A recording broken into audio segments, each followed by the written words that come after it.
Okay, we should be live. Let me make sure. What's going on with this? Why does this look like this? Okay. So I wanted to do a stream here talking about. Oh wow, the old paint file's still up. Oh wow, the one from yesterday is still up. Anyway, that means there's two of them.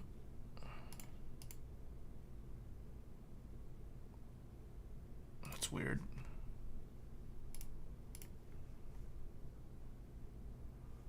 I guess I'll close that one.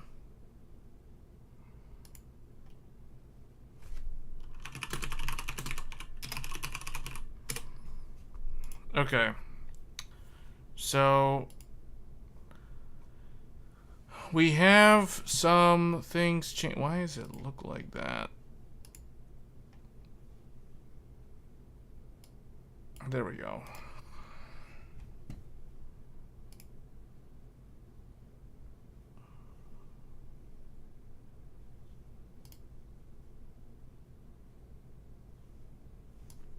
Okay, well I guess it's the full screen. We have a few things to talk about, and I'll probably start playing Hogwarts Legacy until we have the viewers tune in. But we have new GPUs on the horizon. For those that typically have been waiting for the next generation of cards. So we've got on the AMD side, whoops, it's always lists like this. AMD Radeon, we've got what do we have? RX 6950 XT. Well, do we want to look at the newer ones? I guess we'll include the newer ones. They're all layered on top of each other.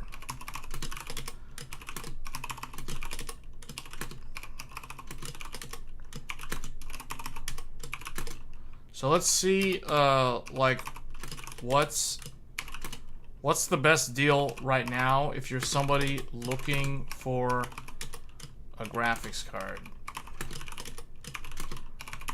Because there's a lot. We're going to go all the way down to the 6600, and we're not going to go below the 6600. We're going to look at the prices for all of these. We'll do the AMD ones first, and then we'll look at the others. The Intel ones are really, really simple. There's only like two. Let's just bring up Newegg.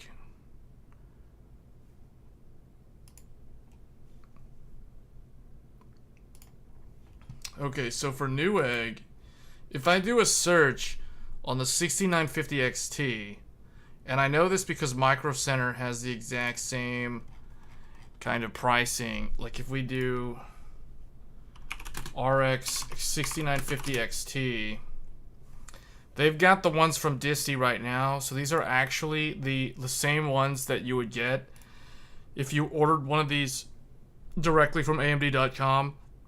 It's the exact same packaging at Micro Center. So Micro Center must have bulk ordered like a bunch of these and got them at like a discounted rate or something. The fact that they're selling them for $700 basically means that these are really, really on clearance. So if you want a 16 gigabyte graphics card that can handle 4K gaming, this is a pretty good choice. And if you're doing a new build, you get $50 off the CPU. So that's a pretty good one. So I'm going to put that in to the paint file.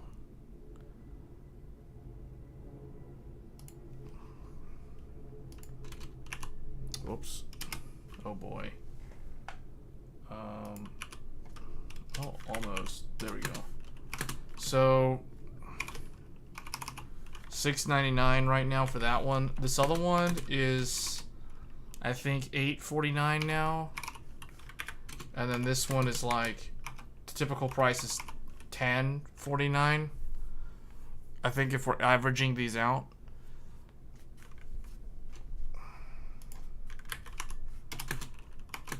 So if we're trying to find the average for the 6900,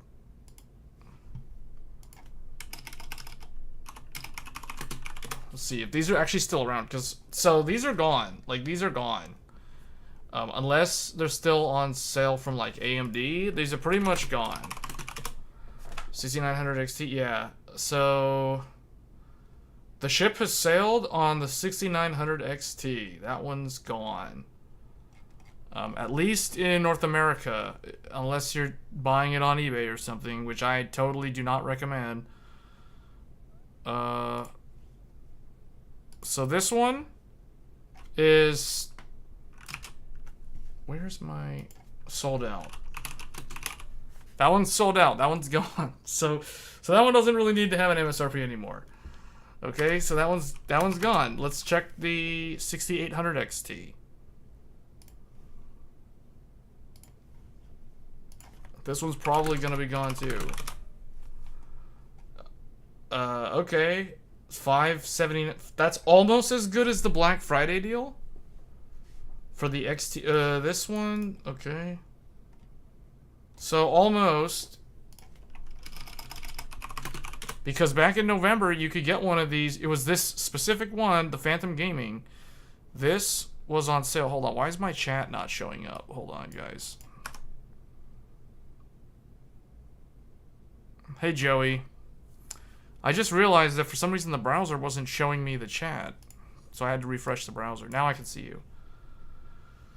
So this one's still, this is kind of an okay deal actually, because it's, remember the Black Friday deal was this graphics card ships from Newegg or sold by Newegg for $535 or $534.99, and that included the 2 free games. That included the Callisto Protocol and Dead Island 2. So that promotion is gone.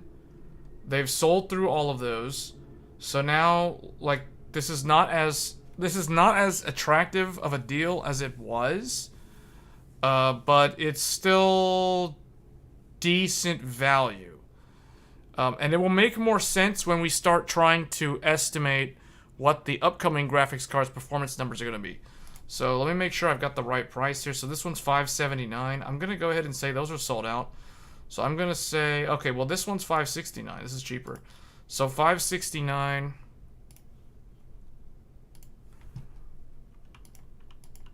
$569 is the lowest I've seen this one. All right, 6800. 6800 is going to be very hard to find, if not near impossible to find. Okay, 6800 is $100 less.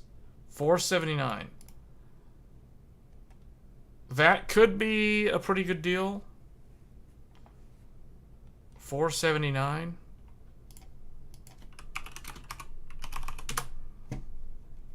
$473. 470. We're just gonna call it 475. Just do that.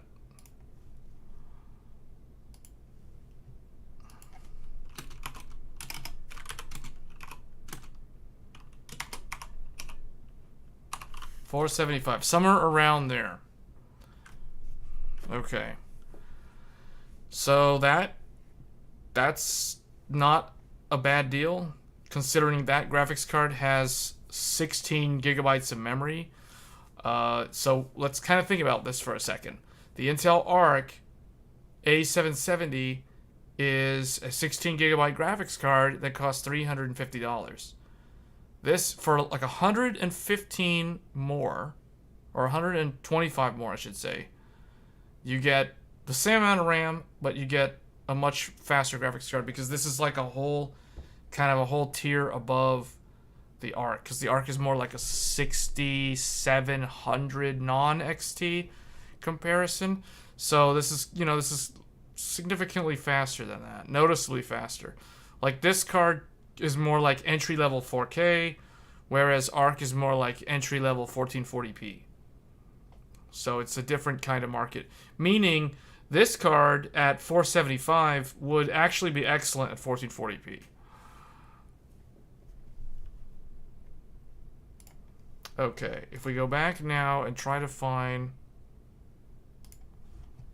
the value for a 6750 XT, I always found this card kind of a weird value because it falls right in between the 6700 XT and the 6800, but this card, when it came out last year, it was kind of priced too close to a 6800. It's just like this, the MSRP of this graphics card was originally $549. So let's see. So this MSI mech is $429. Okay, here's the 409 ASRock Challenger. $429. So $409. This is sufficient. So I'm just gonna say $409 for a 6750 XT. It's 12 gigabytes of RAM. Kind of lowish power, I guess. So not terrible. 409. We're just gonna say that.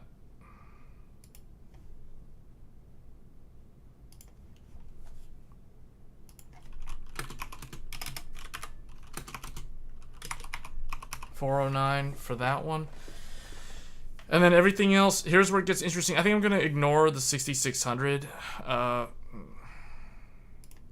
Let's just get the numbers. I'm just going to fill it out. So let's do RX 6700 XT. So this one, the lowest is 359.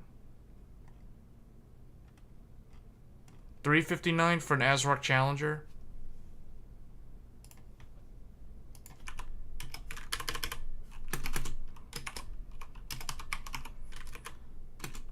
Okay, and then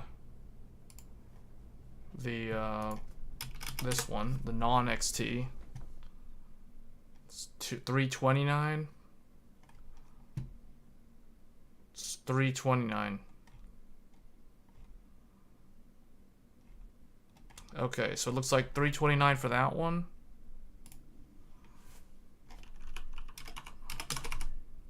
Which is basically the MSRP of the 3060, but this is faster than a 3060. And then that just leaves the 6650 XT and then like the other three, or the other two. 284. So it looks like 284 for this one. And this is an 8 gigabyte card. So now we're at like entry level, or I guess now we're kind of like, I guess mainstream. This is actually $15 off with the promo code. So I'll just say 285 just to keep it simple.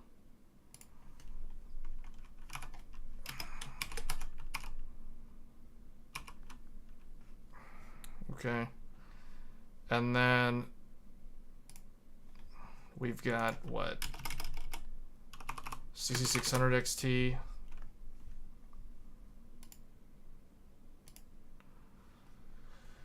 So 257.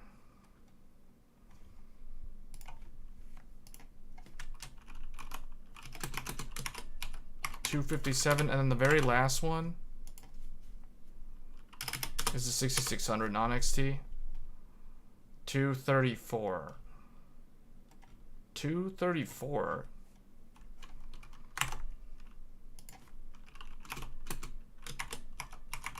Weird price. Okay. So that's all of them. So we can see from here, if we kind of guess, like the replacement cards that are coming out, probably going to be announced next month. And they're probably going to launch sometime in Q2, if I had to guess. And they're going to be 7800 XT, probably, if I had to guess. But the way things are priced right now is kind of crazy. Because these newer cards, these newer cards are going to be very similar to what's available right now. So I guess the question is, if you're in the market for a new graphics card, if you're somebody who is on a GTX 1080 or a GTX 1060 or an RTX 2070 or a 2060 or an AMD Radeon 5700 XT or a Radeon 7 or a Vega 64 or 56, or maybe you're someone who's still on a RX 580 or RX 480. You know, those cards are really, really at the end of their lifespan now. When I think about, especially the Radeon RX 480 and 580, those cards don't even have support for DirectX 12 Ultimate. So some games aren't even going to run properly on those cards. So if you're someone who's held out this long, well, I don't know, because honestly, I'm not even sure who would actually still be on one of those old cards, because even if you buy, even if you don't spend more than like $300 on a graphics card, like a 6650 XT is significantly faster than an RX 480. You know, like this thing is what? This is faster than... This is kind of like a GTX 1080 or a 2060, if I'm not mistaken. Or actually, no, it's more like a 3060, somewhere around there. So, yeah. So, like, this card is significantly... This is even faster than the 1080, actually. So, I don't know. Like, in my mind, there's probably a bunch of people that are on, like, an NVIDIA 20 series card or a 10 series card. Probably more so the 10 series card, that are probably thinking of upgrading because they feel like they're missing out.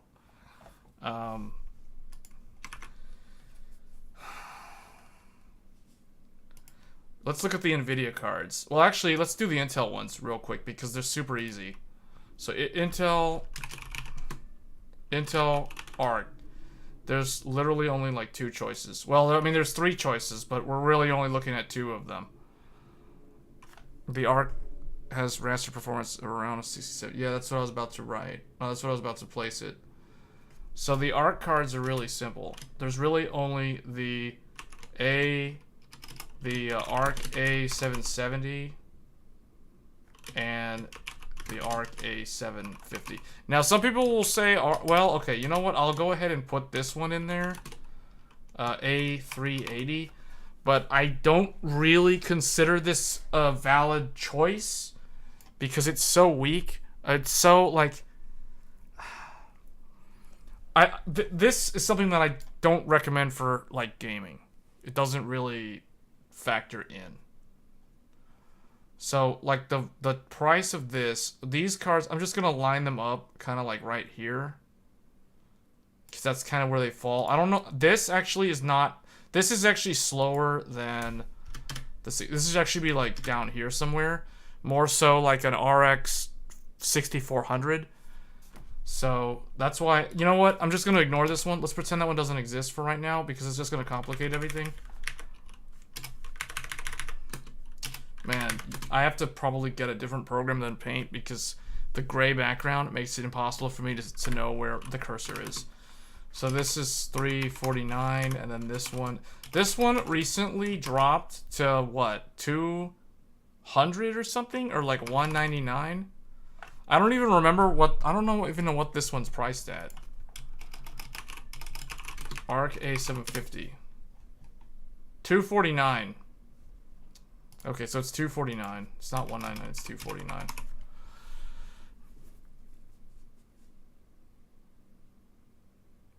Software Tool says 250. Yeah, I just checked. Newegg, it's 249. Yep, it's 249. So that's where they line up. So if you guys were curious to know, like, where the GPU Arc cards line up against AMD in terms of what they're equal to, this is the equivalent in terms of rasterization performance.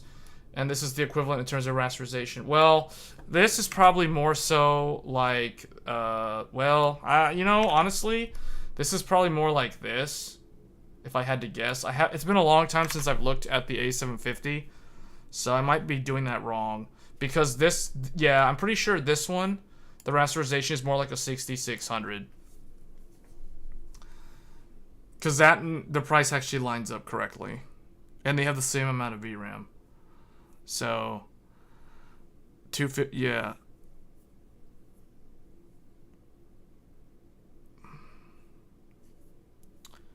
So, we'll just leave it like that for now. Even though just note that this is not equal to this.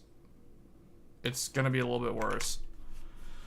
By how much worse, I don't know. But these two are definitely similar.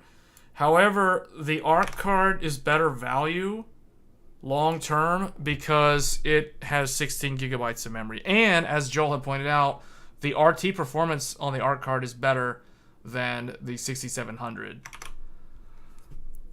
But the problem, see, I hesitate to say that because at the end of the day, when you're in the market for a mid-range GPU like the ARC card, the ray tracing performance, even though it's better, isn't really going to matter that much because, you know, like a year from now, 2 years from now, the rasterization performance is going to be the bottleneck, and at that point, like the RT performance becomes irrelevant because the card's struggling to keep up in newer titles. You know what I'm saying? So that's the reason why I hesitate to just recommend it on the grounds of, oh, its RT performance is better. Yes, it is better. Objectively, it's better. But I would say the real selling point, the reason why I would choose the A770 over the 6700 is not because the RT is better. It's because it has more VRAM. It has 16 gigabytes. That's the reason why I would choose it. That's a better reason to buy it over the other one. On the flip side of that, let's look at NVIDIA because, see, here's the thing. Like, I'm telling you, if you're comparing these two, ARC wins because it has better VRAM. If we're comparing it to NVIDIA, now the RT performance isn't going to be as good as NVIDIA, but I would still recommend the ARC over NVIDIA because, again, of the VRAM.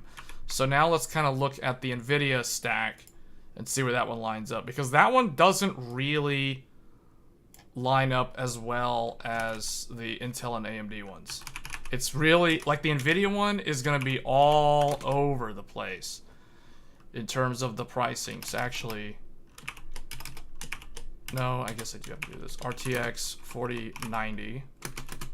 This starts at $1699. Now, whether or not you can actually no, it's supposed to be $1599. But if you try to find one at $1599, good luck trying to find one of these at its actual MSRP, because you'll almost never find it for MSRP. The only way you can manage to get one of these at MSRP is if you're somehow able to get one from Best Buy. And I've been monitoring this for months, and they literally never show up.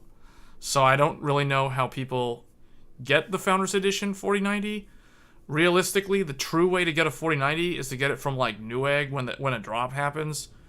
Or if you live near a Micro Center, you have to keep checking Micro Center. And Micro Center occasionally gets them, but I'll tell you, like the Micro Center ones, I know because I go to Micro Center a lot.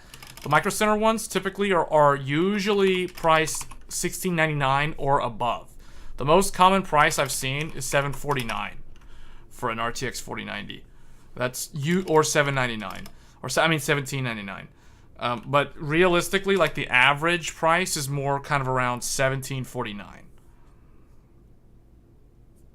The 4080 Founders Edition is not sold at Best Buy anymore either. No, I still see it. I still get notifications that it's on Best Buy.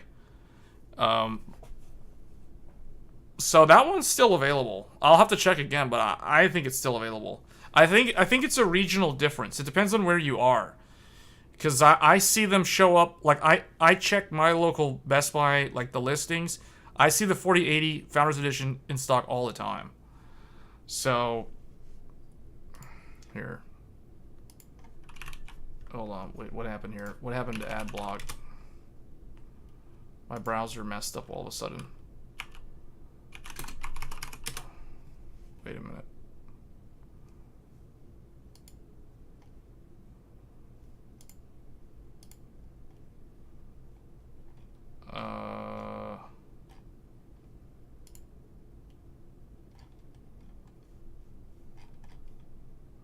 What happened to my ad block?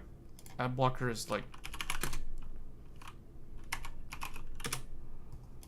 What the heck?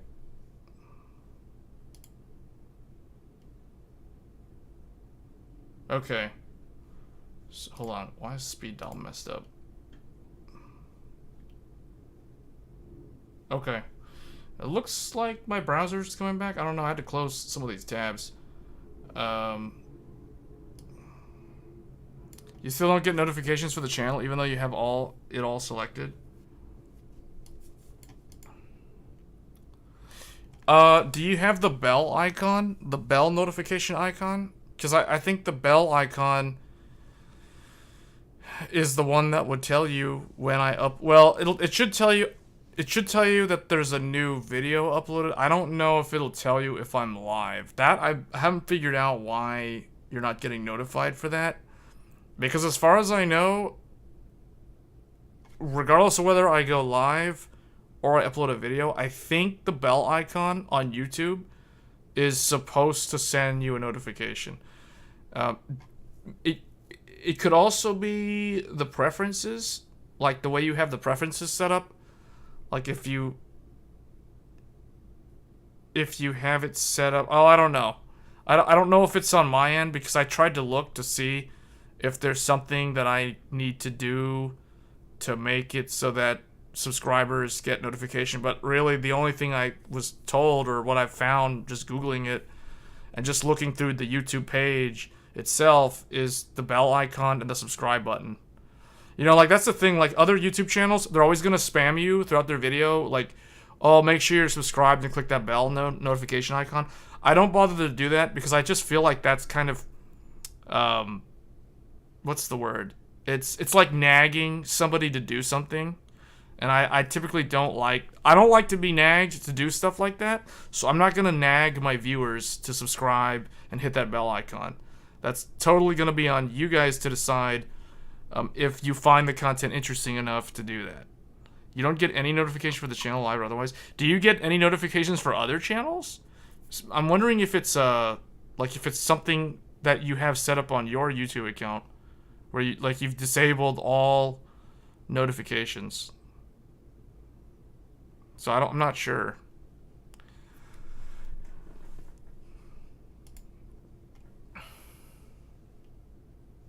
Because I don't see anything that I can do, like on my end, to make sure that you're notified. It's really just the bell icon, from what I can tell.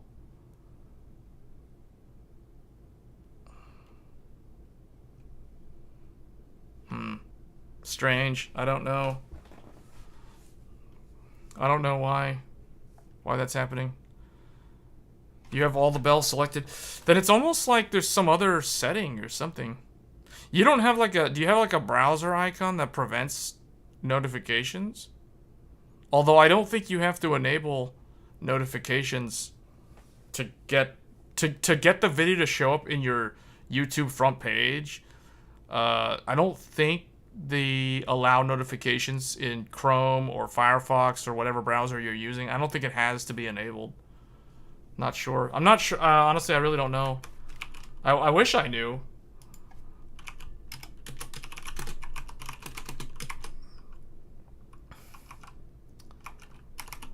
So this one, yeah, Joel, you were right. I just saw on Best Buy it's not available anymore. So I don't know if that's a temporary sold out thing or if that's like a permanent thing. If that's the case, then this is really not going to be like 1200 anymore. Unless we can find one on Newegg that's 1200.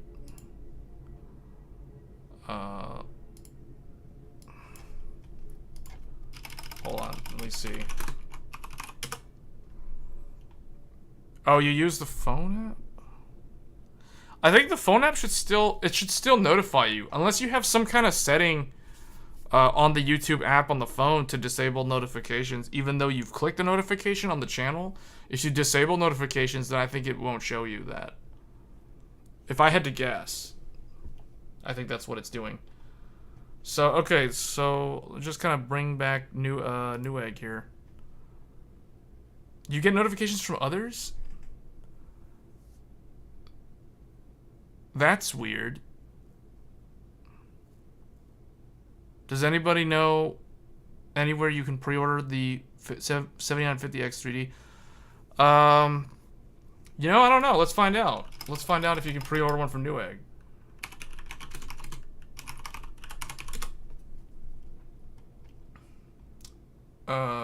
This doesn't show up. Yeah, it looks like, at least from Newegg, you can't. What about AMD? No. So, I don't know. It's weird. Like, it's probably... We're like a week away from those processors, and I don't see a pre-order notification. So I'm not sure. To answer your question, TL Forge, I'm not sure.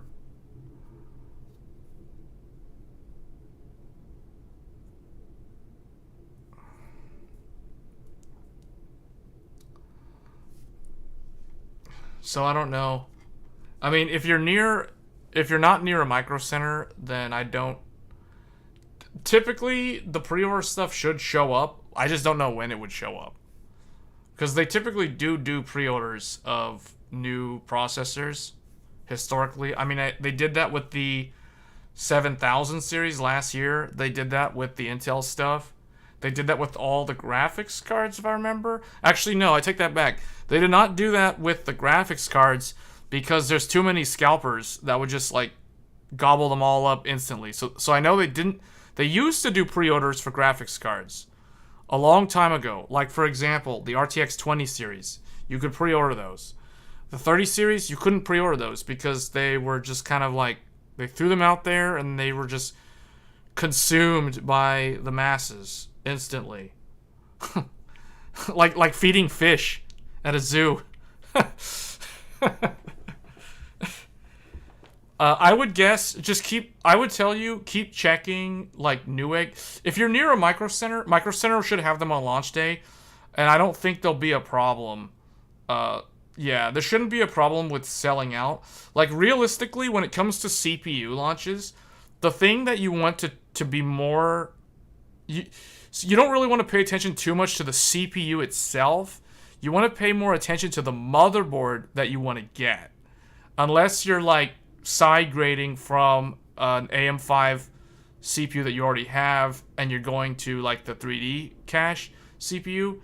Typically, it's the motherboards that are hard to get at launch. Because the motherboards are more like the graphics cards. Because there's less of them typically. There's different models. Think of the motherboards as like the different custom AIB graphics cards.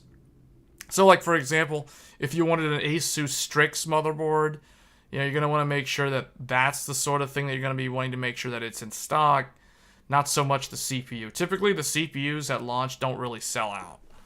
They just kind of throw them out there in the market, and there's so many of them that it's the motherboards that end up selling out before the CPUs. That's usually how it always goes with a new platform launch.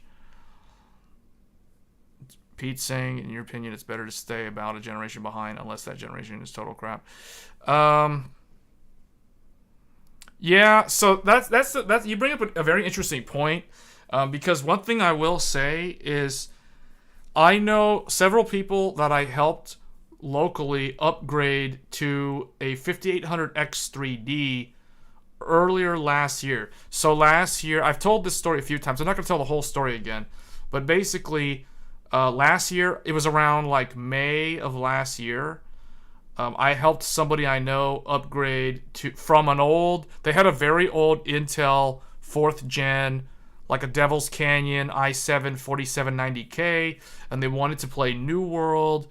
And then the New World FPS was really, really bad, especially in PvP, because they were CPU bound all the time, essentially. So, I said, okay, do you really, really have to upgrade right now? Or do you want to wait until later in the year? Because at the time, I already knew that the Ryzen 7000 CPUs were going to come out. Intel's 13th gen was going to come out. I didn't know when. I assumed it was going to come out, like last quarter of the year. And remember, this is back in May. So I said the best choice, if you absolutely have to upgrade right now and you don't want to wait, then it's going to be the 5800X3D. If you're just trying to build a gaming rig, it's going to be the 5800X3D. Why? Because you get to carry over your... well, actually, in that case, it didn't matter because that old platform was DDR3 based. So it didn't matter. They would have to end up buying RAM anyway. And then remember, back in May of last year, the DDR5 prices were still insanely high. So realistically, the 5800X3D was the way to go. So that's what we ended up doing. And I don't upgrade till at least 3 years or whatever I currently have at the moment. I have a 10th gen. Yeah, so, and now, okay, yeah, so the 10th gen. So the 10th gen is not really that bad right now, to be honest. Realistically, the only thing that you're missing out on, being on 10th gen, in addition to having like a slower CPU in general, the thing that you're really missing out on is PCI Gen 4 and PCI Gen 5. Those are like the two big things that 10th gen does not have. Whereas like the AMD 3000 series, for instance, which is older than 10th gen, actually had PCI Gen 4.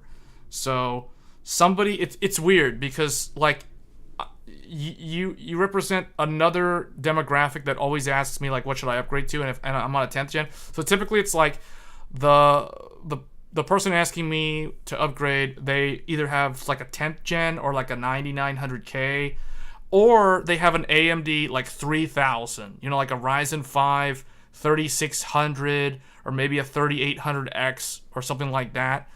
And it's always strange to compare those two platforms when thinking about what's the best upgrade path, because with AMD, you actually have the option of going to the 5800X3D and keeping the same motherboard. And typically, it kind of depends, like if somebody had a, like here, I'll just kind of draw them out, right? Let's go back to Paint. I'll draw them out for you. Oh, we have a super chat. TL Forge, because of my motherboard video, you decided to buy the B650E-E. Cool. Well, I'm glad that was helpful. I mean, that was the whole point of me making the video, was to help people decide the pros and cons of those different motherboards in the first place. So, and the thing about, great segue with that super chat, because, the motherboard, honestly, guys, the thing that I think is the most significant choice that you'll make when you're upgrading your computer is actually the motherboard. There's two things. It depends. If you're upgrading your monitor, that's one thing. But if you're upgrading your motherboard or you're upgrading the entire platform, the motherboard is going to sort of dictate like how long your total PC will be relevant.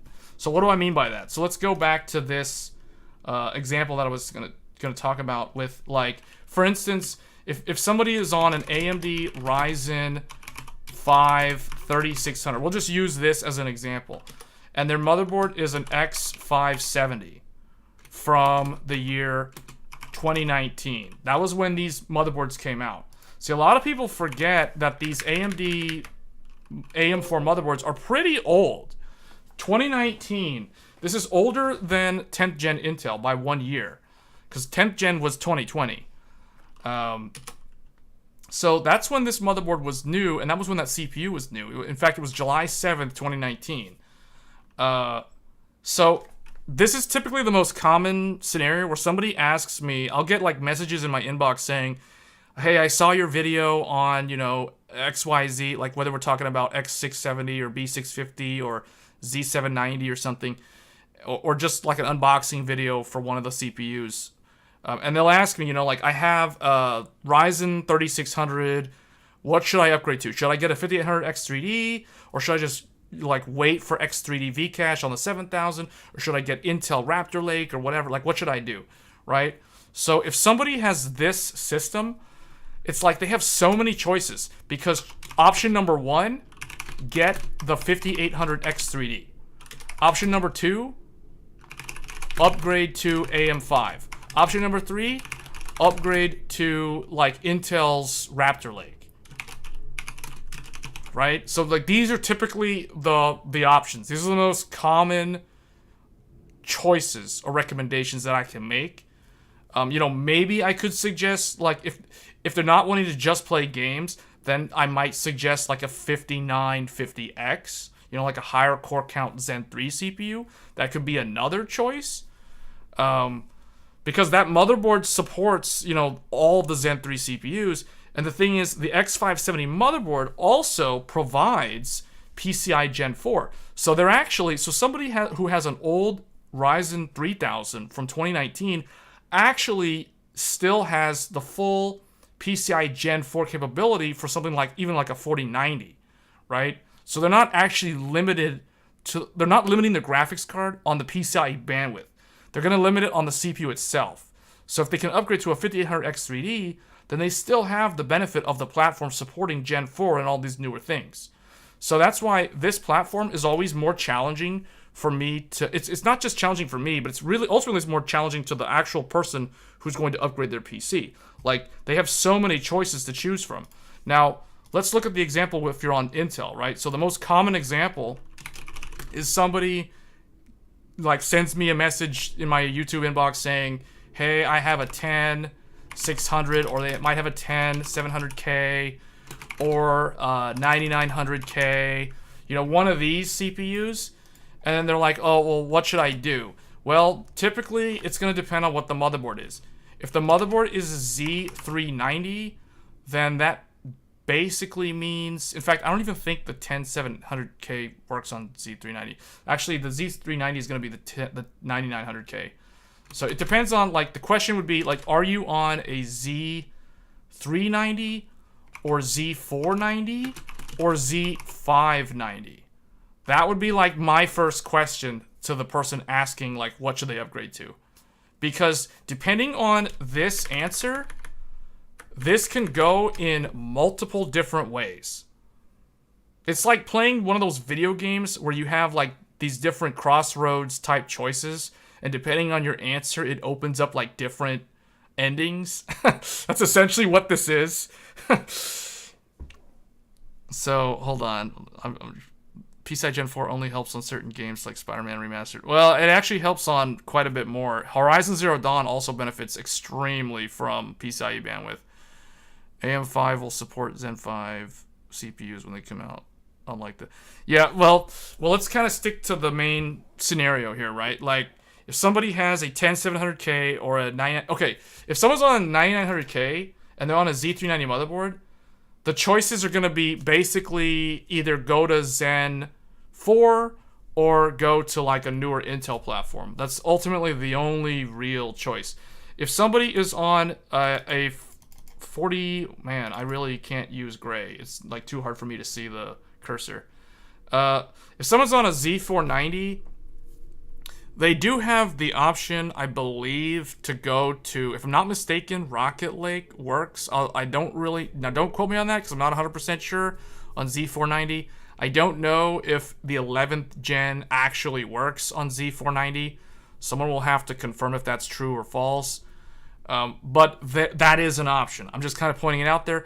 Not that a lot of people would bother to do that, because if you run Rocket Lake, assuming it works on Z490, you're not really going to get any benefit in any tangible way.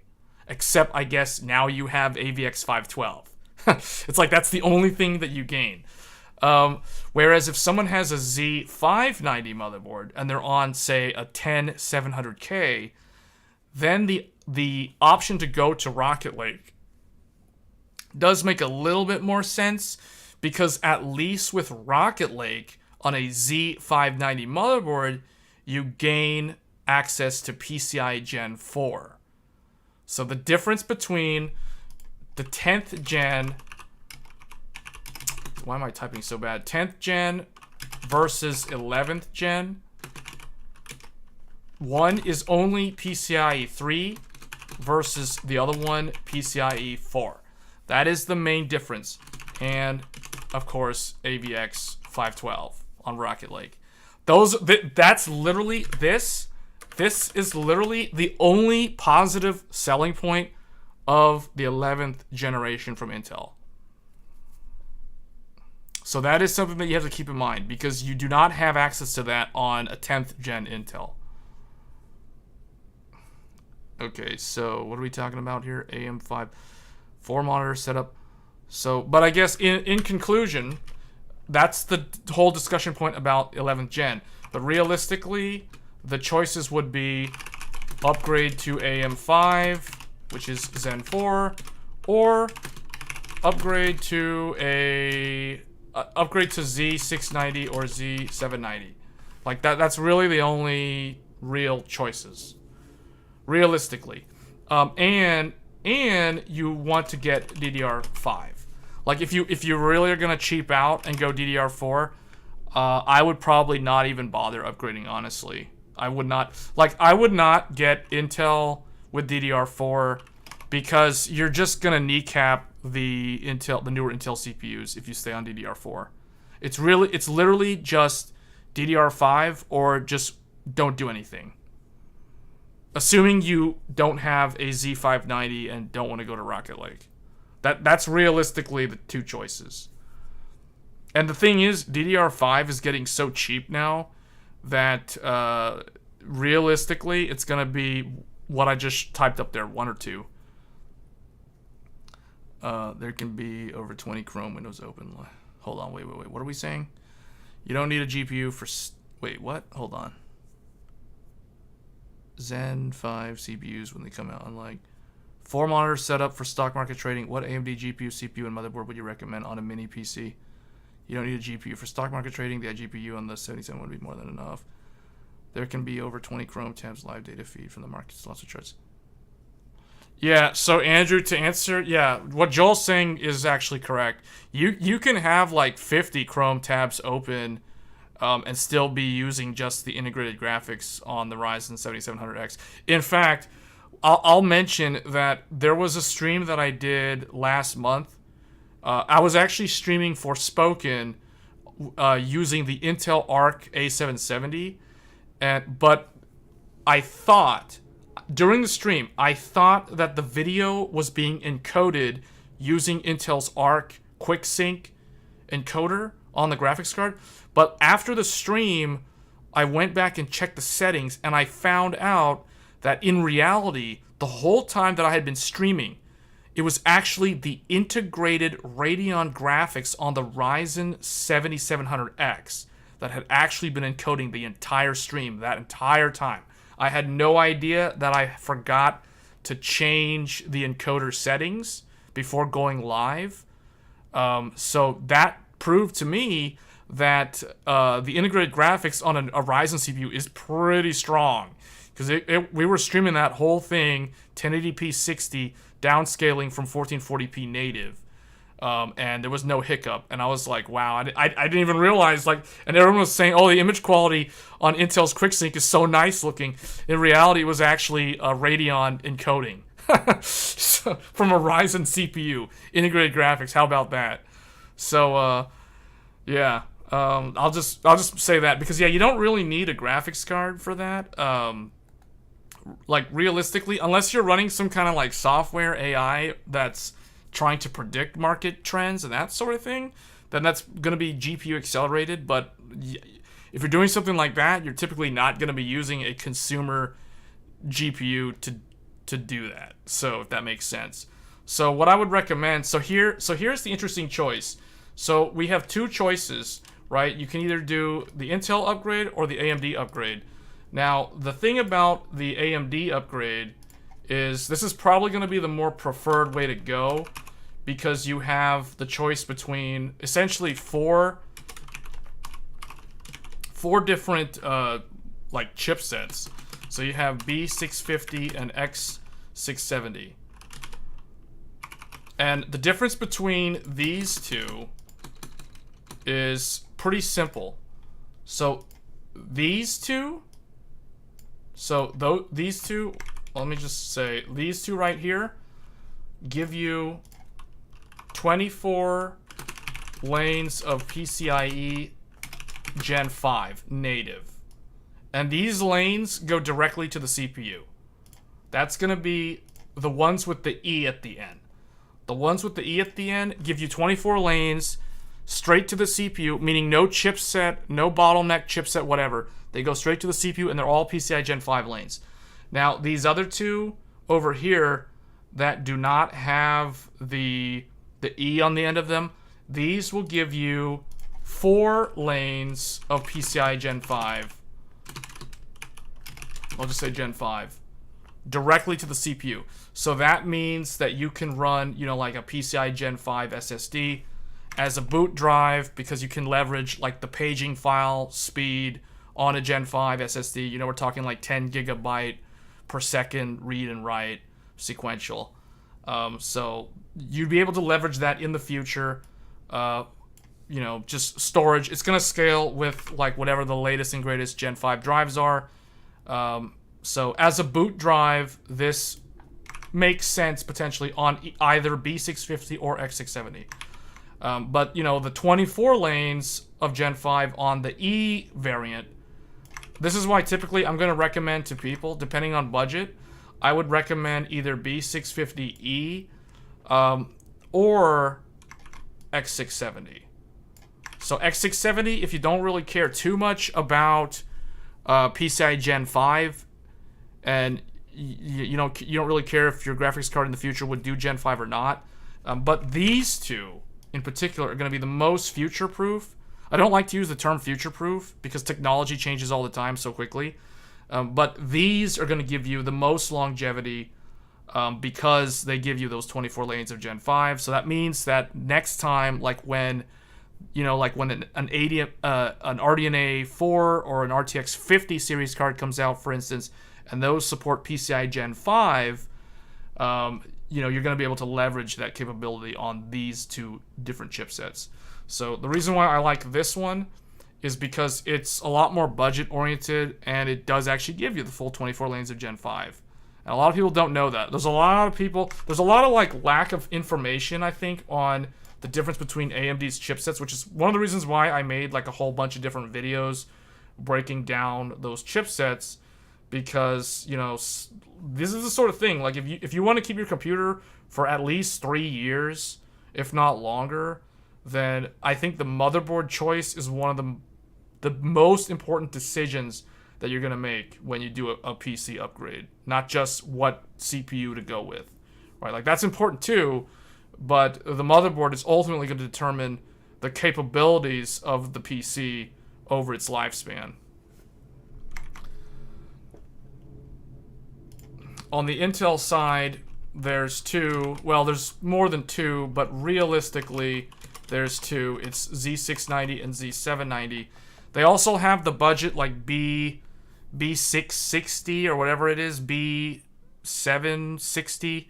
But the problem with the Intel budget motherboards, they lack so many things, and they're so locked down that as a PC enthusiast myself, I can't really recommend those, so I don't really talk about them. So realistically, on the Intel side, it's really just going to be the Z690 or the Z790, and the difference between them is going to come down to how they've allocated the lanes. So, like in the case of Z690, you get, like for this one up here, the older one, this is actually the one that's meant to go with 12th gen, you get 16 lanes of Gen 3 and 8 lanes of Gen 4. And these are the chipset lanes. Now the CPU, you're going to have 16, I think it's 16, I'm trying to remember. Is it 16? Yeah. 16 lanes of Gen 5, but those Gen 5 lanes are wired to the graphics card slot.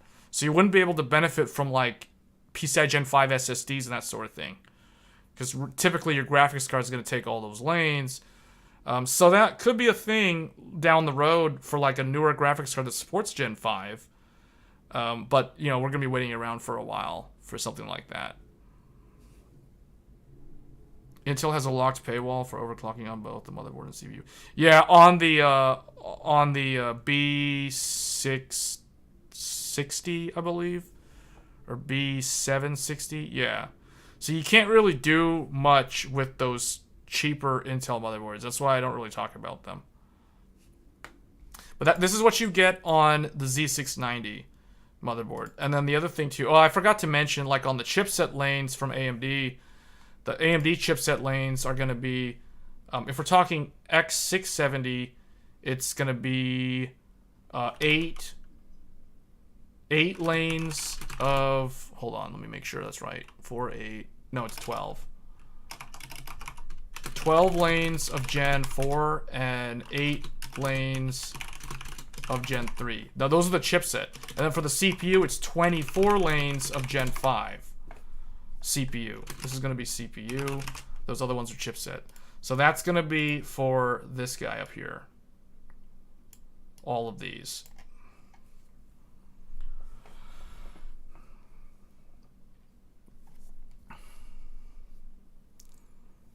So the difference is AMD gives you more lanes directly to the CPU. Intel gives you more lanes off the chipset. But then they end up balancing out in terms of like the overall capability and the overall lane count. So that's going to be the difference. I guess for those wondering, like this one over here is the AMD route. This one over here is the Intel route. And the only difference between the Z690 and the Z790 is the Z790 flips half of the lanes between the Gen 3 and the Gen 4. Meaning, on the newer Z790, you get 8 lanes of Gen 3 and 16 lanes of Gen 4. So you basically flip the two gen lane counts. So 3 and 4. Yeah, so that's the other thing to be aware of. Like, I mean, in my opinion, if I was going to keep one of these PCs, or if I was going to build a computer or just upgrade from like an old Intel 9900K or a Ryzen 3600X or whatever, I would probably go with B650E. It depends on like what the budget is. Like if I can afford to spend more than like $300 on the motherboard, then I would get an X670E motherboard. If I was gonna spend, less than $300 on a motherboard, then I would be trying to determine, do I want B650E or if I want X670. See, so the decision is gonna come down to, do I want more like SATA ports, or do I want more PCIe Gen 5 CPU lanes? That's what it would come down to.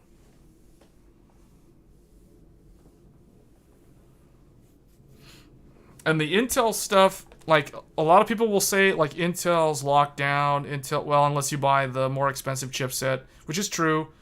But like Intel's kind of in a weird spot right now because, and it's only going to get weirder for them as the year goes on, because regardless of which Intel chipset you're looking at, it's the end of the line for that socket. So you got to remember that this socket from Intel is already 1.5 years old, because it debuted back in 2021.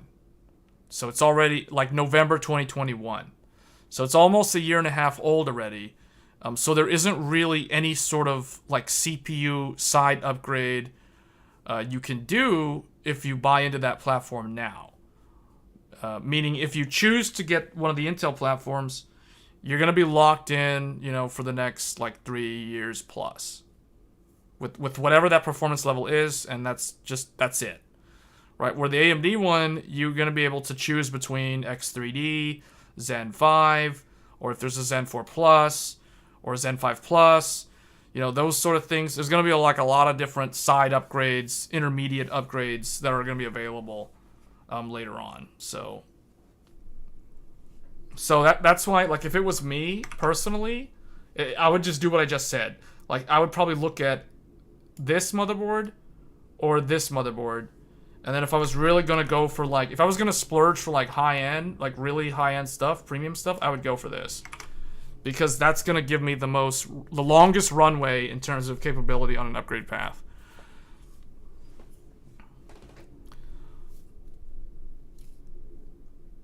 What are we saying? The amount of RAM is what helps with many tabs open. Yeah, yep. The RAM actually matters. That's why I'm running 128 gigabytes of RAM. the RAM actually matters. But if you're only gonna run like 32 gigs of RAM, you know, a PCI Gen 5 SSD like this one does make for an excellent boot drive, because the paging file on this is literally just as fast as DDR3. So the fun fact, the PCI Gen 5 SSD is as fast as DDR5 1600, or not DDR5, I'm sorry, DDR3 1600 megatransfers per second. So which is the exact RAM that I used to have in my old i7 4770K 4th gen Haswell. So I used to have one of the, well, I still have it. But this thing had DDR3, and I was using 1600 megahertz. I think I was running 16 gigabytes of RAM back then. So 1600 megahertz RAM, meaning 1600 mega transfers per second, is equal to PCI Gen 5 SSD. Like, no joke, legit, this is true. So, and what I'm going to say is later this year, we're going to see, probably as early as May or maybe June, we're going to see newer PCI Gen 5 SSDs that can do up to 2400 megatransfers per second. So, why is this significant? Because what this tells me is that PCI Gen 5 SSDs are so fast that they're equal to DDR3 RAM from back in the day. So, meaning storage. Storage is now rivaling what used to be your system RAM's speed. That is where we are going. That's where we're headed with the newer technology. That's the reason why I keep mentioning PCI Gen 5, Gen 4, Gen 3, because these are the sort of things, if you're going to upgrade to a newer platform, it's not just about how much faster your CPU is. It's not just about single thread performance. There's more things that actually are tangible benefits to the overall platform upgrade experience than just, oh, my CPU is faster than the previous one.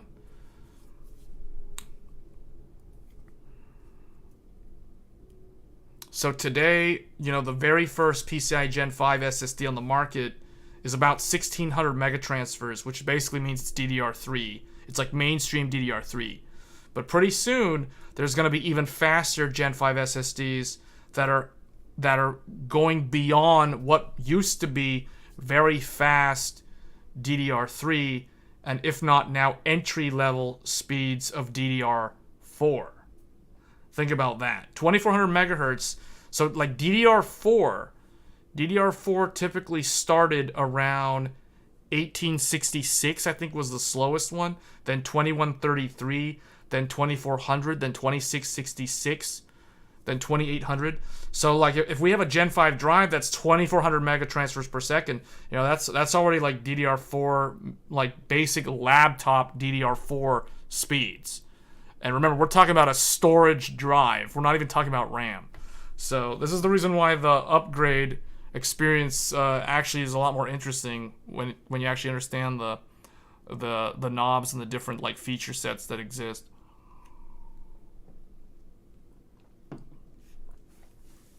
Yeah, so the RAM is going to determine the amount of tabs.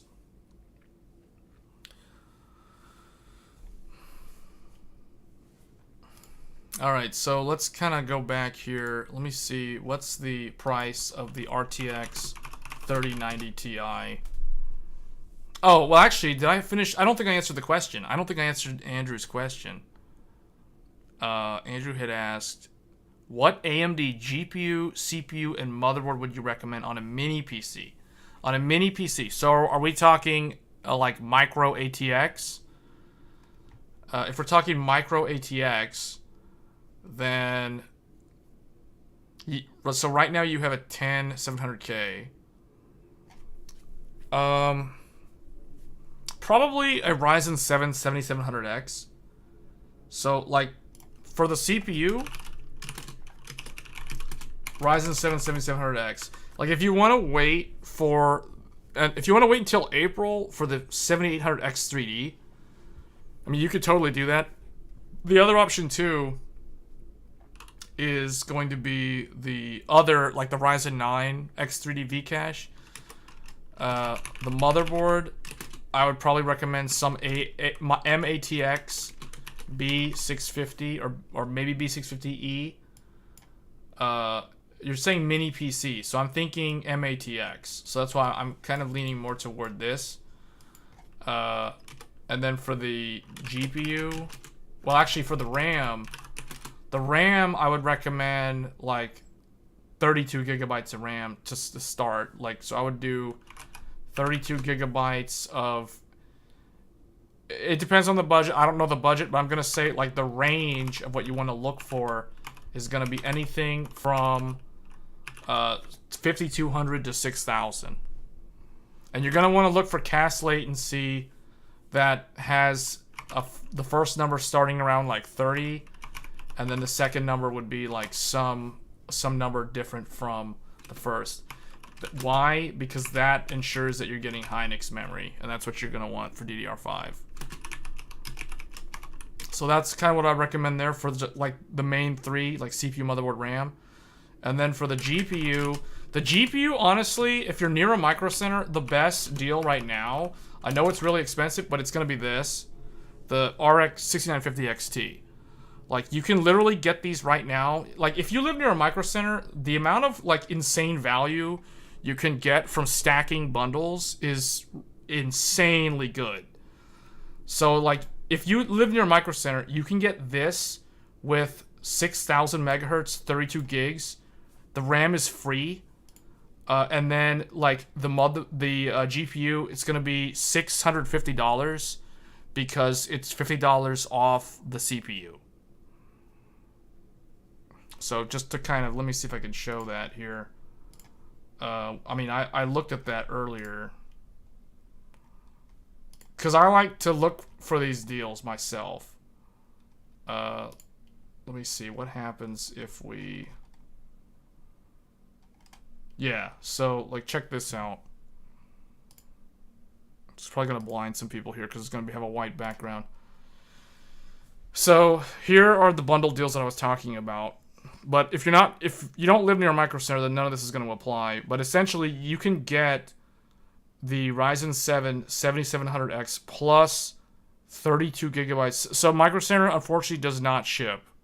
You have to live near one. See what it says down here? Limit 1, in-store only, while supplies last.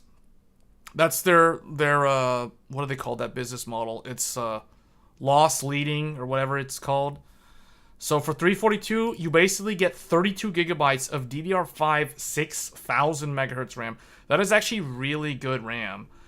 That's not like bargain bin cheap RAM either, because it's DDR5 6000. It's not like DDR5 4800, which would be like the entry level RAM. And then so basically you're getting the RAM for free. And then right here, this GPU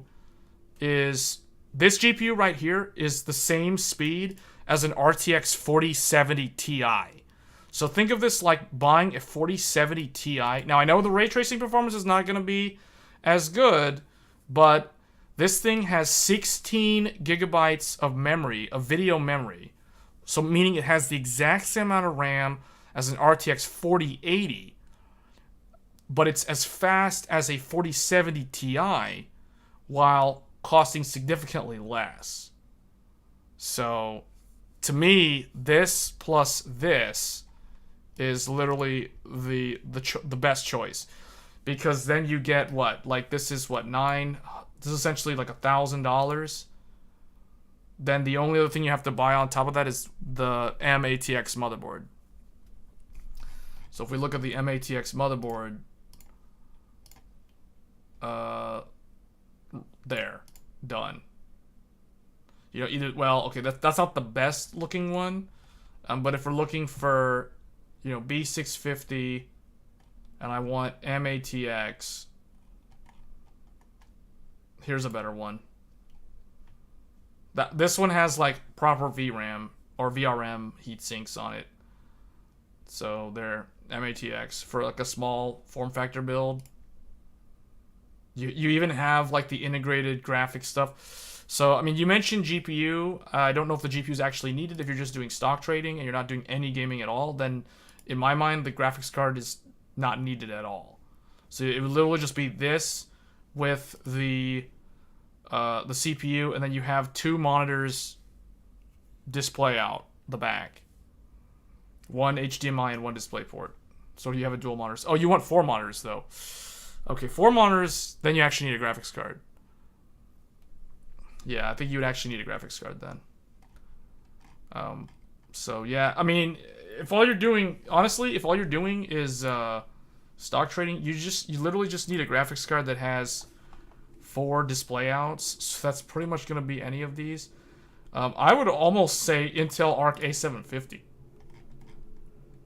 I'd probably recommend like this. That's 4 display out. But you did say AMD CPU and AMD GPU. So based off of that, probably like a 6600. So where's that at?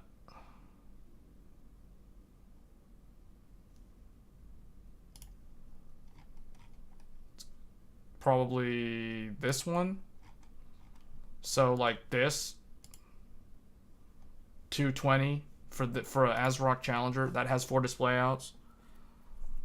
Yeah, so there's 4 monitors right there.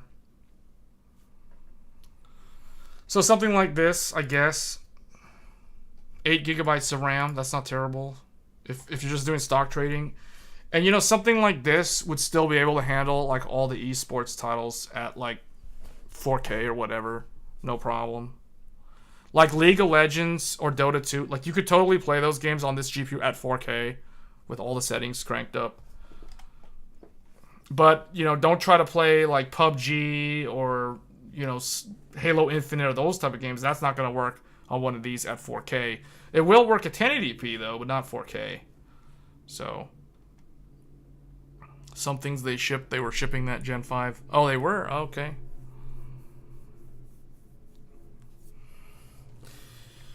Yeah, I mean, I was trying to figure out like where's the value on the Nvidia ones.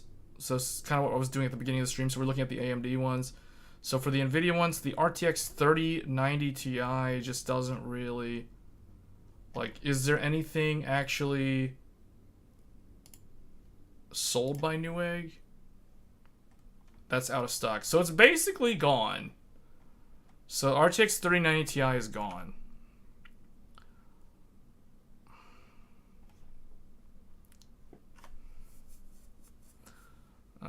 Let's see.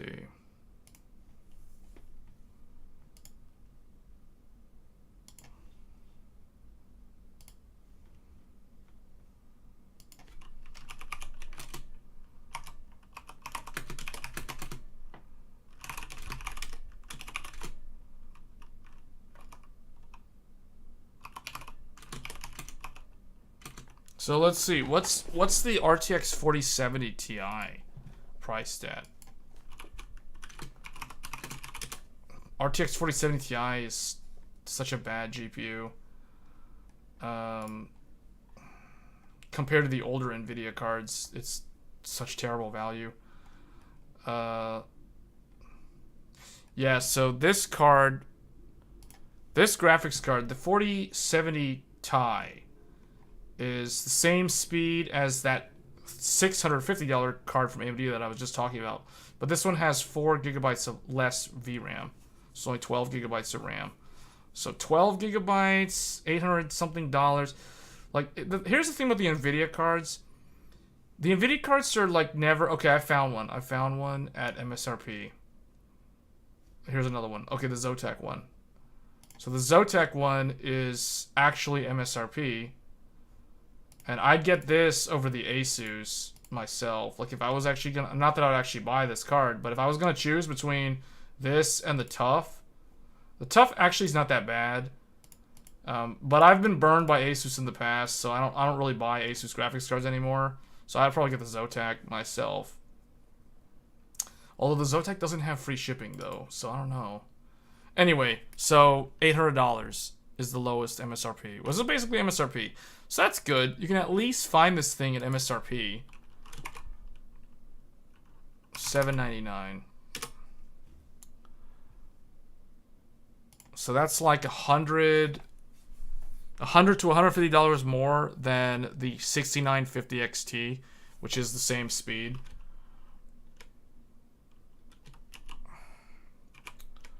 Wait, where am I typing? I don't know if that was the best choice, but because the 4070 Ti is basically equal to 3090. It's like it's 3090 rasterization with like half the VRAM. Yeah, like Joel's saying, it's slightly faster than 30. It's basically 3090. 4070 Ti is basically 3090 with only half of the VRAM. So I don't know. I don't think that card's gonna age that well. 3090, I think you can't even get these anymore either.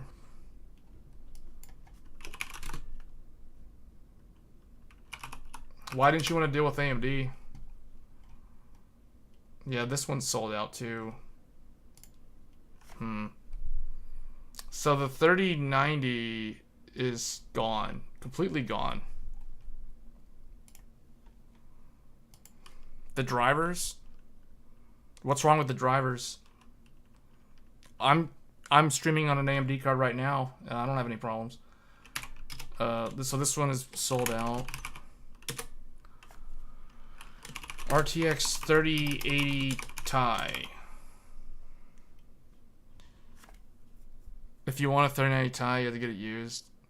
Yeah, well, see, the whole point, I'm looking at like what these are priced at. So the whole idea of me doing this exercise is to guess what the newer replacement cards are gonna cost. Like what they're gonna be priced at when they launch like next quarter. So because we're getting new cards in around April, May. They're probably gonna be announced sooner.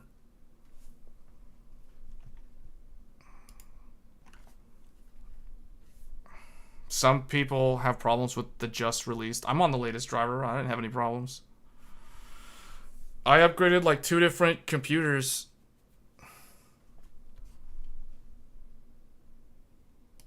So let me see. 3080. I think the 3080 Ti might still be around. Well, it shows up. But the thing is, it's only like these sellers from like Hong Kong and overseas. You can't actually find these things new anymore. So 3080 Ti is sold out too. So this one's gone.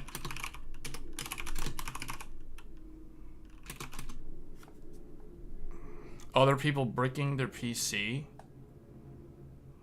What?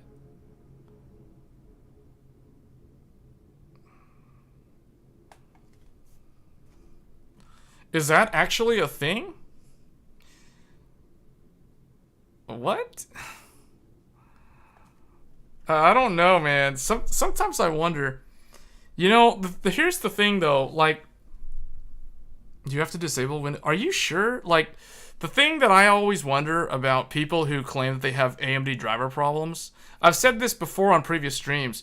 Realistically, the reason why most people have these air quotes driver problems with AMD is because they're undervolting their graphics card, because AMD's Radeon settings tool allows you to do that.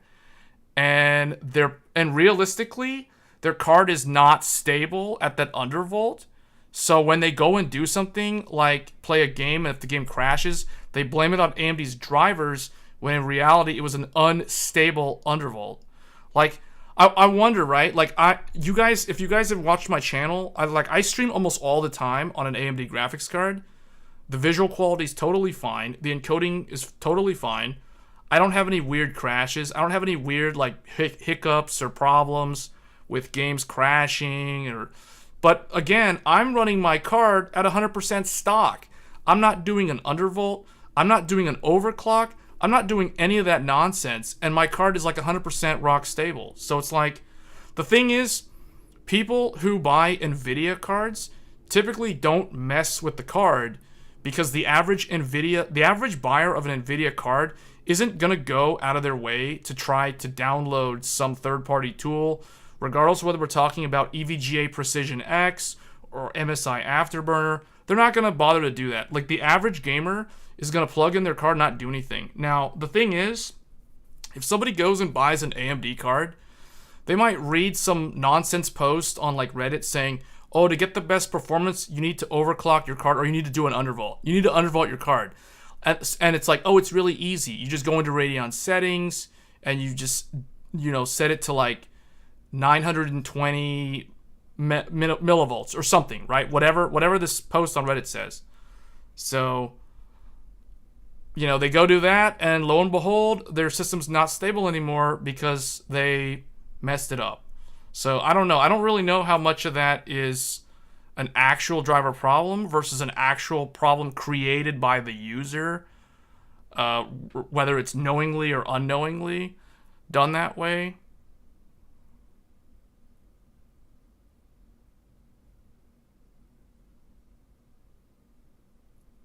You can't, hold on, wait a minute. You have to disable Windows Defender to install the driver. I don't know about that. I've never done anything to update the driver. So it's like, the other thing too that I don't do, that a lot of people, for some reason, a lot of people say, like, if you change your driver, you have to use DDU.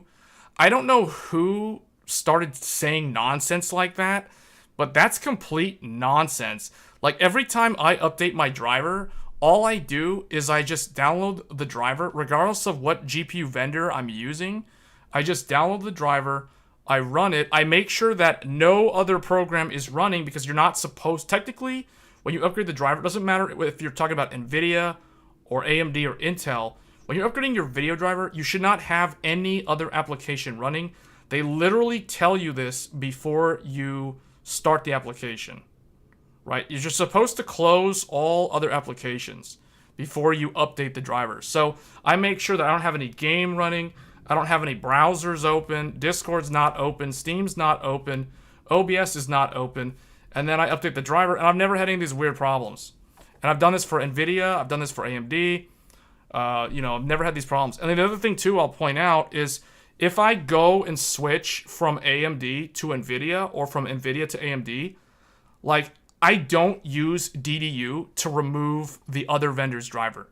Like just the other day, you guys saw that I uploaded like the videos for Forspoken and Hogwarts Legacy. So all those Hogwarts Legacy video comparisons that you saw on the channel, if you guys saw those videos, every time I tested a GPU, when I was going to swap to the next GPU, all I do, like, this is literally all I do.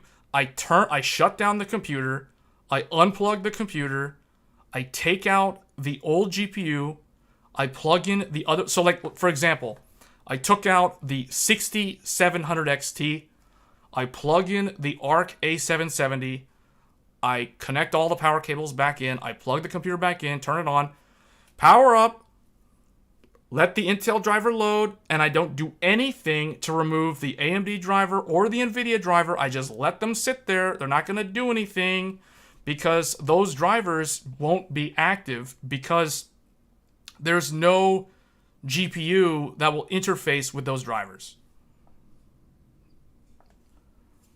You always DDU when you switch between your ARC. There's no reason to do that, Joel. Like, seriously, next time you switch, don't DDU, and you'll see there's no problem.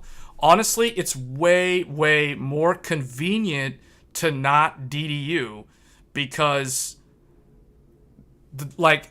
you're saving time having to reinstall the driver, and you don't have to bother with DDU. Like, I'm trying to remember like when was the last time I actually used DDU. I think the last time I used DDU was probably like back in 2019 or something. I don't even remember like when I last used it. It's been so long.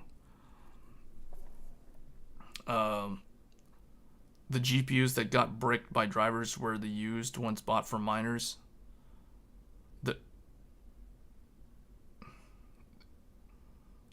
Okay, I don't even know what you guys are talking about. The GPUs that got bricked by drivers.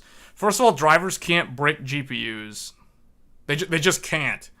It's a software. It's a software app. It's not going to brick the GPU. You just want stability and everything works right. Well, yeah, I mean, if you want everything to work right, guaranteed, you just have to run everything stock. Because remember, overclocks aren't guaranteed. I'm just saying. Like, I don't know if you're overclocking or not. I'm just saying, you know, straight up, like, if you want 100% stability, run everything at stock. That's how you get 100% stability. I mean, there's a reason why people with laptops never have these sort of weird issues that people on desktops have, because they don't tweak stuff on the laptop. How has the XTX been stability-wise? Like, I mean, you guys have seen my content on the channel. I have never had a single problem with the XTX card. Now, it's funny, people ask me, like, how's it been? I mean, I kind of just expect it to work the way it does. It just works fine. I mean, that's not to say that the other GPUs that I had previously have had problems. They haven't had problems either. So it's like, and I still have the NVIDIA GeForce driver installed on my computer. It's still there, right next to the AMD one. It's not doing anything. It's just sitting. It's asleep. It's asleep. It's not doing anything. I'm running a 7700X with a 7900 XT, and it's stable, running perfectly on stock. I don't have a need to play with settings. I know. Exactly. So see, the end times, most of the people that, like when I'm playing a multiplayer game, like if I'm with people on Discord playing a game like Gundam, like the Gundam shooter or Halo Infinite or whatever, like we never have these problems. And like half of the group is on AMD and half of the group is on GeForce. And nobody in that group ever has these so-called problems that people run into on Reddit. And I guess the only thing that everybody has in common is they're all running their systems at stock. They're all running the GPUs at stock. No undervolt nonsense, no overclock, no trying to tweak the RAM to like 6400 megahertz, none of that nonsense. Everybody's running their thing at stock. Regardless of what GPU brand they're using, regardless of what AIB partner they're using, so whether we're talking Zotac, Sapphire, XFX, Asus, etc., they're all stock, doesn't matter. So yeah, like everything works. I don't understand. I really think that if I was AMD, I would release a driver version that you can download and install that does not have the overclocking utility in that version of the software. Meaning, I would give the users the choice. You can either download the one that lets you overclock and undervolt, or you could download what they call like a studio driver, like NVIDIA has the studio driver. Like download a studio version of Radeon software, which does not have the overclock undervolt option. I wonder if they would do a case study, put that option out there where the user cannot undervolt, overclock, whatever, raise the power limit, all that stuff gets locked down. I wonder how many like support tickets they would cut down by throwing that version of their software out there. Because here's the thing, like if you use MSI Afterburner to overclock your GeForce graphics card, and if it starts like crashing in games, you cannot go to NVIDIA and say, my GPU has a driver problem, right? Like they're gonna ask you for like DXDiag and all this stuff, and it's all gonna show up normal. And then they're going to ask you, like, are you overclocking? Are you undervolting? Are you using a third-party tool? And the moment you say you're using a third-party tool, aka MSI Afterburner or EVGA Precision X, they're going to, like, close the support ticket on you and say, I'm sorry, it's your problem because you're doing something that is not supported by us. That's what NVIDIA is going to do. That way, NVIDIA can keep their metrics of, our graphics quality is so high, right? So what else? I've always used okay, yeah. So I don't even bother with DDU. If I wanted more performance, I would have picked up 4090. Okay, so the Windows Update bug didn't hit you. The one where Windows Update installs the old GPU driver on your PC in the background, messing everything up. What Windows Update was that? Oh, I think... I'm trying to remember. Okay, so the only Windows Update thing that I've seen, this was not on the... This I have not experienced this with the XTX card, but I will say, like last year, I experienced back when I was on the 6950 XT or 6900 XT. There was a Windows update that it removed, so it didn't really change the driver, but what it did was it made it so that I couldn't launch Radeon settings. I remember when I tried to open Radeon settings, I'd get like a pop-up window saying that the version of your driver is older than this version of Radeon settings. Please reinstall the driver, or something like that. I remember seeing that back when I was on like the 6900 XT. But I haven't run into a problem where it's like removed the driver while I'm on the 7000 series GPU. It's not breaking, but the driver doesn't go away. The driver's still there. It's just Windows loaded whatever Wickle version of the driver it had, and that is older than the Radeon settings driver. So it's like, now I can't use Radeon settings, but the driver's still there, if that makes sense. So I basically had to like reinstall the newer driver. That's the only thing that I've ever seen that sounds kind of like what you're describing. But in terms of system stability, that doesn't affect system stability. Is not bricking the GPU, is messing up the Windows installation. The drive becomes not bootable and Windows needs to be reinstalled. The YouTuber they are talking about that happened to has a 7900 XTX, not a used mining card. He just reinstalled Windows and fixed. Well, bottom line to each zone. This bug has nothing to do with used GPUs. It was on the 7900 series. Are you talking about the latest driver? So the thing with the AMD drivers, like the drivers used to be two separate drivers. So when the 7900 series launched back in December, AMD did what's called a driver fork. So you had what was it, 22.11.1 or 2 or whatever that was, and then that had 22.11.2. I think. I can't remember what the last one was. This was for the 6000. This is for like everything except 7900, right? Then when the 7900 XT launched, they did what's called a driver fork. So they forked the driver. They basically made those go that way, and this went this way, and they had the 22.12.1. This was the first driver for the 7900 XT XTX series. So then every subsequent driver after that one, after this one, was basically off of this fork. So we had, I think it was the 22.12.2. There was like another one, and then there was like one more. There was the January one, 23.1.1 or 2 or something like that. And then now in February, they recombined them. So meaning they took these guys and they took this one and they recombined them into a new, like a single unified driver once again. And that's the current one, the 23.2.1 or whatever the latest one is. Actually, let me check. Let me see what it says. So mine is on 23.2.1. Okay, so yeah. Yeah. So So this one, this is the combined one. So you're saying there was a bug. I mean, I'm on the driver right now. There's a bug. What does the bug do? Now I kind of want to know what the bug actually does, because I'm curious. Honestly, I'm curious. I'm on this driver. I'm really on the driver right now. It's like, now you're making me wonder, like, what's actually going on.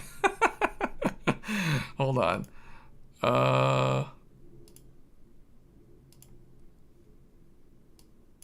Hold on. See? Check this out. Check this out. Right here, GPU Z. This is the GPU that I'm using. So we are encoding the stream right now off of this graphics card. Wickle. So Wickle, so it's the official like Windows one. It's not a beta driver. You can see it right there. Adrenaline 23.2.1. So it's like I don't know. I don't know. You got me worried there. Like, what does it actually do though? Google. Oh, it's the current driver. Something to do with the installer package? What? It's not happening to everybody, but it's happening. But see, that's weird. Like, really? Is it happening? So you guys have to remember though, like, this is a unified driver. This is the same. So somebody who's on a 6000 series card, or even like a Vega 64 or a Radeon 7, they're also going to end up installing this exact same driver, because it's all a unified driver. There's no more fork. They're all the same driver now. It bricks your Windows? It bricks your Windows installation, so you have to do it again? I have no bugs on that driver? What? How? What? That... Pink. Link to the video? Hold on. Well, let me see if I can find it. Hold on. I'll try to find. Hold on. Let me see. Here we go. Yeah, but see, when he just talks about news, like, I want to actually see like this thing happening. Like, hold on. Let me try to find it. AMD driver 23.2.1. No, don't mention people's names who don't actually run into the problem. I want to see someone who actually ran into the problem. I don't want to go to some clickbait channel where they just talk about the problem, but they themselves actually did not experience the problem. I'm just searching through Google right now to see. Can you send a link? I mean, yeah, send the link. Does it let you link in the YouTube chat? He's the one who what? Who's David Owen? What? Hold on, let's see. Tech power up. AMD's driver. I'm just checking like the tech power up article. So look, I found this. Hold on, let's go to this real quick. Oh wait, I gotta change this back. This is gonna be gigantic when I change it back, so I gotta shrink it down and put it over here. Because every time I do this, it's gonna be too big. I knew it was gonna be too big. Hold on.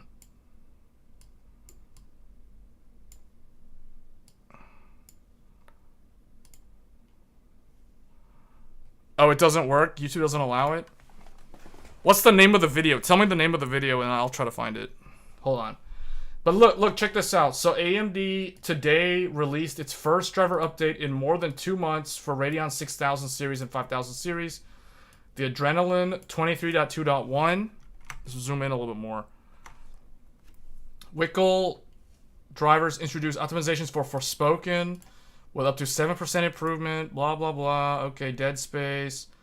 Introduce something. They even show Hogwarts Legacy there.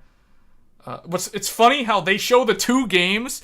They literally show the only two games that I have been streaming on this channel recently: Forspoken and Hogwarts Legacy. I did not cover Dead Space or any of the other games that were like listed, like Spider-Man. I didn't cover that one. It talks about that. It says right here. Okay, look. It says right here.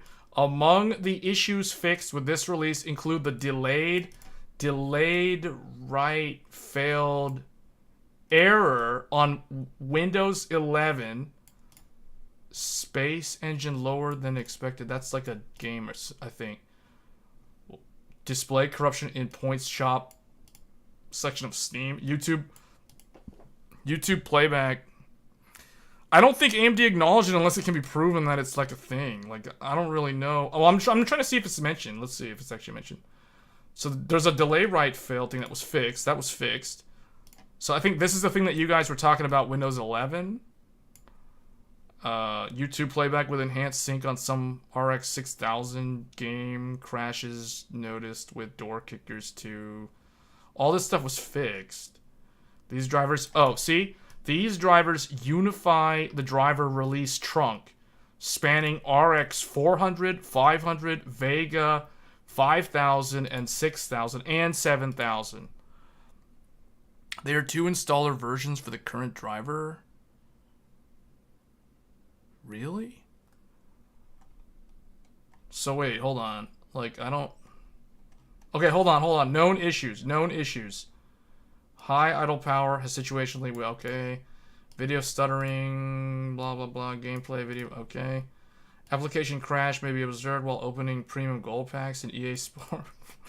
Some virtual reality games are apps may experience lower than expected performance on Radeon 7000 series. AMD bug report tool, pop-up, or system hang may be observed after driver upgrade on some hybrid graphics notebooks. Users are recommended to use the factory reset. Corruption may be... So, I'm not seeing the so-called problem, though. Certain videos played with movies and TV may briefly show corruption when moving the window between. Brief display corruption may occur when switching between video and game. It's not the known issues. Well...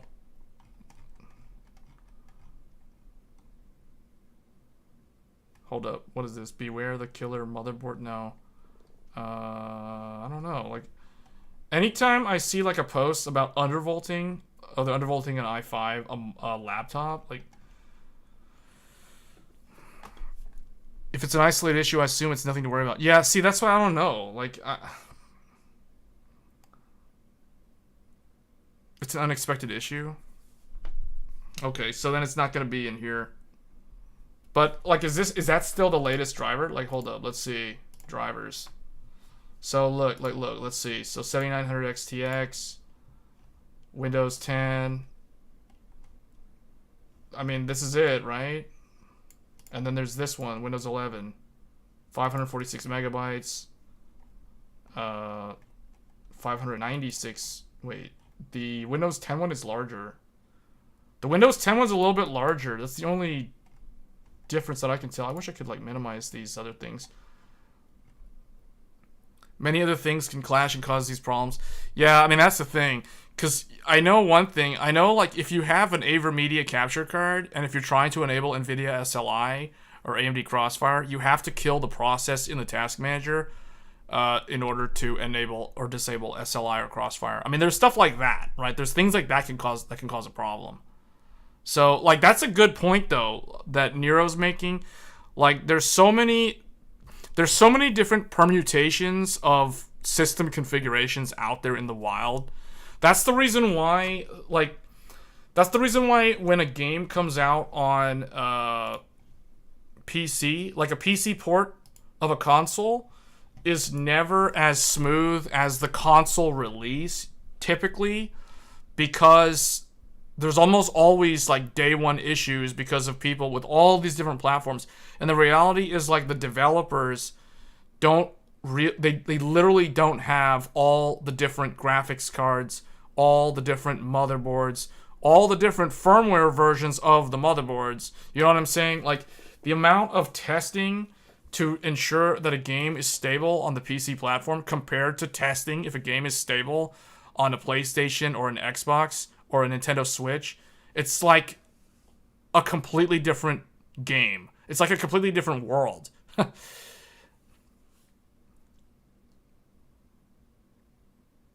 Do these drivers even show in the Radeon software, or can you... No, the driver version shows in the Radeon software. Yeah, it shows up. It's actually easier to see it in the Radeon one than the NVIDIA one. In NVIDIA's control panel, you have to go up to the top and you have to pick, I think it's either system information or about. It's like one of those two. I think it's system information. But the AMD one, you literally click on the gear icon and it shows it right there, if not on the home page. You had a Windows 10 to 11 install and was getting blue screens, black screens, had to do a fresh install of Windows 11 to get the issue somewhat fixed. I just upgraded one of my laptops to Windows 11 today, and it didn't, I don't know, it didn't have, I walked away from it for like an hour, and I came back, and it was done. It was at the login screen, so I don't know, man. Maybe I'm just lucky. It's like, it makes you think of like that scene from Star Wars, you know, Episode 4, where R2-D2 and C-3PO literally walk right across, like they walk across the hall where the rebels and the stormtroopers are like shooting at each other. They just walk right through the crossfire and dodge every single bullet. Maybe I'm that guy who's just walking through the crowd of like people getting hit by all these driver bugs. I don't know, because it's not like I'm doing anything different. I mean, the only thing that I'm not doing that I see other people do is I'm not undervolting for one thing, and I'm not overclocking the GPU either. It's like it's running stock. Like the Red Devil that I'm using, the Power Color XTX Red Devil, has two BIOSes on it, and I'm running it in the default one, which is the OC BIOS. Thing is, you don't hear from people who don't have problems. Well, the thing is, I do occasionally see, like, on Build a PC Reddit and those type of things, I'll see people, like, posting that they're having a problem with something. But you like, I'll sort of skim through the post, and if I immediately see the word, like, undervolt or overclock on, like, RAM or the GPU or even the CPU, I immediately just, like, okay, I'm done reading this, because it's like, obviously the user's doing something wrong, right? So, obviously it's an unstable overclock or undervolt, and they haven't really realized that. That's usually the end of that. You got a blue screen after cloning to a new M.2. I don't know, man. That sounds like an unstable overclock right there. The only time I've ever experienced a blue screen is from an unstable overclock. Like, that's literally like, for example, the RAM. When I was overclocking RAM, and I think, like, Joey can back me up on this, like, when you're overclocking RAM, if the RAM is not stable, you're going to run into a blue screen pretty quick. And if the RAM is borderline stable, you might boot into Windows, and it'll be okay. But if you go load up a game, and then if you just start playing through the game, at some point the game is going to crash, or you're just going to go blue screen of death. Blue screen can happen from a display driver. See, I've never seen that happen. Like a blue screen due to a display driver. I don't doubt that can happen. That can definitely happen. But I still wonder, like, how much of that is system stability issues. Like a blue screen due to a driver crash, I don't know. Like, the first question in my mind is, what's the RAM speed? Like, okay, assuming the graphics card is running stock, well, what's the RAM running at? Is the RAM running on XMP? Because remember, XMP is not guaranteed. XMP memory profiles are technically an overclock. You can't go to Intel or AMD and say that your system is not working as expected if you're running at like 6,000 megahertz DDR5, or if you're running at like 3,600 megahertz DDR4. That's not considered a supported configuration. You can make your display driver crash if you go back to the October driver and turn on fan curve. Oh, but aren't you on... Wait, who... Is Nero? Who's the one? No, I think the N. Somebody in the chat said they were on a 79... Oh, no, the N. The N's the one on the 7900 XT. So wait a minute, Nero, what system are you running then? You're able to make your display driver crash if you go to the October driver? Oh, probably an AMD one or an NVIDIA one? You said the October driver. Issues playing games at 5200, lower to 4800, and the game stopped crashing even though the advertised speed is 5200. Yeah, so what I will tell you is the 5200, what you probably need to do is you probably have to run the previous live stream I did yesterday covers this. Because I ran into the same problem that you're running into with the RAM. So I was running the RAM at 5200, 128 gigs of 5200, and that wasn't working. So I backed it down to 4800, and that worked. But now I have tuned the RAM, and I have increased the voltage to the SoC, and now I'm actually running 5200 stable. You all are making me think about my decision to buy a top-grade GPU. What do you mean? Honestly, the top-grade GPUs are never really... I mean, it really depends on what your monitor resolution is.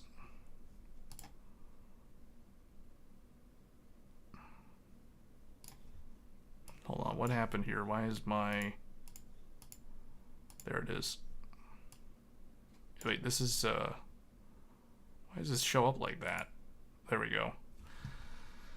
See, so you can see I'm running, well, you can see right here, I'm running 128 gigabytes of memory right now. This was hard to get stable. Like this was hard to tweak.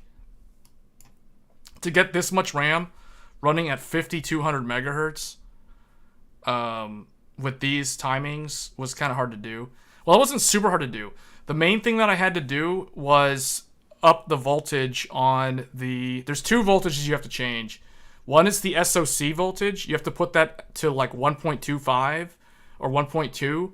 And then the other one is the VDDIO MC voltage. That I set to 1.35 volts. And after doing that, I'm now actually able to run it at 5200 megahertz. And keep in mind, this is like the worst case scenario. This is 4 sticks of dual rank. So this is 2 DPC, fully loaded 128 gigs on Zen 4.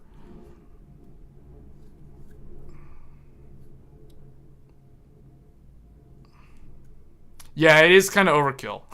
It is kind of overkill, I will say that. Before, I was running 64 gigabytes of RAM, which some people might argue is also overkill.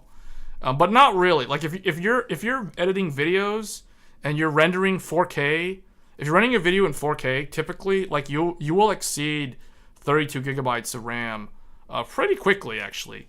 Now 64 is still going to be good, but 128, that's I'm just kind of doing this just for the lulz, I guess. I'm just doing it just to kind of see like what's the limit of the platform. But yeah, this is interesting because back when Zen 4 launched, you couldn't actually do this. If you wanted to run 128 gigabytes, Wendell from Level 1 Text has a really good video. It's a pretty old video now because it was like in the early December, I think, or maybe it was in November. But that was back when the Agisa, the firmware was way older. So you couldn't actually do 128 above. I think he said that his was stable at 3600, and then I think he tested it at 4000 and it was okay. But then anything above like 4200 wasn't really working for him. But I think then a newer update made 4800 work, and then now like the latest one, like at least with the voltage tweaks that I've done, it seems to be running good at 5200 at 128.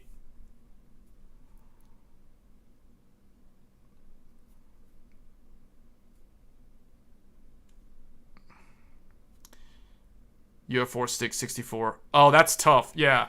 So what I'll tell you is 64 gigs across 4 sticks is harder to run than 2 sticks, 64 2 sticks. You should probably watch my previous live stream. My previous live stream that I did yesterday, we talked all about DDR5. So whereas yesterday was all DDR5 discussions, today's discussion was supposed to be more like GPU pricing and predicting what the newer graphics cards are going to be priced at when they launch later this year. But yeah, like there's a lot of info in there. I think I even write down in Paint, like I remember talking about the voltages specifically. So VDDIO MC, if I remember correctly, there's two voltages. There's the SoC voltage. You want that one to be at 1.2 to 1.25 in that range. And then VDDIO MC, it needs to be either 1.25 to 1.35 volts. Somewhere in that range. Ever since I made this tweak, I'm actually now able to run 5200 megahertz stable for 128 gigs. So for in your case, well, you're still running 4 DIMMs, so it's going to be similar to what I'm doing. The only difference is your RAM is single rank DDR5, mine is dual rank DDR5. So yours will be a little bit easier to run than mine, because it's single rank versus dual rank. Dual rank is like the worst case scenario.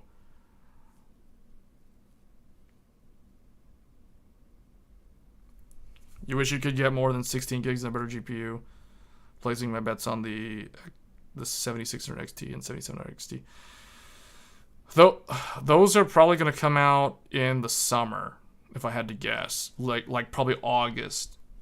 And that's a great segue. Now we can probably talk about like when we can predict the next graphics cards to launch, because those are coming out real soon, or they're going to be announced real soon, but they're coming very soon, or at least this year. So I guess we'll delete this stuff.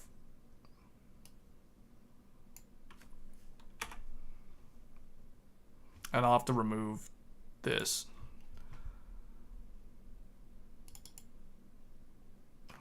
Okay, I guess we'll just leave it here, and we're just going to type these out. So here's what I think is going to happen. I think the RX, there's going to be the RX 7800 XT, and now here's the thing. I don't know, because AMD went and brought back XTX, I don't know if they're going to call the one under this the 7800, or if they're going to call it the 700 XTX, or XT. I think they're going to call it the 7800, if I had to guess. But I don't really know. Like, they've changed their naming convention to the point where it's almost like they might try something like this. Although I don't think that's going to work as well as the top SKU. So I think realistically it's going to be something like this. And then on the NVIDIA side, we're going to see RTX, 4060 or 4070, and RTX 4060. Well, I don't know, because I don't really know what's going to happen on the NVIDIA side, because there's been so many leaks with the NVIDIA cards. Like, there's been that really big one, which might end up being like a data center one, and then there's like the rumored Titan one, and then there's like another one that people are saying is a 4070, but then like the AMD one I think is supposed to be, I think the AMD ones, technically the AMD ones are supposed to be announced next month in March, with a release coming sometime in Q2, whether that be, late April, May, sometime around there. That's my guess.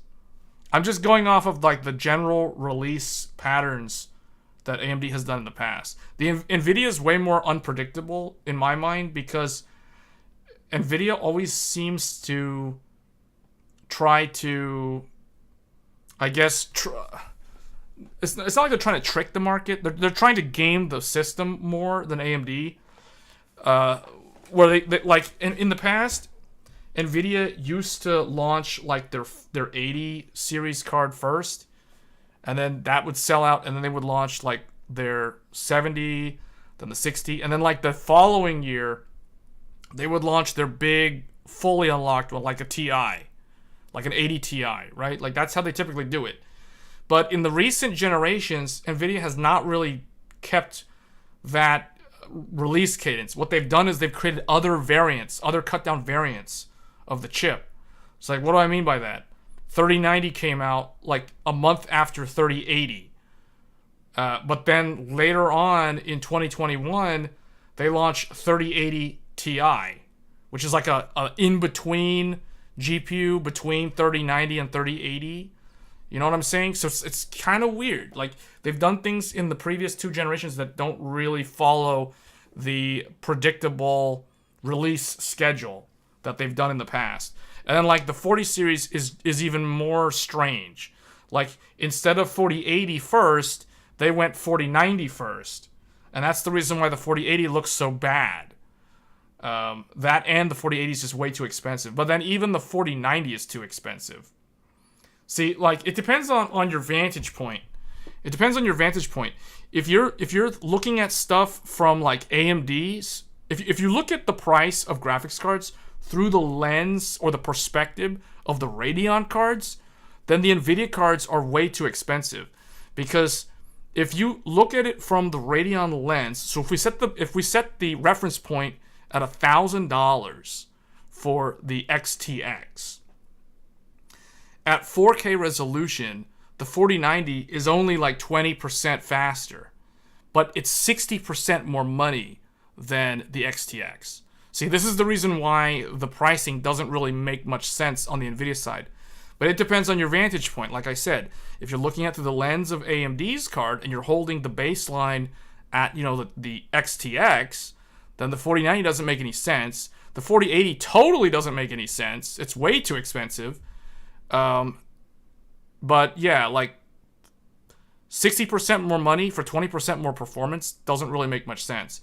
And then like 20% more money for 5% less performance makes no sense at all.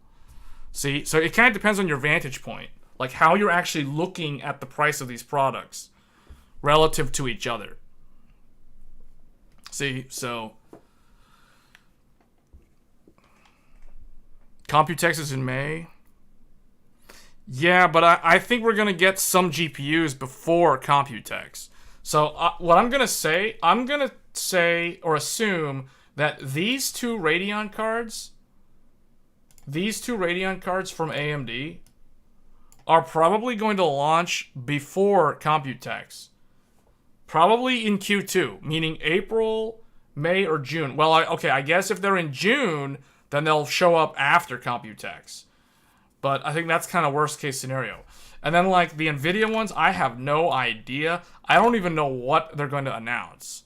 I don't know if the 4060 is coming first, or if it's going to be 4060 Ti, or if it's going to be 4070. You know, I have no idea what Nvidia is going to do. Nvidia has confused me so much because they basically flipped the table and was like, okay, we're going to do 4090 first, and then that's just going to make everything else we launch after it just look terrible. See? So, I don't know. Like, that's why you went red team? Yeah, I mean, the thing is, if people... See, here's the thing that I've been saying. Back when we were evaluating, like, back in November, when I did a live stream talking about Black Friday deals in tech, I couldn't recommend any of the 30 series cards. Because the 30 series cards, even during Black Friday, were still above their MSRP. Like, only now are some of those cards below the MSRP. That reminds me, we need to actually, like, finish... I need to finish actually looking up the price of those cards. Well, okay, now... You know what? We're probably just going to have to delete this. We'll just have to, like, redo this. So that reminds me, 3080 sold out, gone. Gone with the win.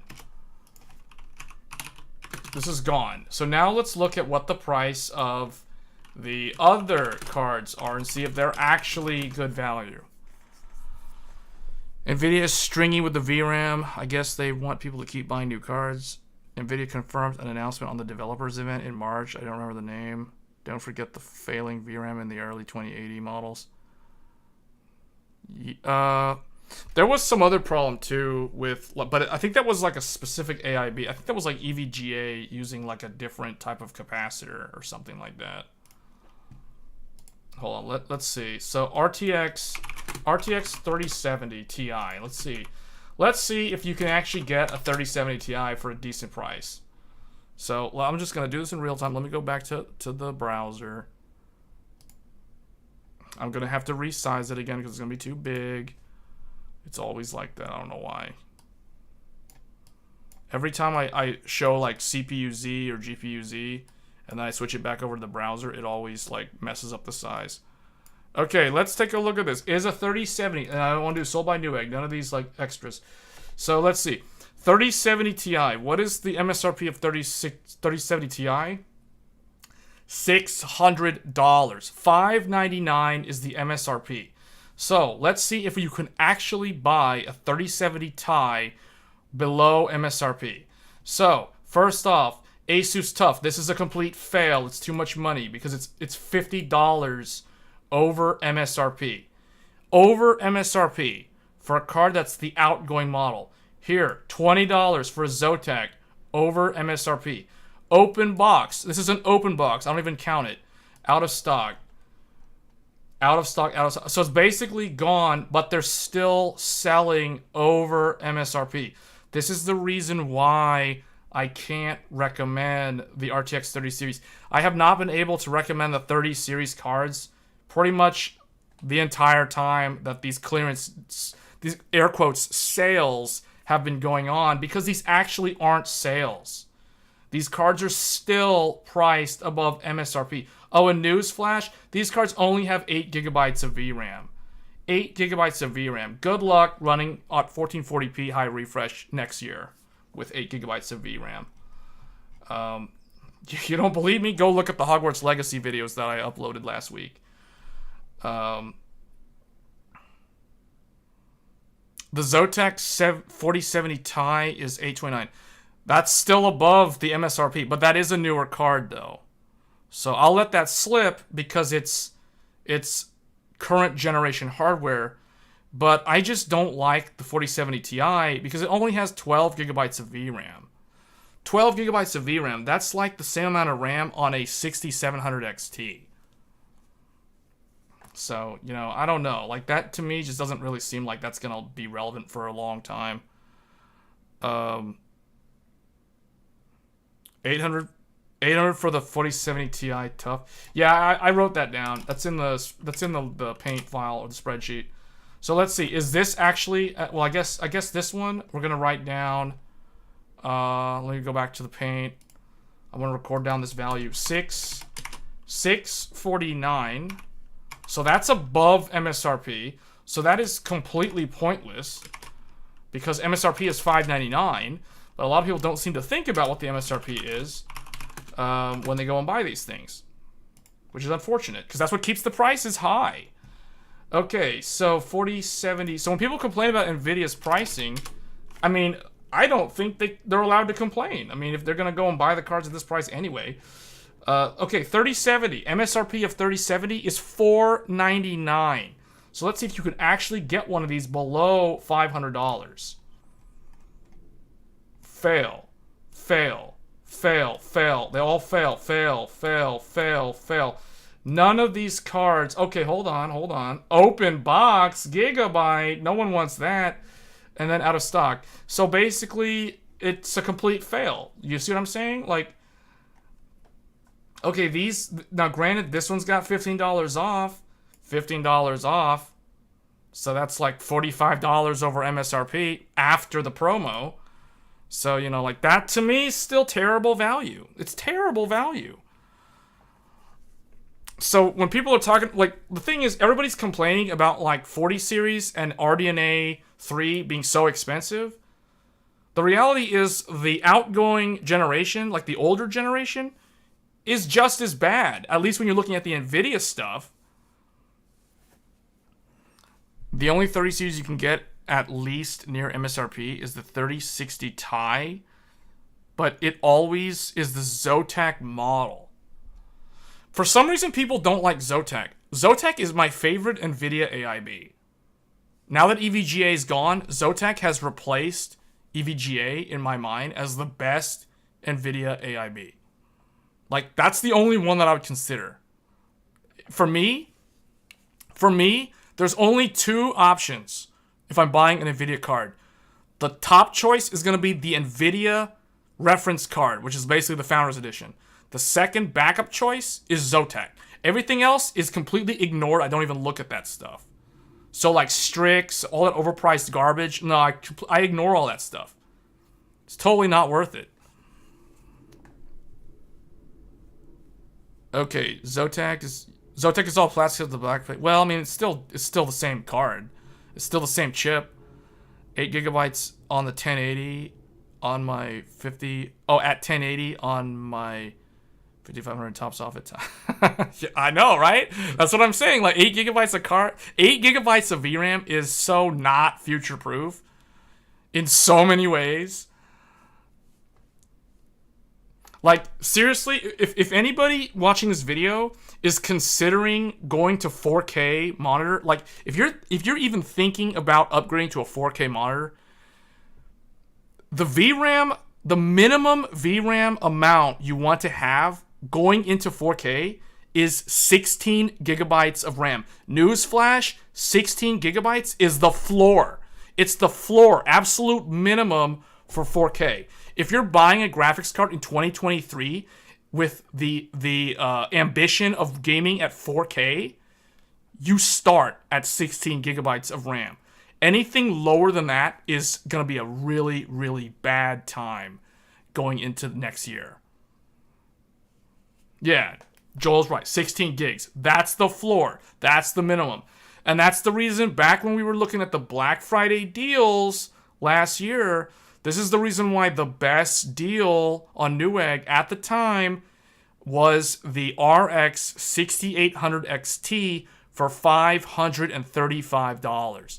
$535, 16 gigabytes of VRAM, and it came with 2 free games. It came with the Callisto Protocol and the voucher for Dead Island 2, which comes out in April. So it's like, you couldn't really top that. You couldn't really top that. Like, it's either that or you're paying like over MSRP for some 8 gigabyte 3070 Ti. You know what I'm saying? Like it's like there's good decision and there's like bad decision. That's basically all it boiled down to. But okay, I mean, people are gonna do what they're gonna do, right? Like, so basically everything here is a complete fail. 6950 XT is looking real good. You know why the 6950 XT looks really good? Especially if you're near a Micro Center. You know why this deal looks so good? Hold on, what are these other ones? Okay, those are way too much. Because this is $699. This card is equal to a 4070 Ti. This card rivals, this last gen card from AMD rivals 4070 Ti. Oh, and newsflash, it has 16 gigabytes of RAM. It has the same amount of RAM as a 4080 at the price of $700. Basically half the price if you're comparing this to like some aftermarket 4080 for like $1,400. Like some Asus Strix or some nonsense. You know what I'm saying? So it's like, and back then you could get this with the 2 free games. You could get Callisto Protocol or Dead Island 2, like for free, straight up, bundled with this card. So it's like, this is this one right now, in my mind, is probably the new value king of the high end, because the 6800 XT at like 500 something is basically gone. So that literally just leaves this guy. So yeah, this one's the king of value, like in terms of like frames per dollar. You can't really beat this. I mean, the only other one I can think of is probably, I don't know, I'd have to do the calculation, but like the 6800 XT at like 550-ish, somewhere around there, might be slightly better value from dollars per frame. But the reality is this card is so much faster, it's like, just get this, right? Like it's $150 more, somewhere around there, for a 4070 Ti without paying the NVIDIA tax, and you're getting 4 more gigs of memory. So this actually fits into the 4K lineup nicely. So yeah, this one's good. Like this one, I can actually recommend this one because it hits all the check boxes, right? Like I mean, I think this one even has the dual BIOS. Yeah, this I can see the BIOS switch right up there. So this one's got the dual BIOS. It's got the quiet mode. It's got the OC BIOS. You got your triple display outs. You get one HDMI. So, you know, it's doing everything right. Like, this one looks good. It's got that flow-through honeycomb grill on the backplate. The XFX 7900 XT is $849. Well, actually, you know what? Let's look at the 7900 XT. So the 7900 XT is it's in a tough spot because it's wedged between the 4070 Ti and the XTX. It's funny because it's like AMD messed themselves up when they priced this card so close to the XTX, because now the problem is like this card is essentially sandwiched between the XTX and the 4070 Ti. So it's in such a weird spot because it's like, on the one hand, it's also kind of sandwiched between the XTX and, if we're talking AMD, the 6950 XT. But here's the thing. Like, this is where, like, the big brain thinking comes into play. So when you're looking at this card and you're looking at the 6950 XT, one of them is $700. You know, this one, there was the $849. So this one's $150 more than the 6950 XT. But you got to think about, like, if you're not that familiar with AMD, what are these cards equal to in terms of performance? Well, let's think about that. The 6950 XT is equal to the 4070 Ti. The 7900 XT is equal to the 3090 Ti. In fact, I think it's like 1 or 2% faster than the 3090 Ti. So it is generally in the same ballpark. So I'm going to call it about the same. Right? Like when you think about Hogwarts Legacy, if we're talking Hogwarts Legacy, what is the recommended graphics card for Hogwarts Legacy at 4K Ultra? Well, guess what? The 7900 XT or the 3090 Ti. That is literally what they put on their website. So those two cards are basically the same.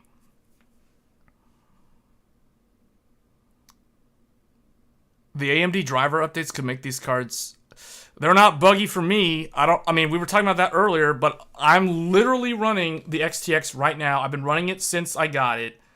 None of these buggy problems. Stream quality is excellent. Everything's working. So I don't really know what people are doing with their cards. I guess they're undervolting and it's not stable. But yeah. So bottom line is they're not really buggy. Like they unified the driver. I think the reason why they forked the driver at launch was because the kernel, the driver kernel for the 7900 series is completely rewritten. It's completely different from the 6000 series driver kernel. So somehow they're now unified. So I don't really know. Like, I guess the whole time that they were split was because they were trying to backport the newer kernel for the 6000 series, if I had to guess.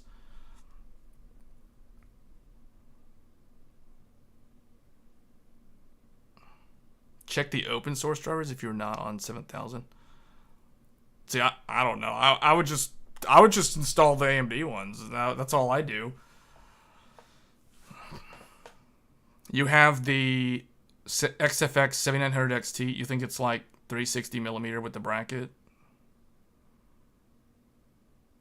Oh yeah. I know which one you're talking about. Yeah. It's a long card. This is a really long card. You can get these from Best Buy if you're in North America. Yeah, this card is really, really long. I wish that Radeon logo lit up, because the 6000 series, the Merc cards, the 6000 series, the Radeon logos lit up. I think that's kind of a missed opportunity from them. That's like my only critique of this card, but otherwise it's a pretty solid card. Because this card's going to be good. This card's going to, I mean, 20 gigabytes of VRAM, you know, like, it's all about the VRAM, guys. You guys don't believe me? Go look at the professional cards. Go look at how much the RTX A6000 series cards cost. Go look at how much the AMD Instinct cards cost. Those things have lots and lots of VRAM. It's the VRAM that actually matters in the long run. That's why on the professional side, all those cards have lots of VRAM. So the way I see it, 20 gigs of VRAM, you're getting this on the cheap. I'm not gonna say cheap because this graphics card's not cheap, but you know what I'm saying. Like comparing this to professional workstation, like 20 gigs on this, and then XTX 24. So it's like you have the same VRAM as a 4090, but you're like saving 60% of your money. So, and you're only losing like 20% of the performance.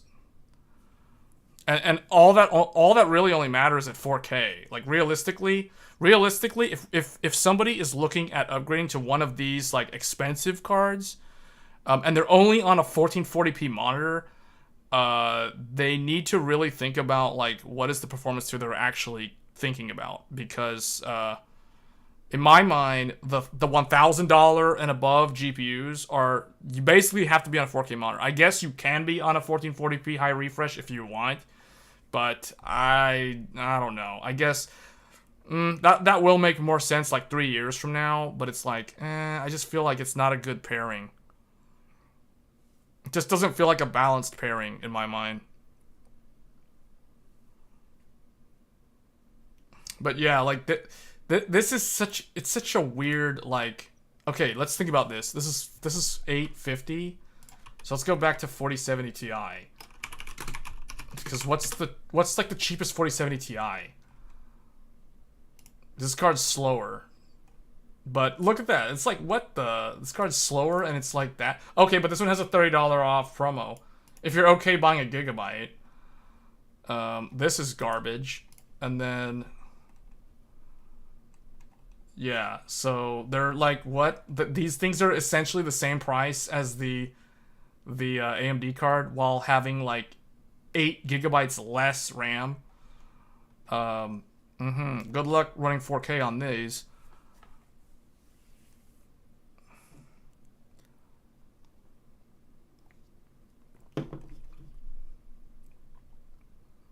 Yeah, all of them have the backplate.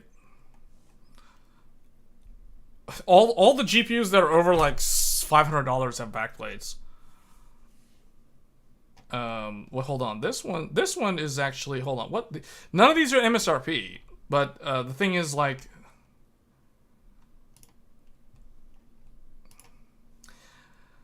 I said it before, I'll say it again. This Zotac design is my favorite one for the NVIDIA AIBs. Like, this looks like a sneaker. This looks like the bottom of a shoe. I totally dig that design. That is such a nice design.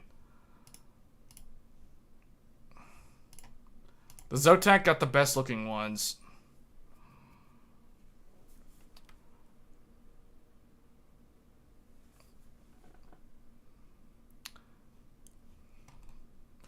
This is just too much money. Like, in my mind, like, this is too much money for what it is. For what you're spending all this money on, it's not worth like that.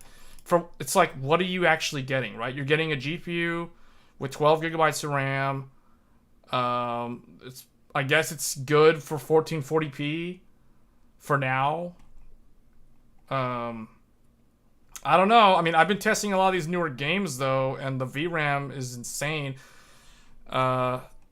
It's funny reading some of the comments on the videos for Hogwarts Legacy. People complaining about like, somebody was trying to say that NVIDIA has these backhanded deals with developers to make them use more RAM. Like, that's obviously conspiracy theory nonsense. That's totally not true. It has nothing to do with NVIDIA, and there's no backhanded deals from NVIDIA telling, Avalanche Games to use more VRAM on purpose so people will buy the more expensive GPUs. That's nonsense. That's complete nonsense. It's just the fact that newer games engines, newer technology, DX12, etc., UE5. Now, granted, Hogwarts Legacy is not UE5, it's UE4, but that's besides the point. The point I'm trying to make is you can't expect newer games to always use the same amount of RAM as like older games. That's just not how it works. So and you can't expect developers to bend over backwards to make their game run nicely on some old graphics card from 2016. You know, like a RX 480 or a GTX 1080. Like, it's not up to the developers to do that. They don't have to go out of the way to do that. They're gonna develop the game based off of the current generation hardware when they make the game. So, like, obviously, the game, like Hogwarts Legacy, wasn't really designed to run on a 7900 XTX or a 4090. It was more realistically, it was designed to run on a 30 series NVIDIA GPU or a 6000 series RDNA GPU. That's because when that game was in its late alpha stages and beta stages of testing, that was what was available in the market at the time.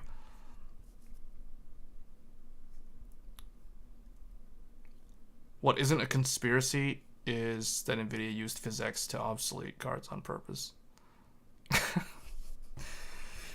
Doesn't PhysX just run on the CPU, though? Like, does that... I don't know. That... I remember hearing about that, but I don't know if that's true. NVIDIA acquired that company that made that PhysX card just because they didn't want... There was two reasons. One of them was they didn't want somebody else, like Intel or some larger company at the time, to absorb that company. Or they didn't want, they didn't want Aegea, which was the name of the company that made PhysX. They didn't want that company trying to compete with them with, like, graphics accelerator type technology, aka PhysX, or anything similar. That's the reason why they acquired them. They didn't acquire them to kill them off. Now, like, usually, like, if a company is going to buy another company, you got to think about it from a business point of view. If you have to buy a company for several $1 million, or whatever they ended up buying that company for at the time, like, you're spending that much money, right? Like, you better actually get some kind of return on your investment. You're not just going to throw away all this millions of dollars to make this one company that you're competing against vanish overnight.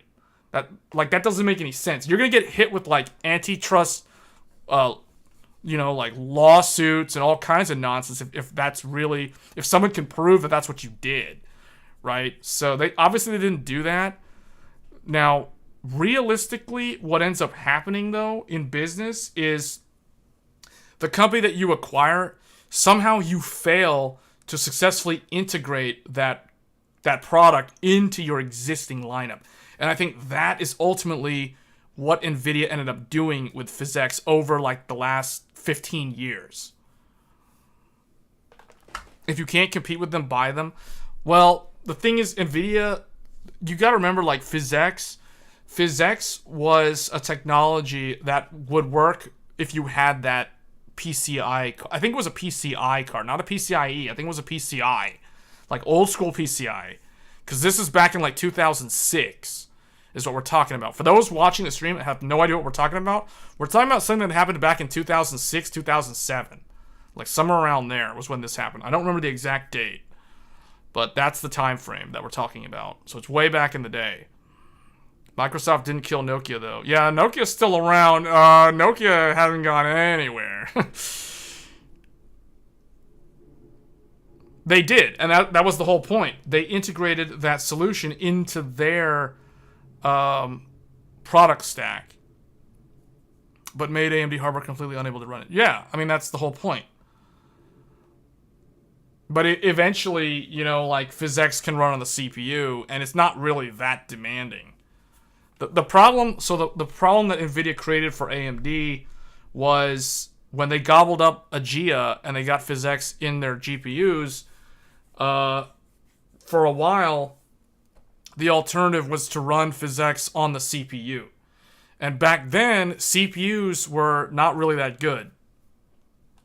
So PhysX ran like garbage on the CPU, and it ran really good on the NVIDIA graphics card, because it had a dedicated ASIC, which is the Aegea, the PhysX ASIC, on the graphics card, right? So, but the thing you have to remember, like, that increases the complexity and the BOM of NVIDIA's GPU, because now not only are they manufacturing the GPU, they're also manufacturing the PhysX component and adding that onto the board.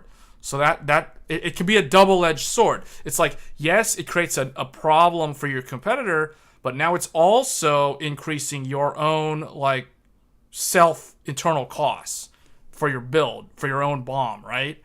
Whereas the competitor, they lack the PhysX, but they don't have to spend the money on including that hardware in their design. So it's, it's kind of a thing. It's kind of a double-edged sword.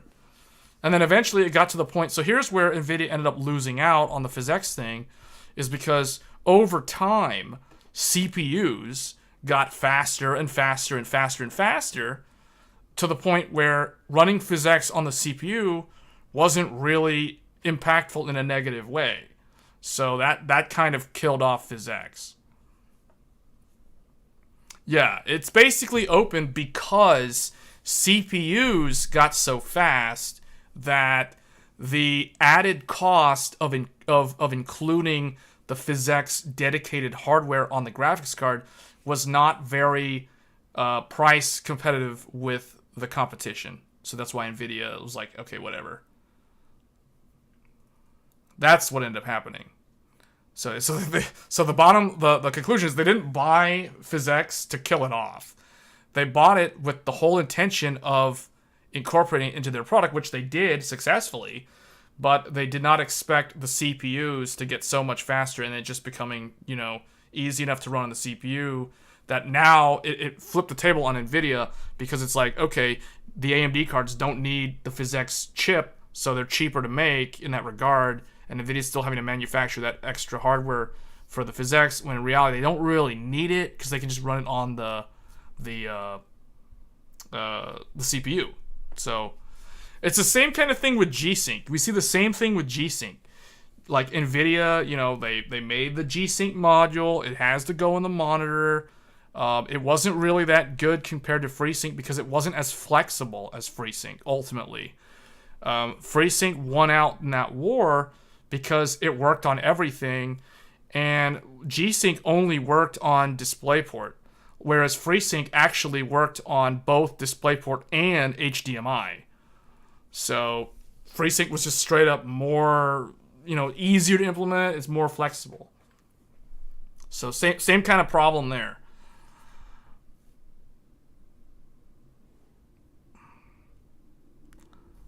The 6-8-core revolution. The 6-8-core revolution in 2017 changed everything. Yeah, it kind of did. You're right, it did, because it brought high core count CPUs to the general public. Because historically, if you wanted a 6 or 8 core CPU, your only option was HEDT or some kind of like workstation equivalent, and those were really, really rare. Like workstations back in like 2017 were extremely expensive. I mean, they still are today. Look at Threadripper Pro, for instance. And then if you wanted like an HEDT, which is a high-end desktop, you were paying essentially 500 something, or I guess if you wanted an 8-core, you were paying like $1,000 for like a Broadwell E i7 6700K. Or no, 6900K. Yeah. Or a 5960X Haswell E. Like those were like the first 8-core HEDT. Bulldozer had high cores but bad clocks. Ryzen opened the door for high cores and high. Well, yeah. Well, the problem with Bulldozer was AMD. It was an example of AMD betting on the wrong architecture and it just not working out for them. Because basically Bulldozer was a huge gamble for them and they literally just lost terribly. The whole gamble was the idea of what do they call it? Clustered multi-threading. Yeah, clustered multi-threading. It was a cluster, all right, but I mean, not in a good way. PS4 is 7-core, 8-1. I think they did that for yields. if I remember correctly. I think they did that for yield reasons on Sony's end.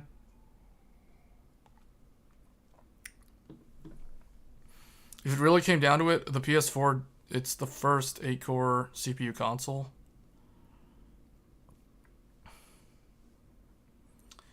Yeah, and that was 2013. That was fall 2013. And I mean, Bulldozer was 2011. Bulldozer was 2011. The FX8150. Then Vishera, the FX8350 that everybody had for like 5 years or more or whatever while they waited for Zen. What that did was force devs to program for multi-core. Yeah, hold on. Let's let me go back here. So I guess the bottom line is there's literally no... I guess just to sum this up real quick, there's no good value down here. You just kind of have to wait until newer stuff comes out. But there are decent deals to be found, like, in this range. Not so much up here, but more so, like, in the middle. Xbox One also had... Yeah, the Xbox One was the same.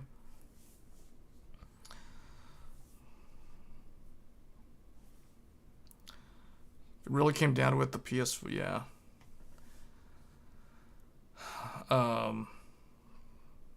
Yeah. Yeah, because you guys have to think about it. Think about it too, right? Like from 2017, up until now, look at how, look at like a game. Compare a game from early 2017 to like a game that came out this year, and then like take that same game from 2017 and compare it to a game from like 2013. Or I guess 2010. You know what I'm saying? So it's like 2017 really was the shift, but I really think that it was really the console switch, like the change from... I've said this before, like I still think, like in terms of graphics increase, from the PlayStation 2 to the PlayStation 3 was a huge bump in like graphics fidelity. And then anything beyond PlayStation 3 isn't so much graphics fidelity. It's more like increases in resolution and frame rate and like textures. Because compare footage from Dead Space, the original Dead Space on the PlayStation 3 to like the modern remake. It's like, yeah, the remake looks a lot better, but you have to admit that old PlayStation 3 title holds up really well. You want another example? Metal Gear Solid 4.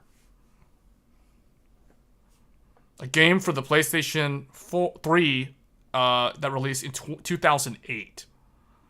That game still looks good.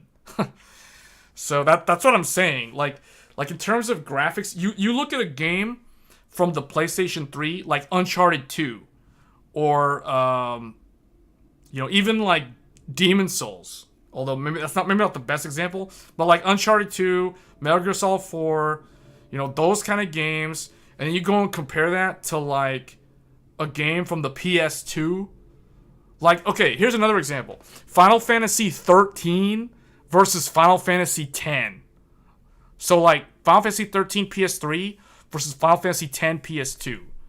And then like take Final Fantasy X PS2 and look at like Final Fantasy 9 or Final Fantasy 8 or maybe 7 on the PS1. You see what I'm saying? So it's like, okay, the jump from the PS1 to the PS2 is really, really good, but like 10 to 13 is like a way bigger jump in terms of the in-game engine. Because, like, the only time 10 looks really good is those pre-rendered CGI cutscenes. But that's not actual in-game engine footage. Whereas 13, pretty much, like, all those cutscenes are in-game engine footage. Although they do have a few, like, pre-rendered FMVs. Assassin's Creed 3 versus something from today. Assassin's Creed 3? Yeah, so in general, what I'm saying is like the PlayStation 3 from PS2 to PS3, I think was like the biggest jump, and then from because PS3 to PS4, honestly, like it's not really that big of a change. Like think about it, right? Like yeah, remember when games came out on PS3 and PS4? Like the PS4 version, yeah, it looks better because it's rendering mostly at 1080p, 30 FPS. Or if it's dynamic resolution, then you can get unlocked FPS. And then the PS4 Pro came out, and it was like, okay, now you can actually see most games running somewhat at a frame rate that's like above 50 FPS if unlocked. Case in point, like Dark Souls 3.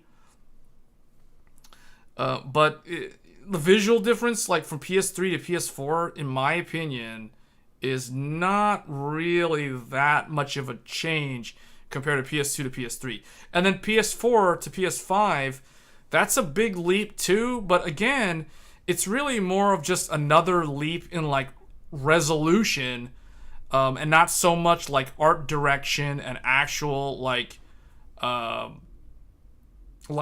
guess the overall look and feel of the game, if that makes any sense. Like PS2 had so much like 2D backgrounds. You know what I'm saying? And then like PS3, they actually started doing like full 3D backgrounds. And then ever since then, it's like all the same thing. It's all like mostly 3D rendered backgrounds with like LOD, like levels of detail and stuff like that. PS4 and Xbox One were both underpowered consoles. The Xbox Series X and the PS5 are much closer to PC hardware than the last generation. Not, I mean, kind of, but you have to remember, like, when the PlayStation 4 and the Xbox One launched, that was fall of 2013. So the best graphics card when those two consoles launched was the GTX 780 Ti. The 780 Ti and the Radeon R9 290X just came out. Those two cards were brand new when the PS4 and the Xbox One launched. Now, what is the PS4? It is essentially a Radeon HD 7850. It's a Pitcairn. Pitcairn was the code name of the actual Radeon card. And I think the Xbox One was essentially the same thing. It might have been like the fully enabled one, which was the 7870. But I don't think it was. I think they were both like 70. Well, maybe it was. I don't remember. But the thing is, you got to remember what I'm saying is the graphics on the PS4 and the Xbox One, that was pretty good hardware. That's the Radeon HD 7850. That's like a GTX 660 to 660 Ti. That's like pretty decent upper mid-range hardware at the time. See, so that's what I'm saying. Like the performance of those two consoles wasn't really that bad. Yeah, no, yeah, I know the hardware differences with and then the Xbox also had the ERAM or whatever it was called. Did Nvidia skip the 800? No, they didn't skip it. They only put them in mobile. It was only mobile GPUs. There was like an 860M, an 880M. Those were all like mobile parts. Yeah. But see, like back then, they weren't really that bad, right? Like they came out and they were like kind of in the middle of the PC graphics stack. Because let's just put it this way. There was a lot of GPUs that were weaker than the PS4 and the Xbox One. So let's go by it's more accurate to go by AMD because they're AMD based. So at the time there was the R9 290X, the R9 290, then there was the rebrand R9 280X, which used to be 7970. And then there was the R9. This was when AMD started doing the rebrands. So they had the 280, which was the 7950. Then they had the R9 or R7 270. I can't remember. Was it R9? I think it was R7. No, it's, yeah, R7, R7 2, yeah, R7 270X. We're just gonna run with this. 7870 because it's too. There's too many SKUs for me to remember. Like I'm just kind of impressed that I actually remember all this stuff. So anyway, this is where it goes, right? Then you have the R6 or R7 260X, which was a rebrand of the 7790. And then there was the oh man, I am not remembering these, the first letter or the first number. 260 7770. Yes, they had a 7770. And then I don't remember anything. I think there was like some small, like, yeah, there was a R3 or 250 something, which was a 7750 rebadge. I don't remember. I don't remember all these renamed things. But essentially, where's the PS4 and the Xbox? Right here. These fell like right in the middle. Like literally right here. Because if you want to get really technical, ignore the two at the top. This is essentially what we have today with AMD having, you know, 7900 XTX and 7900 XT. And then everything else that's currently for sale is last gen hardware. So think of this one as the 6900 XT or the 6950 XT. So this is kind of where those fell back in. I'm just like talking about today compared to like years ago when those consoles launched, what they were equivalent to at the time. How about the Wii U? That was somewhere like down here or worse. I can't remember. Wii U was like way down there somewhere.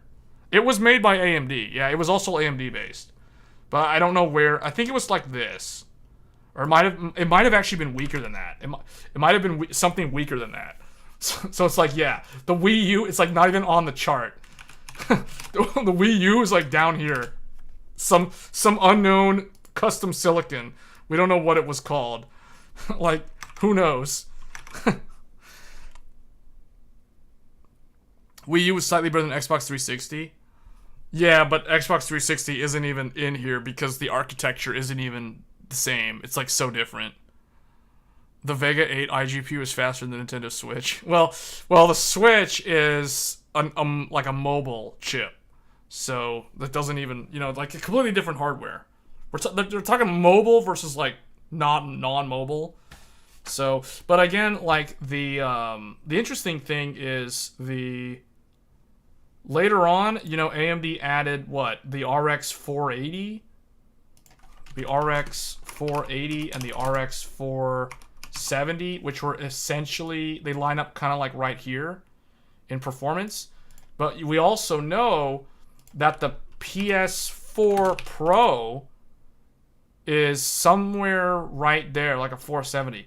And I'm not 100% sure on this next one, but I think the Xbox One X is somewhere like close to the 40. I mean, the 480. It said 480. Or it's like, I don't know. It's like somewhere like slightly better, but it's like not the same as a 480. So it's kind of like in between. So I don't know. In terms of how these stack up, you know, what's funny is like the PS4 Pro is kind of like the fastest AMD GPU from 2013, right? So when you look at it, it's like, whoa, that makes the PS4 Pro look a lot faster than the original PS4. Because it's all those tiers above the other ones.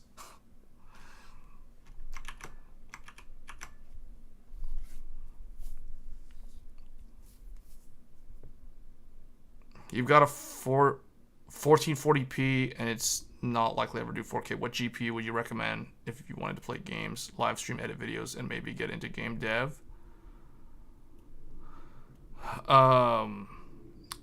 Yeah, like Marcelo's saying, if you're in the US, the 6950 XT is the best deal right now. But what's the... Oh, do you have a particular budget? Like, that'll be my question. Like, is there a particular price range? Not in the US? Okay, well, what's the price range, I guess? Yeah, switch was Maxwell.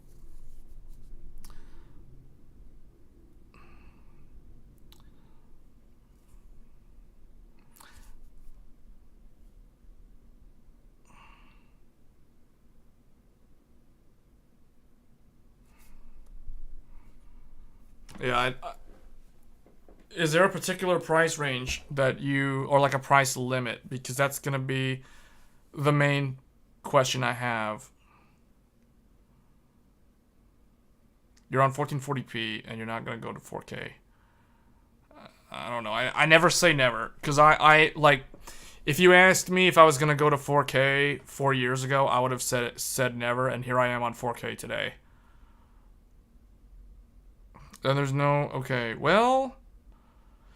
1440p, realistically, the best value for 1440p is going to be somewhere around... It's really gonna be somewhere around, like... here, I would say. In terms of the value. Like, somewhere in this range is what I would consider 1440p. If you're looking for value. So you're really, honestly, like, the NVIDIA options are really not non-existent today.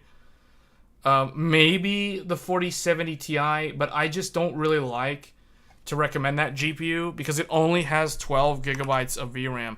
So with the way games are now, and especially because you're talking about game development typically you're going to want something with more than 12 gigabytes of RAM. Most game devs don't actually use consumer grade GPUs like what we're talking about. Hold on. So the Intel GPU actually makes sense in this scenario. But I just don't know. I just don't know, like, as of today, the software development ecosystem for Intel is very, very elementary, I'll say. Or it's very basic. It's not well developed. So, like, with NVIDIA, you know, we have the CUDA ecosystem. However, with AMD, there is also something called ROCm. Like, a lot of people don't really know this. So NVIDIA has something called CUDA. AMD has something called ROCm, I believe. Yeah, ROCm. So these two are somewhat interchangeable. There's a lot of, like, translation. There's a lot of different, like, translator built today that can convert code. Typically it's meant for CUDA because that's been around way, way longer, but it can convert to ROCm and vice versa. So, like, from a development standpoint, it's not really like one or the other is required. It works both ways. Don't develop on Intel for compatibility's sake. See, I don't know, because that's what I'm saying. Like, the ecosystem today for Intel is not really there yet. But the thing is, if you're looking at 1440p and you're dabbling in, like, development, the Arc A770 is excellent value because it has that 16 gigabytes of VRAM. I guess what I forgot to show on here is the VRAM. So I'm going to go ahead and type those out so everybody has a clear picture of how much VRAM these things have. 24 gigabytes on the top AMD card. 20 gigabytes on the second one. 16, 16, 16, 16, 12, 10, 8, 8, and I think 8. So these are the AMD VRAM numbers, and those are very, very good. They scale well. What I'll say is AMD seems to be very generous when it comes to the VRAM. Now, on the Intel side, you have 16. However, I do want to point out that some Intel Arc A770s only contain 8. I would avoid those and make sure you're getting, if you're getting an A770, make sure you're getting one that has the full 16 gigabytes of VRAM. Now, for the NVIDIA cards, now you already mentioned that the 4090 is like too much, but I'm just going to point what these are. This is 24, 16, 24, but you can't find it anymore. 12, that's why I don't recommend it. 24, 12, that's why 3080 Ti was always bad value. And then this is either 12 or 10, but realistically, most 3080s that you will find out in the wild have 10 gigabytes of RAM. The 12 gigabyte one's gonna be a lot more rare and harder to find. And then this is 8, and this is 8. And then anything lower is either gonna be 8. I mean, the 3060 has 12, but that card's really, really lousy value, so I wouldn't recommend it. But these are the NVIDIA numbers. So you can see like the RAM amounts are kind of all over the place, but not really.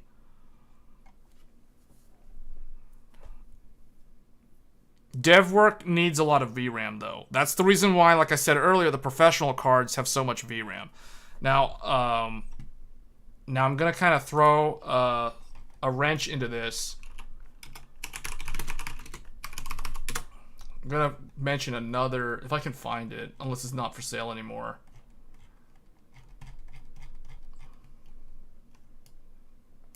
Let me see if this thing exists. Oh, Radeon. So here's another thing to keep in mind. There are professional workstation cards. If you're really serious about dev work, realistically, what you're probably going to want to get, instead of getting a consumer grade GPU, you're probably going to get one of these. So you're probably going to want either Radeon Pro or maybe the NVIDIA ones. Now, NVIDIA is currently in the middle of their refresh, so I don't know. We can look at the NVIDIA ones as well. I can tell you right now they're going to be a lot more expensive. But if you just want something for 1440p, and you want, well, I don't actually see the one that I was looking for on here. I mean, this is too much, but this is the true like dev one, because this is 32 gigabytes of VRAM. This is the Radeon Pro WCC800. So as the name implies, this is an RDNA 2 based. This is essentially like a 6800, but it is the professional edition with 32 gigs of RAM. But this is probably going to be way too much money, so we're going to forget about that one. Let's see, this one. But this, like, if you want to play games, this is not going to be a really good choice. This is like a 6600 with the 8 gigabyte, the 128-bit bus. So, you know, for 1440p, this isn't really going to be that good. But if you wanted to do, like, development stuff, that would probably be more like a CAD card rather than, like, a game development card. Really, it's probably going to be like a W6800, or I guess something on, like, the A6000, or I guess RTX A6000. Yeah, see, the problem is the NVIDIA ones are just too much money. Like, that's just way too much money. So, no. I'm trying to remember what was the other one. The A4000? Okay, here's one. It's still a lot, though. 16 gigs, NVIDIA. These are not sold, like, from Newegg, though. These are, like, a bunch of random Hong Kong. These are overseas. I don't know where you're located. You said you're not in the US, so maybe this doesn't matter. But I'm just kind of looking, you know, like the A4000, 16 gigs. You know, this is Ampere based for those that don't know. So this is like an RTX 30 series GPU, but it's a workstation professional card. So something like this. This would be like for CUDA, and then like if you wanted ROCm, that would be more like these. So let's see, what were you saying? You have 32 gigs of RAM. What is the platform you have today? It's a 3070 Ti with 16. Oh, the other card. The A4000. A770 or that.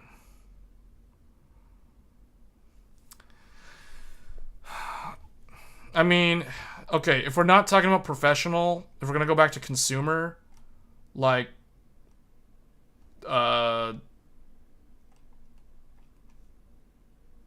this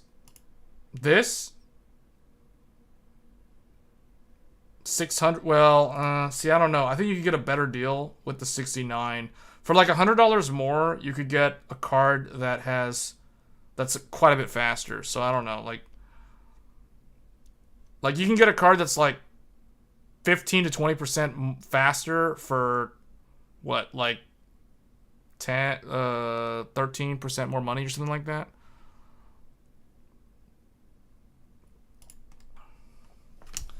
I don't know. There's like a lot of choices though. Just for what you're trying to do though, like 30 series is probably not gonna be the way to go. Too little VRAM and too old.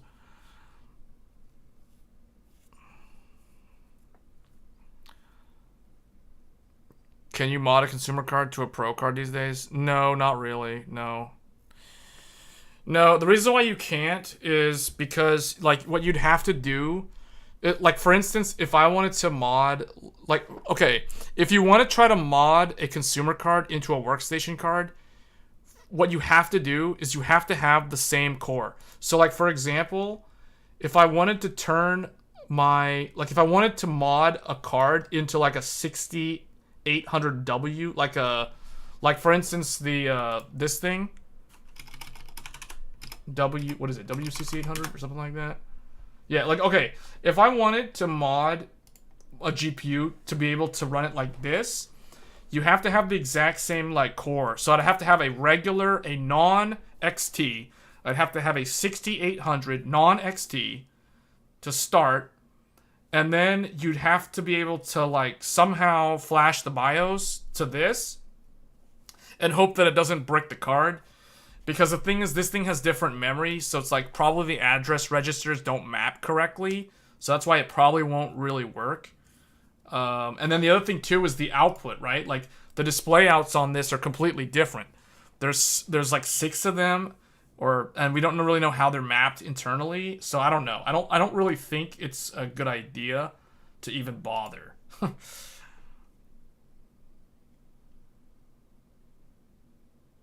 No, so these are RDNA based. These are RDNA based. The ones that are CDNA based are different. The CDNA ones are MI, Instinct.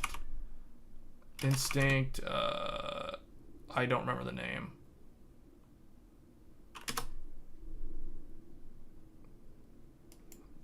I don't know what they're called. The CDNA stuff is different. It's all like the accelerator based. This is still RDNA based. This is not CDNA based. It's whatever those, what do they call it? The MI, Instinct, something. It's the stuff that goes in the servers. They don't have fans on them. They're supposed to be cooled via the server fans. Those are the CDNA based ones, not this. This is basically a RX 6800, which has a different VBIOS on it, and probably a different like the board layout is probably different in a way. That's why you can't really just flash the BIOS. Otherwise, a lot of people would do that, and they would just, like, essentially they'd pay, like $600 for a 6800 and then flash it to run it at like a $1,700 card. Yeah, not a lot of people are going to be able to do that because the board layout's probably different VRAM, different like display out configuration, so it's just not going to work. Even though it's the same GPU core. And of course, different driver stack. So, It's got the workstation, the Radeon Pro driver. So yeah, it's completely different. But this is what people would use like for game development and testing like games. And then like once they have the alpha build, they typically will test it. They'll test it on this, but then they'll test it on like an actual consumer grade test platform to verify that there's no weird bugs on consumer hardware. Because the thing about this that you have to remember, what makes this so expensive is the fact that the VRAM on here is ECC. I think it's ECC based memory. So I don't know if it says it. But typically, yeah, see? 32 gigabytes of GDDR6 with ECC support. That means that the RAM in this is like the server grade. Well, server grade. This is VRAM. It has error correction. Error code correction is built into this RAM. So this is very expensive GDDR6. And there's 32 gigs of it.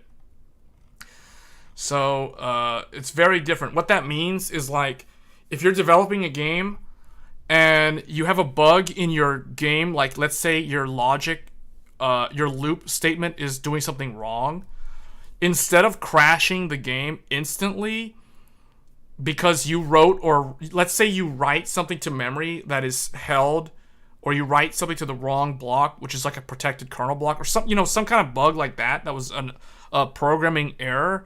Typically, if that was done on a regular consumer graphics card, it would literally hard crash the game right there. But because this has ECC memory, it won't crash the game. It'll just increment that there was an error. It found an error with the memory due to some kind of operation that was like an operand happened, which isn't supposed to go in that order. And it will just count it as an error, a logic error or a parity error or whatever. You'll be able to look in the debug, hey, I got errors in my memory, so something is wrong with the game logic. That's the reason why this is what devs actually use to make the games, because the ECC memory prevents the game from hard crashing due to a logic or parity error.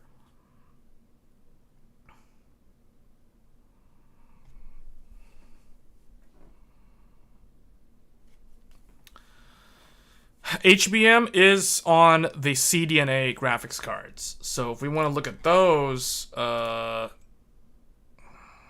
is that going to be? Products. This is going to be graphics. I mean, where do they put their accelerators? Here it is. This is it. So this is the CDNA. This is the CDNA stuff.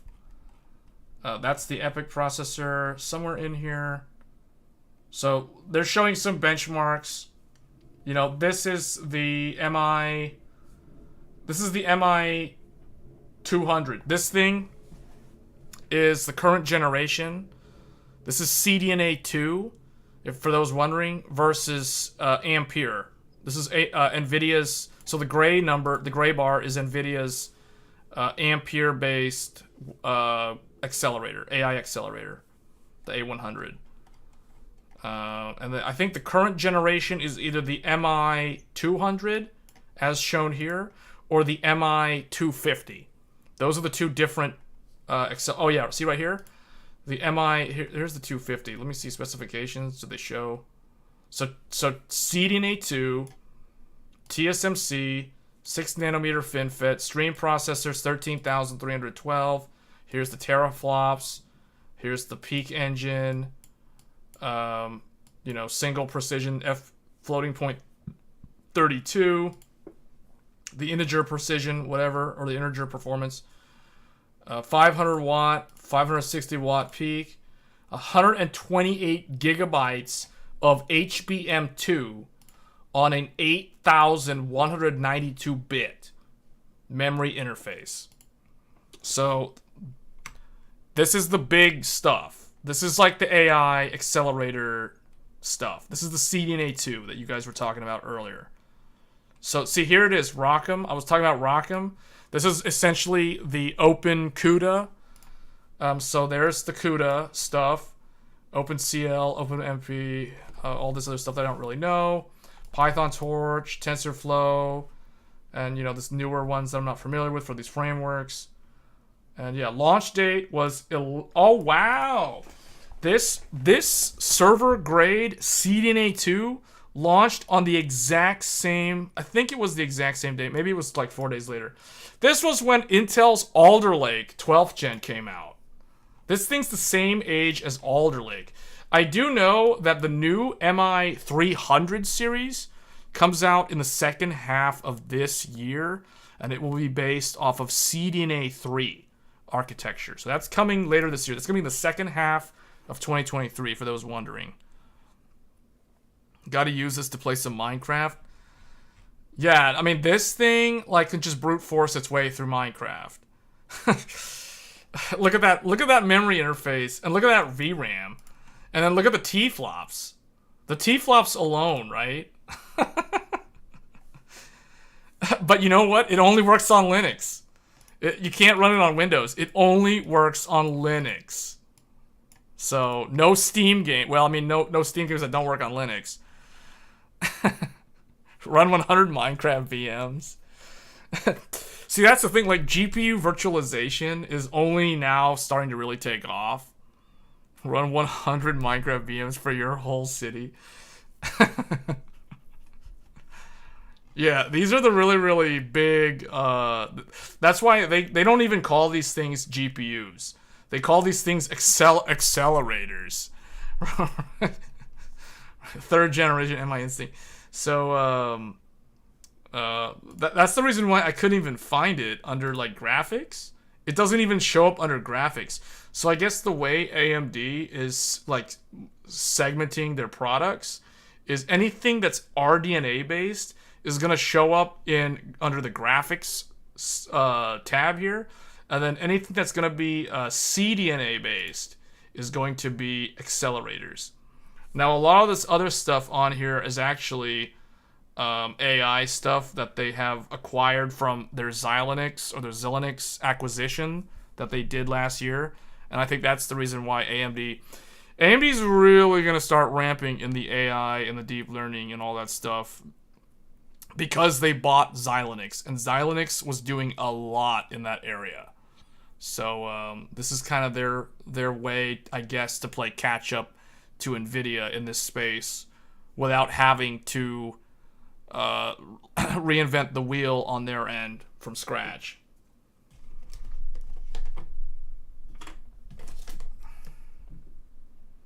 So the other thing too that I want to point out, and this will probably be the last thing I'm going to talk about this stream, I want to talk about Intel briefly, because there's a lot of people for some reason who think that Intel is canceling their GPUs for some weird reason. I don't know why. I don't know who keeps saying that Intel is canceling their GPUs.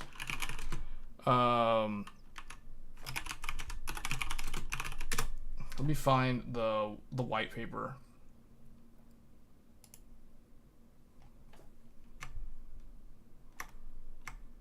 Okay, so where is it? Oh, wait. Is this it?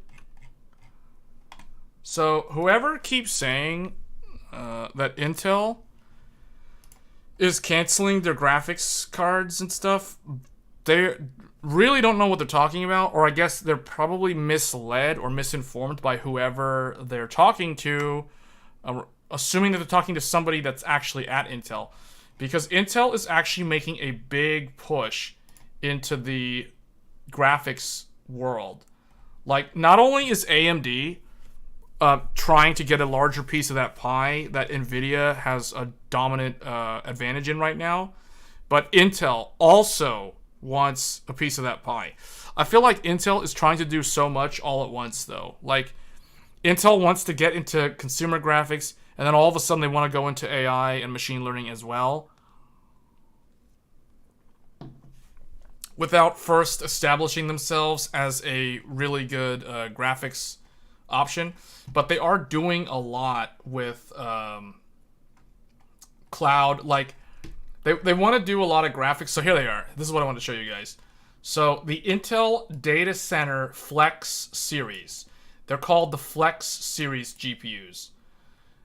Basic AI models, low power, 75 watt adapter. So obviously that's not going to be competitive with what we just looked at from AMD.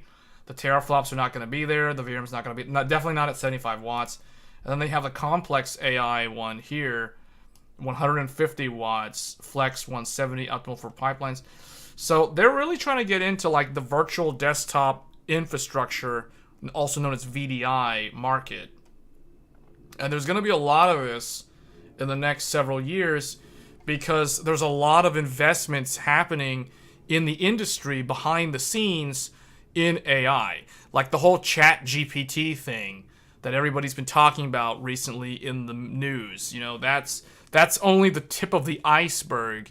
And, you know, AMD and Intel both recognize that that is a huge TAM. That's a huge TAM. TAM stands for Total Addressable Market. And they think that they can live in that ecosystem alongside Google, NVIDIA, Amazon, you know, these other companies that are also trying to put together their own silicon-based accelerators and then just kind of reap the profits from that. I mean, look at all these companies that Intel has signed on with. This is the reason why when people keep saying that Intel's graphics cards are going away and they're not going to do anything, that's, to me, that sounds so misinformed. Because you can see all these different companies are partnering with Intel to bring these accelerators. I know this is probably blinding people because they don't like when there's the white background. But however, look at this. Dell, Cisco, Supermicro, HP or Hewlett-Packard Enterprise, ByteDance, H3C, PhoenixNet, Global IT Services, and Alpha Fusion. I mean, there are so many of these companies, and this list is only going to get larger. Lenovo's in here, you know, like, what is this, Daichu or something? I don't know what this says. Daichu? I don't know what that says. That's something that could be in Mandarin or Japanese or something. But anyway, like, GameStream, you know, like, there's a lot. So what I'm saying is Intel's GPUs are definitely not going away. And second of all, they're really going to ramp in the data center because they know that's where all the money is. So Intel's Flex series, what's surprising to me is Intel is really leveraging their partnership and their relationships with their existing data center customers to get their foot in the door and push NVIDIA out of the way and just kind of like delegate AMD to irrelevance, right? Like they're trying to downplay AMD's existence in this space by not talking about them. And then they're always just talking about how they're going to outperform NVIDIA. That's the way, that's actually what's happening in the market, like in the data center market. Now, Intel is losing ground to AMD regarding data center market at the moment, so they're trying stuff. Well, I was referring specifically to the GPUs, the accelerators. I wasn't talking about the CPUs. But yeah, in the CPU market, Intel is leveraging their incumbent position. They're basically doing the same thing. The only difference is that when in the data center or in the CPU space, Intel acknowledges AMD's existence, and then they're trying to market around that. Whereas in the GPU data center market, Intel is coming in from basically zero. So they're trying to pretend that AMD doesn't exist, and they're trying to claim that they are, you know, the true competition to NVIDIA in the data center market. So we'll see how well that does for them. One thing that I have noticed one thing that Intel has succeeded in is these partnerships, because I'll tell you right now, the thing that I find surprising is that a lot of these companies that you see here, they only offer NVIDIA CUDA-based solutions in the data center for these AI accelerators. They don't offer, not all of them, some of them do offer, but not all of these offer AMD at all. For example, Cisco in particular, the big networking giant, they don't offer any AMD accelerator. So those MI200s that we were looking at for like Minecraft, you can't go to Cisco and say, hey Cisco, I want one of your UCS servers with an AMD MI Instinct accelerator card in it. They won't sell you one because they don't even offer AMD as an option. They will only sell you the NVIDIA accelerators. See, that's what I'm talking about. So Intel, I can tell you right now, Intel has partnered with, as shown here, with companies like Cisco, which means now Cisco will give a data center scientist a choice. Do you want NVIDIA or do you want Intel? This is how Intel will push themselves into the data center market in the GPU side by downplaying AMD's existence, capitalizing on the fact that some of these companies that offer server enterprise solutions currently don't even sell an AMD option, which means if you look at some of these vendors, it's literally an NVIDIA monopoly. You literally have one choice. If you want AMD, all of a sudden this list becomes significantly smaller. Like you'll be able to choose Dell, HP, maybe Lenovo, but I'm not sure if Lenovo actually still sells the AMD ones. And then probably some of these Chinese ones, because the Chinese ones typically tend to put the AMD ones in there anyway, because they can get around NVIDIA's licensing fees by going with AMD. Cisco has always been in Intel's pocket, though. Well, yeah, Intel, yeah. So you do have a point there. Like, in the case of Cisco in particular, Cisco does rely on Intel for a lot of their routers. A lot of the Cisco routers actually use Intel CPUs in them. Like a 6-core or an 8-core, typically like a Broadwell 5th gen or maybe a Skylake 6th gen is typically what's powering these routers. Lenovo was tied with AMD. Sort of. But they're also very tight with Intel. So what I'm saying is, people who keep saying that Intel's going to fail in the GPU market and exit the GPU market, I'm telling you that they are totally not going to exit the GPU market. This right here is proof that they are really going to push into the GPU market hard. Because if they can keep AMD out of the accelerator by partnering with a lot of these companies that currently don't offer an AMD equivalent, like I guess the best example is Cisco, because Cisco doesn't offer an AMD one. I don't know about these other ones. I haven't looked into them. But that's going to be a key thing.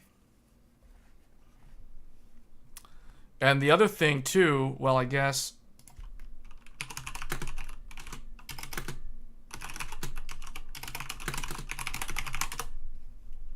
yeah, hold on. Here's the thing that's kind of crazy, though. Here's the thing that I don't understand.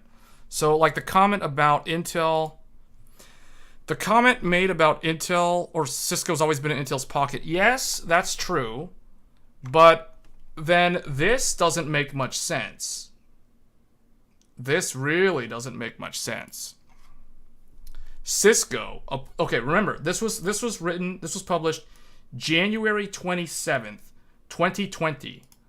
Cisco appoints AMD president and CEO Dr. Lisa Su to the board of directors. So Lisa Su, the CEO of AMD, is actually on the Cisco board of directors. Yet, for some reason, Cisco doesn't sell any AMD accelerators in their UCS data center product line. I'm not sure exactly why that is. So maybe Cisco really is in Intel's pocket. So that's kind of weird. This is almost like this is typically not something that I do on my channel. This is almost kind of like, I don't even know what you call it. This is kind of like those YouTube channels that do like those hot takes on some kind of controversy or something. This isn't really a controversy, but I'm just pointing out, like Intel wants to go into data center, and they're going to leverage their partnerships with a lot of these OEMs that manufacture servers, and that's going to be their in to that market. So I don't know like who, like, is AMD the one that needs to play catch up here or what? Kind of weird.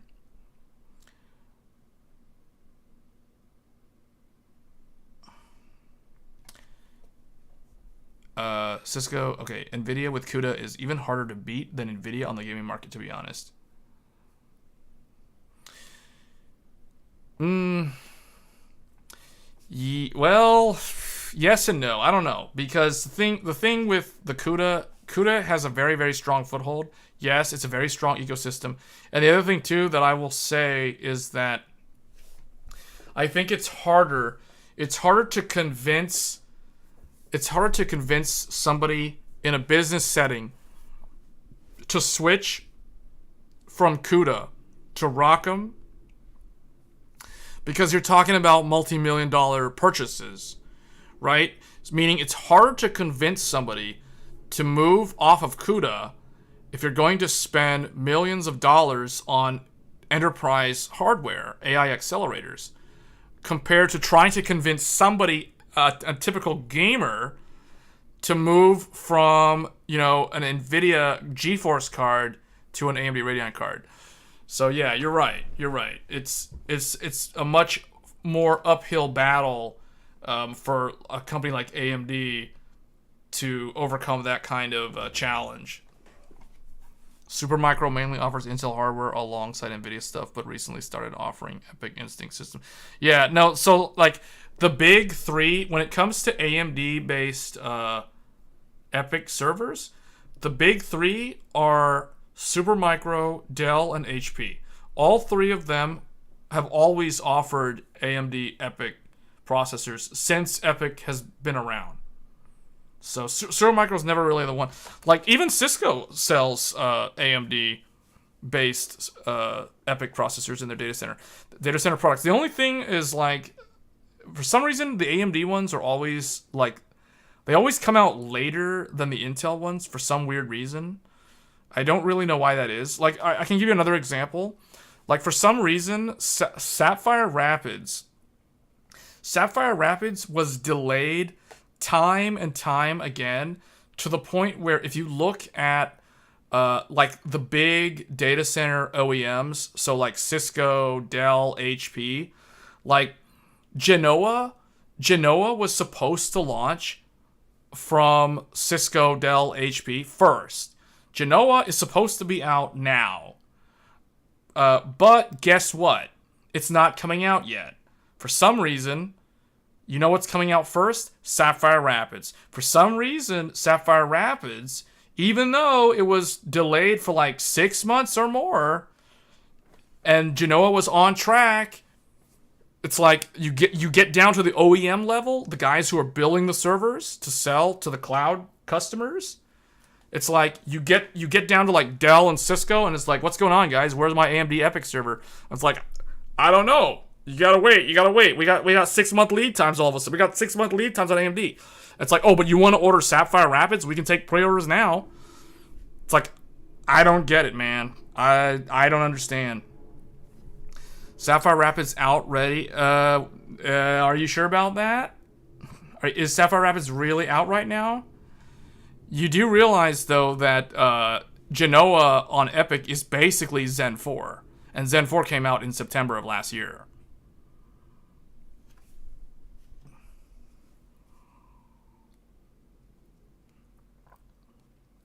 So I don't know what happened there or who dropped the ball on that one. Because AMD has all these like big goals for server market share by the end of the year. But you know, with these kind of things happening with like OEMs, like I don't know where the Genoa, we don't have our Genoa parts yet. But you can order Sapphire Rapids if you want. Like, I don't understand what's going on there. Is Sapphire Rapids really out though?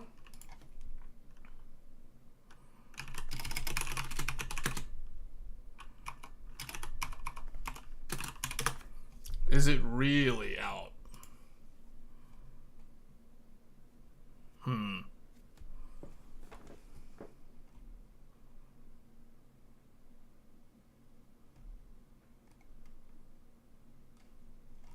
Like, I'm trying to see if I can actually order one.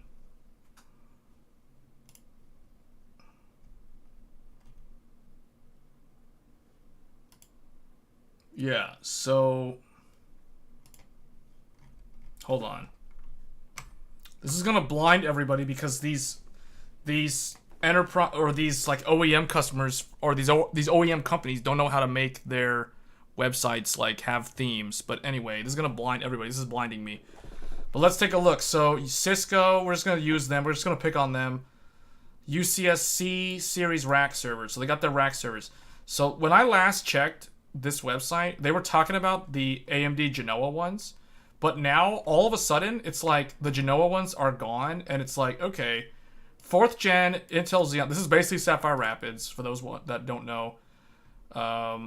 Okay, you can get an M7, I guess. Actually, I don't know if it's orderable. It might be orderable, but I don't think they're actually... You can't actually get one in hand, like, right now. You need Dark Reader, I guess. But let's see. So, like, this... I'll look into getting, like, the Dark Reader thing for next stream. Okay, it's like... Okay, here we go. You want AMD? Okay, it's like 3rd or 2nd gen. So it's like Zen 3 or Zen 2. That's fine. 3rd gen Intel. Nobody wants that. Okay, and then, what else? 2nd gen? What?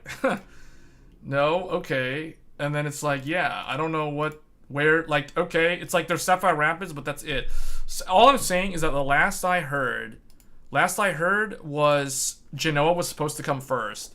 Genoa was supposed to be orderable in Q1, so basically January, February, March of this year. And from what I've found out, looking at all these different vendors, that's actually not the case. Somehow it got like put on the back burner for some reason. It is coming out, but it's coming out like second half of the year. Like I don't understand why. Like that I don't understand. I'm not claiming like some weird conspiracy theory or anything. I'm just saying like I don't know who dropped the ball on that.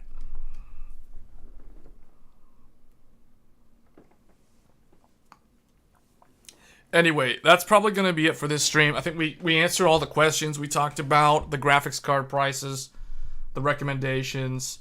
I guess we sort of went on a super long tangent about enterprise accelerators for deep learning and whatever and AI. But yeah, that's gonna be for this stream. I still need to play more Hogwarts Legacy. I think the stream still says I'm playing Hogwarts Legacy, even though I didn't play it. But we'll be back next time. I guess what I'll be doing, I might do a stream with Intel Arc A770 again, with the PCI Gen 5 SSD for Micro Center, the world's fastest SSD, I guess technically. So I might do that. Am I gonna stream tomorrow? I don't know. I might. Well, I gotta think about it. I usually, for those wondering, I try to stream Thursday night and one of the nights on the weekend, either Friday or Saturday. So you can typically expect me to stream Thursday evening and then either Friday evening, or if I don't stream on Friday evening, then it'll be Saturday evening. And I usually don't stream Sunday evening. But yeah, usually it's that. But for some reason, like I've streamed in the first half of this week, so I don't know. Like I might not be live tomorrow. I usually don't do streams on Wednesday because Wednesday's kind of like in the middle of the week, and I usually have a lot of stuff going on around that time. But then Thursday comes around, and Thursday's usually like the busiest day for me. Usually for me, the busiest day is Thursday, and then if it's not Thursday, it's usually Tuesday. But I typically try to stream on Thursday because to me, Thursday always feels kind of like Thursday evening to me always feels like it's almost the weekend. You know what I'm saying? Like it's almost the weekend, but then Friday is just kind of there, and it's like, oh no, it's, you know, still got to go to work. And then, but then after that, then it's like, I'm good. So So I don't know. We'll see. I'm going to try to standardize on a stream schedule, though, so that it's easier for you guys who watch me regularly, can don't have to think about if I'm going to be live or not. So I think I'll do that. I think what I'll do is I'll figure out like two days that you can expect me to always go live. One of them will probably be Thursday evenings, and then the other one I'm not sure. It'll be one of the 2 evenings, either Friday or Saturday. So meaning it'll be like two days back to back, or 2 evenings back to back. And then if I do like, typically, like if you see me stream on like a Tuesday evening, like for instance like today, or Monday, usually I won't stream Sunday evening or Monday evening. It'll be more rare. And then if you see me stream like on a day that's not like Thursday or Friday or Saturday, then that usually means that there's some kind of news topic that I want to talk about. Like for instance, the AMD Vcache, the X3D CPUs are coming out next week. So you can expect some stream from me talking about those products. We're probably going to be looking at like the reviews and stuff. So expect a stream next week covering the Ryzen 9 7950 X3D and the 7900 X3D. And then I'm thinking next week, so I really need to finish Hogwarts Legacy. So I'm going to try to push to finish that game before next Friday, which would be the 3rd of March.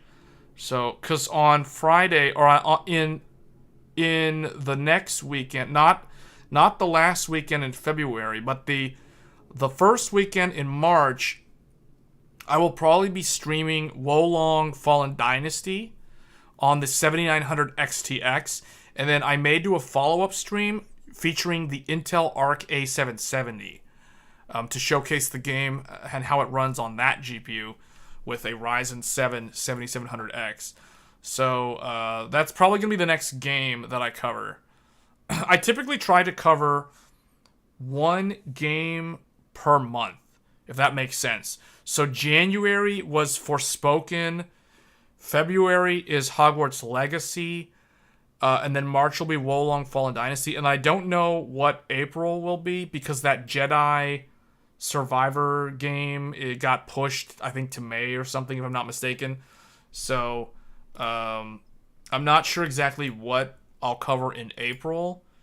But, I try to cover 1 game. If there's no new game that I want that month, I'll just play something off of the backlog. Like, worst case scenario, there's always Genshin Impact.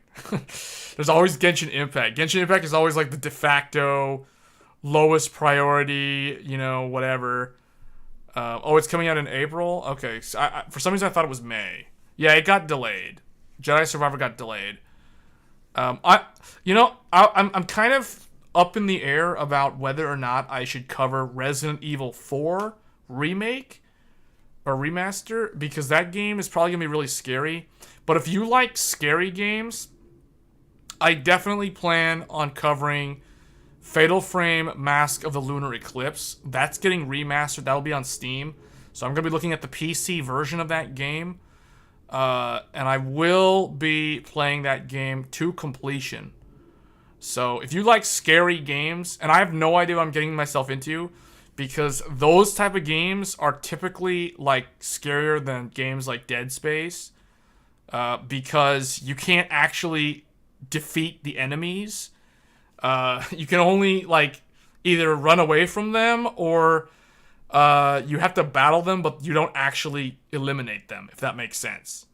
You basically fight them to stall them so you can get away. That's kind of like how that works. So think of it like the enemies in Fatal Frame are kind of like Mr. X in Resident Evil 2 or Nemesis in Resident Evil 3.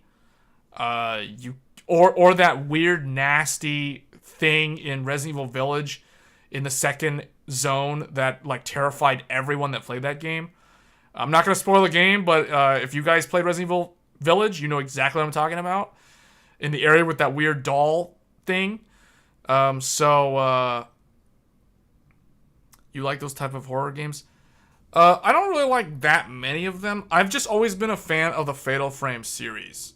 for I don't. It just goes way back. Like I played Fatal Frame 2 and 3 on the PlayStation 2. And then I played Fatal Frame 5 on the Wii U originally, and then I did play it again on the remaster edition. Fatal Frame is that one with the pretty girl in the horror setting. Yeah, so Fatal Frame is okay. Here's the thing: like, if you're somebody who, if you watch a lot of like really scary movies, like Japanese scary movies are typically the scariest ones. Fatal Frame has a lot of that kind of stuff. So like Ringu, Junon, like think The Grudge, The Ring, like those type of scary movies. That's basically what's in Fatal Frame. In fact, I don't know. Depending on when that game comes out, I might do a one-time special live stream for Fatal Frame Maiden of Black Water, which is basically Fatal Frame 5, which came out on Steam remastered back in 2021, right alongside Alder Lake, because I know I did play that game to completion. In fact, I think I platinumed the game, because I know I played through the game on like all the difficulty levels, including Nightmare difficulty. So I don't know if I'm going to do the same thing with Mask of the Lunar Eclipse. But I will definitely be I'll definitely be streaming Mask of the Lunar Eclipse. So if you guys want to see like a scary game, this game is scarier than Resident Evil. Like a lot scarier than Resident Evil. Let's just put it that way. So Silent Hill, I mean, yeah, it's kind of like Silent Hill. In fact, it might actually be scarier than Silent Hill. Oh, Unity Tech is back. Unity Tech left a really big impression on the stream last time in the Hogwarts Legacy stream. We got Silent Hill PT was super scary on PS4. Yeah, okay, so it's kind of like that. Fatal Frame is kind of like PT. Except the only difference is it's over-the-shoulder camera. Sorry, Tech Buddy. No, man. You left like a really good impression. In fact, I had like, there was a really good part in that stream that I'll never forget. It was the part where in Hogwarts, all those NPCs just got up and started walking away because the chat was just so over the top. Like, oh man, I wish YouTube had like had an equivalent of like Twitch. Like, you know how Twitch can save like Pog moments and stuff? YouTube doesn't have any of that. They really need something like that. Like that part was so good. I put a special timestamp. The very last timestamp in that live stream is that part with those NPCs just fed up with the whole chat and just got up and left. Trend setting on YouTube, yeah, like yeah, totally, yeah. Yeah, but anyway, going back to like the game schedule. So what you guys can expect to see on stream. So if we're not doing like a discussion-based stream like what we did today, it'll be a gaming-related one. So it'll probably be Hogwarts Legacy up until, looking at the schedule, March 3rd. March 3rd will be when I transition to the next game that I'll be covering, which will be Wolong Fallen Dynasty, and then somewhere in there is Fatal Frame. So Fatal Frame, I think, is going to be the week after Wolong. So I will definitely, if I have not completed Wolong before Fatal Frame launches, I will pause like progress on Wolong and then cover Fatal Frame like as a higher priority. And then once Fatal Frame's done, then I will go back to playing Wolong. Because Fatal Frame is a shorter game. It's an easier game. It's a scary game, but it's an easier game difficulty-wise compared to Wolong. So Wolong is basically the closest we're going to get to like an Elden Ring type game this year, for those wondering. It doesn't really work like that though, because like you can't really, with the clip, you can't turn the clip into like its own video. Like I tried doing that with that last stream and it didn't work. Like all Clip did was it allowed me to save like a 30-second section, but it doesn't add it to my channel as a video. Like I wish it did something like with YouTube Shorts, where YouTube Shorts has its own section on the channel, but for some reason like Clips does not. Am I looking forward to Lies of P? Yes, I am. Actually, I'm glad you brought that up, Kay, because Lies of P, they released a new trailer for it, and we now know when it's coming out. It's coming out in August. So, Lies of P, I will be, let's just say, I'm not 100% sold on it yet, but I am watching its progress attentively. So we'll see how it goes, but Lies of P is looking pretty good right now as a kind of like a Bloodborne inspired game. Yeah, Lies of P looks good though. And I think Lies of P is being made by a Korean developer. I think it's a Korean development studio based out of South Korea. I don't remember who. The name escapes me. Yeah, they definitely need like a Clips category.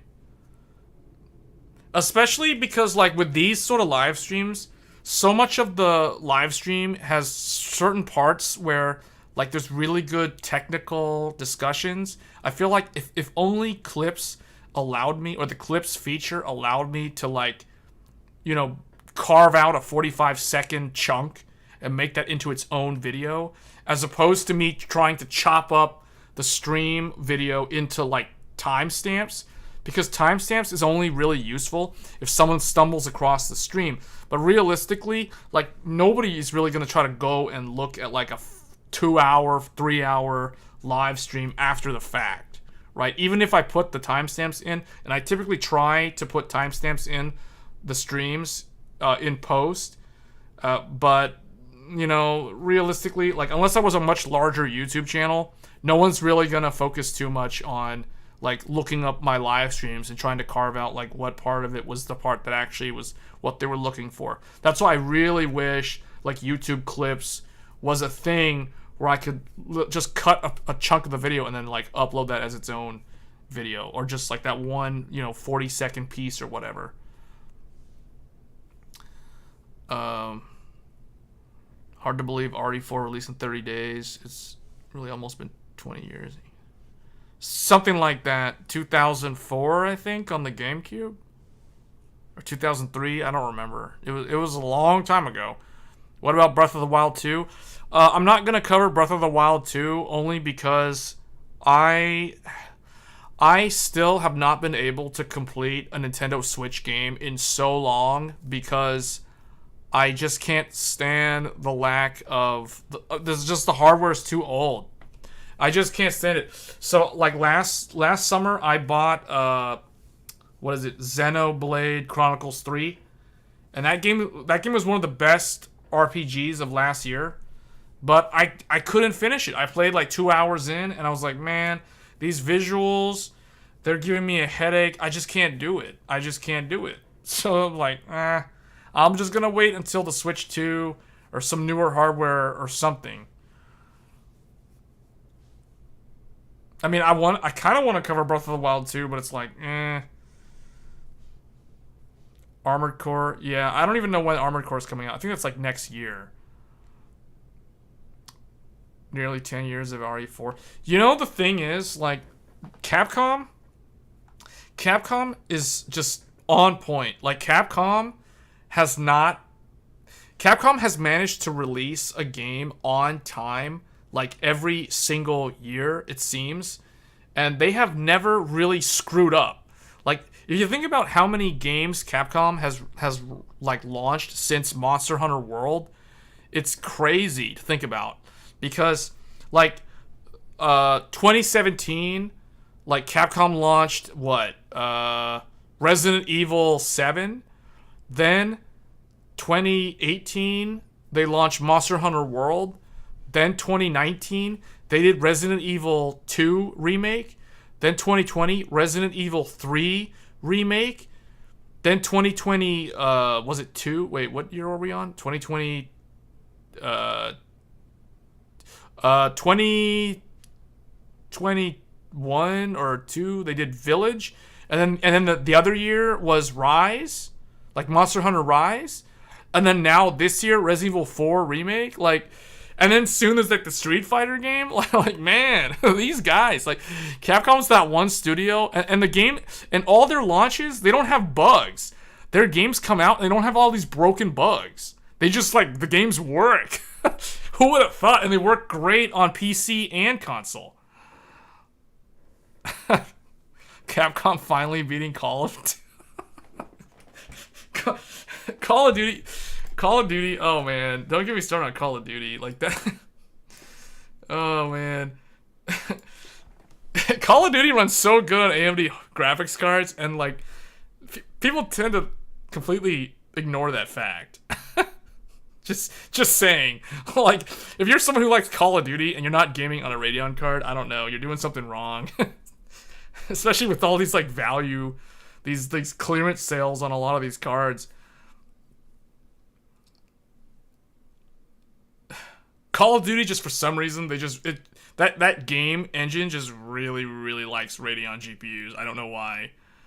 Call of Duty is selling Radeon 7000s as we speak. Yeah. AMD on Warzone is 50.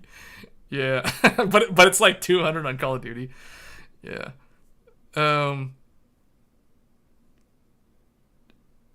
Stalker 2, the end of this year, is supposedly using UE5. Yeah, once we start seeing like UE5 games come out though, that's where like that's gonna be the final nail on the coffin for anybody who's still on GTX 10 series. Like anybody who's on like a 1080 Ti. You know, when I think of people who like people who are still on 1080 Ti and are like, it's still so good. I'm just sitting there like, no, it's not. No, it's not. Those are the same people. Those are the same people who like. Remember those people who used to be on like Sandy Bridge Intel, like a i7 2600K or an i5 2500K, and they'd be like, I don't need to upgrade. This thing's gonna be so good. And this is back in like 2019 or 2020 or something, and it's like, dude, no, like. No offense, but no. FX, oh lord, no. No, that's even worse. Oh man, wow. At least, see the thing about FX, the thing about FX and then like Sandy Bridge and FX were both relegated to PCI Gen 2, so it's like. People who were on Sandy Bridge for so long, and let's say they had like a Z77 motherboard, like those people never realized, or I guess it never dawned on them, that they could simply upgrade to like a 3770K and gain PCI Gen 3. I don't know, and it's like, okay, it's barely faster than Sandy Bridge, so maybe that's why it doesn't really matter. Your Core 2 Duo still has some fight left.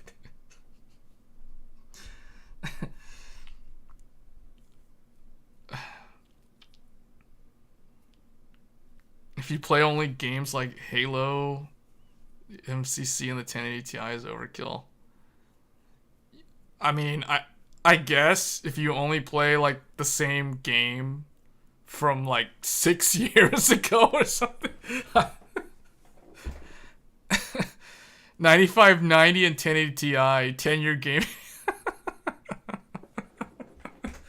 You know, the 9590 is actually not 10 years old yet.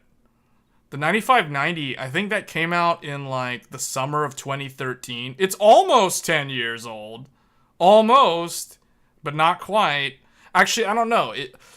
You're going to probably have to double check on that for me, because I think the 9590, the FX 9590, if I remember correctly, it either launched as an OEM only pre-built stuff in like 2013, and then it became available for purchase from the general public sometime in 2014. I think. I don't know. I think it was like 2014 or somewhere around there, if I'm not mistaken. Gotta get 12 cores or more. Even 16 is yeah, those i7 Sandy Bridge, like, it's like, I'm still on Sandy Bridge in 2020. I don't need to upgrade. It's like that to me just sounds like a meme. Like, Sandy Bridge in 2020 is one thing. Sandy Bridge in 2023 is like, no, you're doing something wrong. Like, you're obviously not using your computer for actual modern gaming anymore. Like, the 1080 Ti is not that bad. Like, compared to Sandy Bridge, no. The 1080 Ti, I can understand that, but like, but people who have a 1080 Ti, they can't claim that they're gonna be having a good time in like 1440p. Not anymore. Not really. No. No.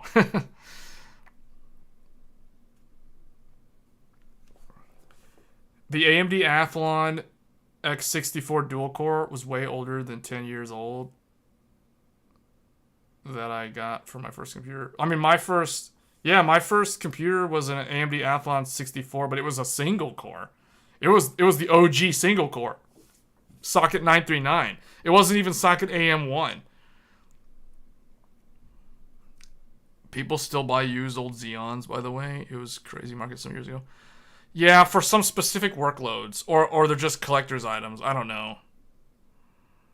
You had a Phenom 2? I had a Phenom. Yeah, I had a Phenom 2. I had two of the CPUs from the AM3 era. I had an Athlon 2 dual core, and then I had a Phenom 2 X4 965 Black Edition. Yeah, the Phenom 2 was pretty good. Like, the thing is, Phenom was always competitive with Intel. It wasn't really until, like, after Sandy Bridge came out, that was where, like, AMD, like, dropped the ball and got stuck for years. And went on that downward trajectory to bankruptcy, and then ultimately got saved with Ryzen. 1080 Ti is still one of the best aging GPUs. Yeah, it's kind of up there with the 7970. But see, it's kind of amazing, though, when we think about the 7970, because the 7970, the 1080 Ti is an example of a GPU that came out, and it was good, and it never became bad. It came out swinging, and it was strong all the way through the RTX 20 series entire lifespan. The 1080 Ti was right up there the whole time. It never got nerfed. Like, people try to claim that NVIDIA nerfs their GPUs. I don't really believe that. I just think that game technology advances and then the older hardware becomes obsolete naturally. Where I do think NVIDIA does cut the corners, though, is in the VRAM. But again, the 1080 Ti, 11 gigabytes of VRAM, that's the reason why it was relevant for so long. So that's why the 1080 Ti was good. The 7970 from AMD was one of the best aging AMD cards because that card, like the 7970 is an example of a card that started out as good, if not slightly worse, than a GTX 680, which is basically a GTX 770. And it, over the years, it like leveled up like an RPG character and became the rival to a GTX 780. It literally went from being a 770 and grew up into a 780. The 7970 is like an anime character. It's like an anime character who went through the like character progression arc or a redemption arc, and somehow, like, I don't know, it went into the hyperbolic time chamber in DBZ and just like came out and got like stronger somehow. I'm serious, like legit, like it really happened. Seriously, guys, like it is. That's what it is. Like, it's true. I'm not making this up. It sounds hilarious, but it's actually true. So I don't know what makes it even funnier. The fact that it sounds hilarious or the fact that it's actually true. I still have my HD 7970. I still have it. If you guys want, I'll do a video. I'll do like a my GPU collection. It's gonna be a really weird video. I'll have to dig out like all my GPUs from my collection, like in the attic and stuff. But yeah, if you guys want to see that, like I can do like a my GPU collection video. The 7970 is gonna be in that video. What about the 6990 better than the 6950? The 6990, yeah, the 6990 and the 7990 did not age well because those were dual GPUs. Those were dual GPUs. They just didn't age well. Because they're essentially like relying on Crossfire or a technology that's very, very similar to Crossfire. And they just don't. Yeah, the 6990 and 7990 aged. They did not age like fine wine. Let's just put it that way, because they're dependent on Crossfire, and we all know what happened to Crossfire, which is unfortunate because I always liked the idea of Crossfire and SLI. I really liked Crossfire and SLI technology. I feel like we've lost a little bit of that kind of enthusiast thing. Because I feel like back then, if you wanted to be like a true enthusiast, you show off like that side panel window with the dual GPU setup, right? With that SLI bridge or that Crossfire bridge. The fun fact, the 7970, that generation from AMD was the very last graphics card generation to utilize the Crossfire bridge. After the 7970, AMD got rid of the Crossfire bridge and they did Crossfire over the PCIe bus on the motherboard.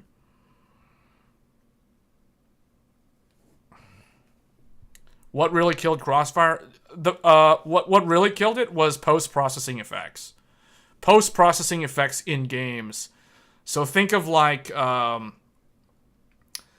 anything. So when you open up your graphics, like if you open up a game graphics menu, anything like fog, LOD, so level of detail, any sort of post-processing, meaning after the frame that's going to be rendered goes through the frame buffer and the GPU does the work to render the frame.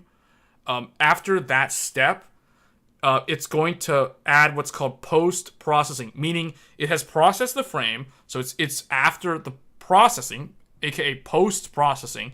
So in the post-process, the game engine can add some extra effects, right? Like, whatever. Level of detail, fog, ambient occlusion. Like some of those, I don't know about ambient occlusion, but I know like a lot of those anti-aliasing, so TAA, those things, those are all post-processing effects. That's what killed dual GPU setups, because the amount of effort on the driver frame, like the amount of custom tuning you had to do on the driver side as well as on the developer side was just too much extra work, because you had to do load balancing. So you had to figure out, is this going to be scalable with alternate frame rendering or AFR? Or is it going to be like even, odd, or like meaning like you could cut the frame up into a grid of pixels where you had odd numbered pixels and even numbered pixels. And like GPU 1 would render all the odds and GPU 2 would render all the evens. Or you would divide it by like half of the screen would be one GPU, the other half of the screen would be the other GPU. I should probably be showing this like on Paint because it would be better to visualize. But you guys get the idea. So there's like a frame, and then you could do one GPU does the first half, the second GPU does the other half, or you could do alternate frame. So the first frame would be the first GPU, the second frame right after would be the second GPU, so it would be interwoven. So there was a lot of issues with like timing and load balancing and getting all that to work and line up properly, because the reality was you ended up with a lot of micro stutter because there was too much frame pacing issues. And even though Nvidia got pretty good at mitigating that, it's never really scaled well, and so ultimately, like, post-processing just kind of killed it off. Yeah, basically FSR and DLSS can be like no point at Crossfire 2. Yeah, I mean, yeah, they don't really work with Crossfire. I'm not saying that they can't work. It's just it's not feasible. There's too much work required to get it to work. And then like AMD, like Crossfire on AMD was good too. The only problem with the Crossfire versus the SLI was AMD always seems to be too lenient on their rules. So like, for example, AMD, you could actually run like two GPUs that were not the exact same GPU, but were of the same GPU die together in Crossfire. So what do I mean by that? You could run like if this is a motherboard, you could run like a 7970, you know, as one of the GPUs. But then if you wanted, you could make you could actually put the second GPU in the PC, and then you'd have your little Crossfire bridge right here. AMD actually allowed you to connect like a 7950. So you could do like a top tier GPU and like a cut down edition. They allowed you to do this. The problem with doing this is that the game, like the speed of the throughput of the frame rendering would always be dependent on the lowest common denominator, meaning the slower GPU. So even though you had a 7970, because you have a 7950 paired up with it, it's the total is only going to go as fast as the 7950. Now they try to work around that, but the problem is because the 7970 is faster than the 7950, you ended up with micro stutter, because one GPU is rendering faster than the other one. It wants to run faster than the other one, so it's kind of like being held back constantly. So the load balancing wasn't even. And that's the reason why like Crossfire tend to have more micro stutter, because, you know, people could go and buy, you know, like a second GPU for cheap on eBay or something and plug it in and then get Crossfire working, but then they'd have a relatively bad experience overall unless the game was really well optimized for the Crossfire via like an actual Crossfire profile. So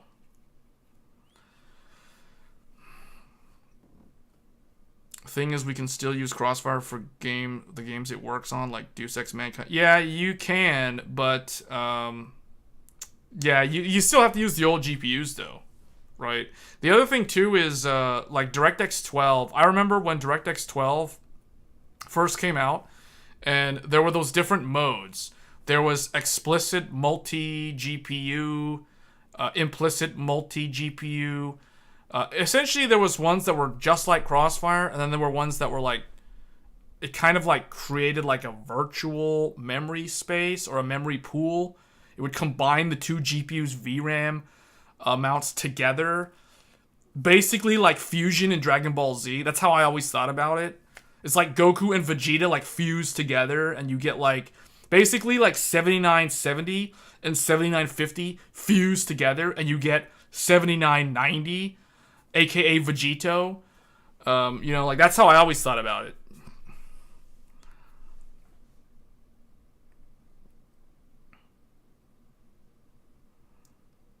You were studying dual monitor GPU. Some say yes and no, and all the Affinity stuff all gone. Is Affinity really gone? I never even noticed. And I have 3 monitors. I never really noticed. I mean, that shows you how many people actually used it.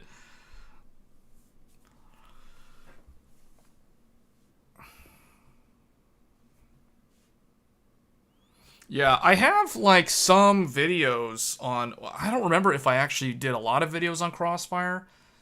I might actually have to go back and do, like Joel brought up an interesting point. I should do like a retro build with like a 7970 and Windows 7.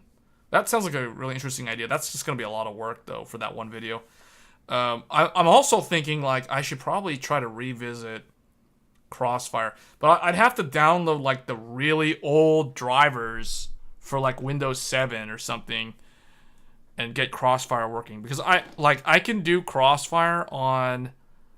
The last time I tested Crossfire was on the Vega 64, dual Vega 64, and it didn't really work that well at the time. Like most games, it didn't work. It wasn't supported in a lot of the games, and then like you had to do weird things. Like I remember, to get Crossfire working on Final Fantasy XIV, I had to go into the Radeon settings and I had to choose a specific profile for Civilization 5 or something like that, and then it would work. It was so weird. And like NVIDIA's SLI, honestly, I like NVIDIA. I like the debug tools that NVIDIA's SLI had. So NVIDIA had a really cool thing in their driver back when they had SLI called SLI Visual Indicator. So like you could turn it on and it would show you like how much, it was basically like a line that would go from like, it looked like this. Like if this is the monitor, hold on. If this is the monitor, NVIDIA would basically have like a line on overlay that would show up. And then like the more the GPUs were working, it would kind of like show the line go like this. So I guess one of them was for the first GPU, and the other one was for the second GPU. Crimson drivers, I think it was Omega. I don't remember, but at some point, like at some point AMD like dropped the Crossfire profile list, or at least it was no longer visible in the driver. So you'd have to go to like a really old AMD driver to get access to those Crossfire profiles again, because it was a super long list. I remember, to get Crossfire working on Final Fantasy XIV, I had to scroll through a super long list of profiles and select Civilization 6 and then or Civilization 5, and then it actually worked. Anyone remembers Tress FX? Yeah, I remember that. That was like the first physics-based hair rendering thing. Yeah, that was like the very first one. Yeah, I remember it. I remember like that year. That's 2013. I remember that was at the time. I don't even remember. I think I was using like a 7870 or a 7850. I was using like a PS4 type of GPU on PC at the time, and I think, yeah, it was in that year that I got a 7970.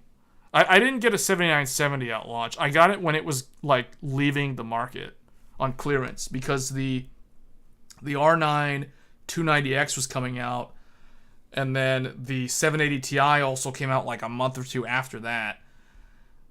So I just capitalized on the clearance sales for the Radeon cards. That's the reason why, like, looking at the Radeon GPUs today, like, well, not counting the new ones, but like all these older ones, that's why I see these as good value, right? Like, it's the same thing I thought about back in 2013 when I bought the 7970. The 7970 essentially was going to get rebadged as a 280X at the time. So I ended up, buying one of these HD 7970 gigahertz editions on clearance sale, like right around the time when the new 290X was coming out. That's when I actually got my 7970. So, that GPU potentially was like almost 2 years old at that point. So that would be similar to somebody buying like a 3080 like last fall.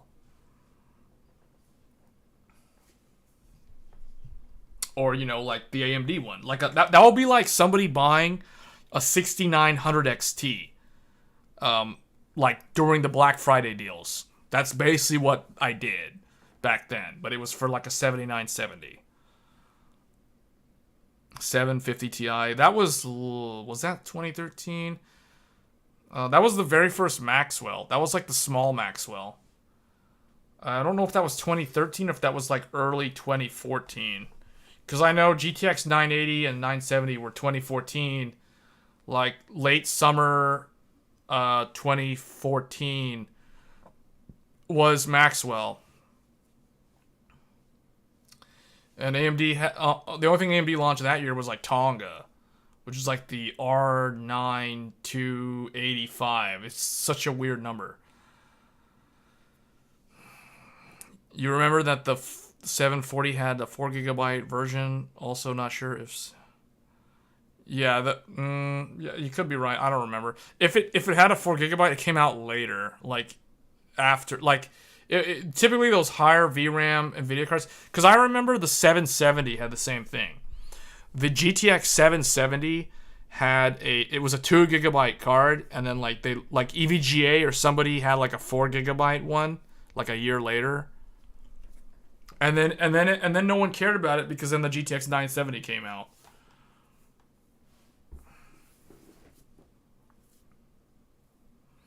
Yeah, the problem with NVIDIA cards, what I've noticed over the years is anybody who waits to buy an NVIDIA card at the end of the generation, they always get burned, right? Like, remember all those like RIP 2080 Ti owners back when Jensen Huang like announced the 3080 and the 3070, and then he like gets in front of his stove and he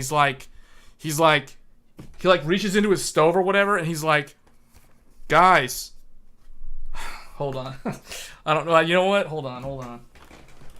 Where is it? Hold on. Whatever. Well,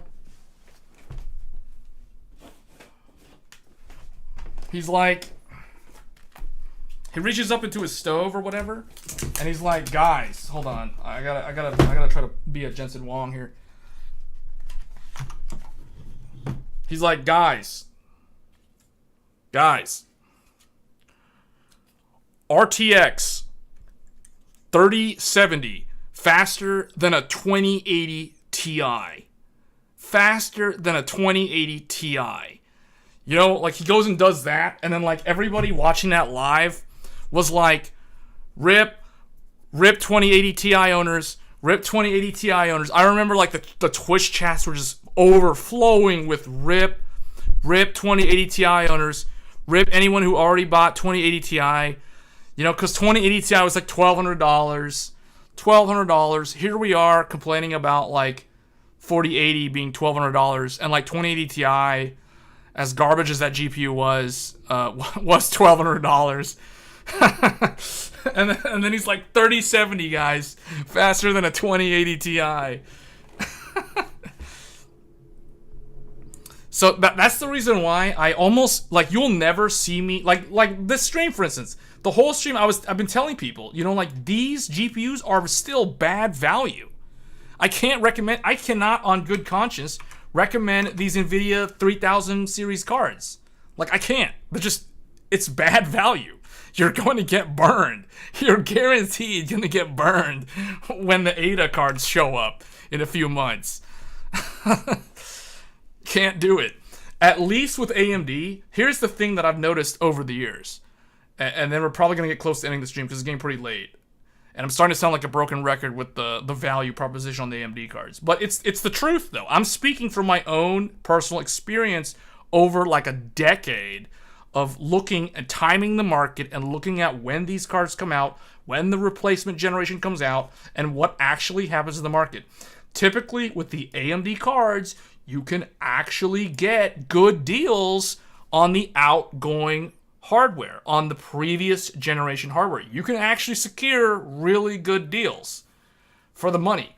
NVIDIA, not so much. You usually get burned. You usually get buyer's remorse. You usually get that bad feeling. Like, you know, anybody, like honestly, like, you want to talk about buyer's remorse? I have right here a 3080 Ti. And one more thing, 3080 Ti. This is the epitome of buyer's remorse. This card is buyer's remorse central. Buyer's remorse on steroids. RTX 3080 Ti. 12 gigabytes of VRAM. Complete garbage and obsolete by the end of this year. Just you watch. People are already complaining about it for like Wild Hearts, Hogwarts Legacy, etc. Forspoken.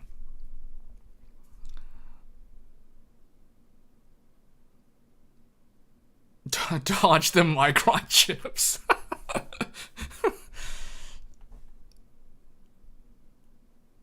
Hold on, wait. The chat's like blowing up with all this random. What's going on here?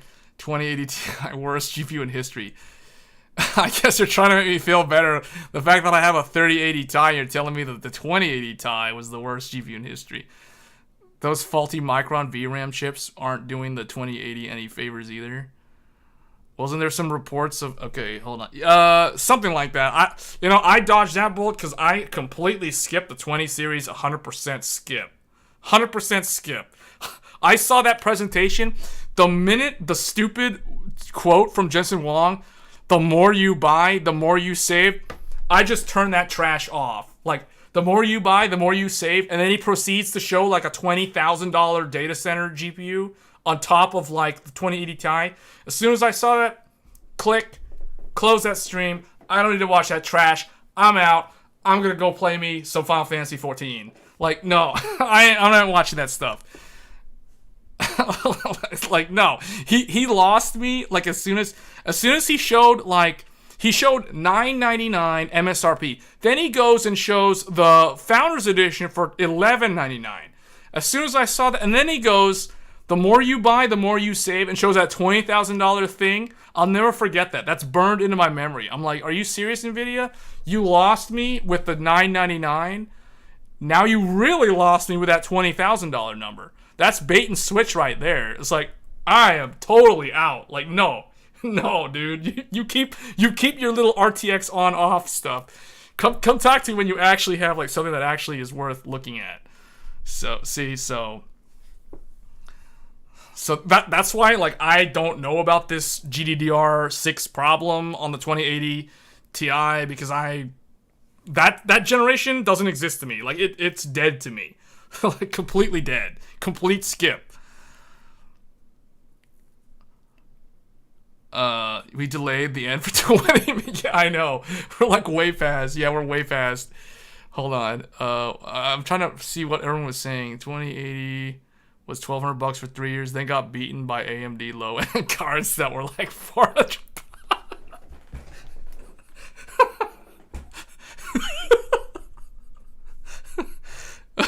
I'm thinking of that one like Spanish, that one Spanish meme clip of that one guy who's missing all the teeth.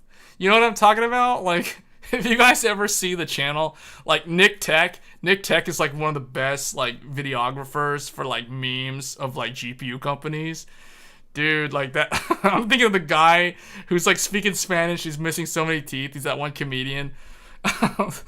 When you just said the... I just see that like the subtitles, man. I see the subtitles. $1,200 for 3 years. They got beaten by AMD low-end cards for $400.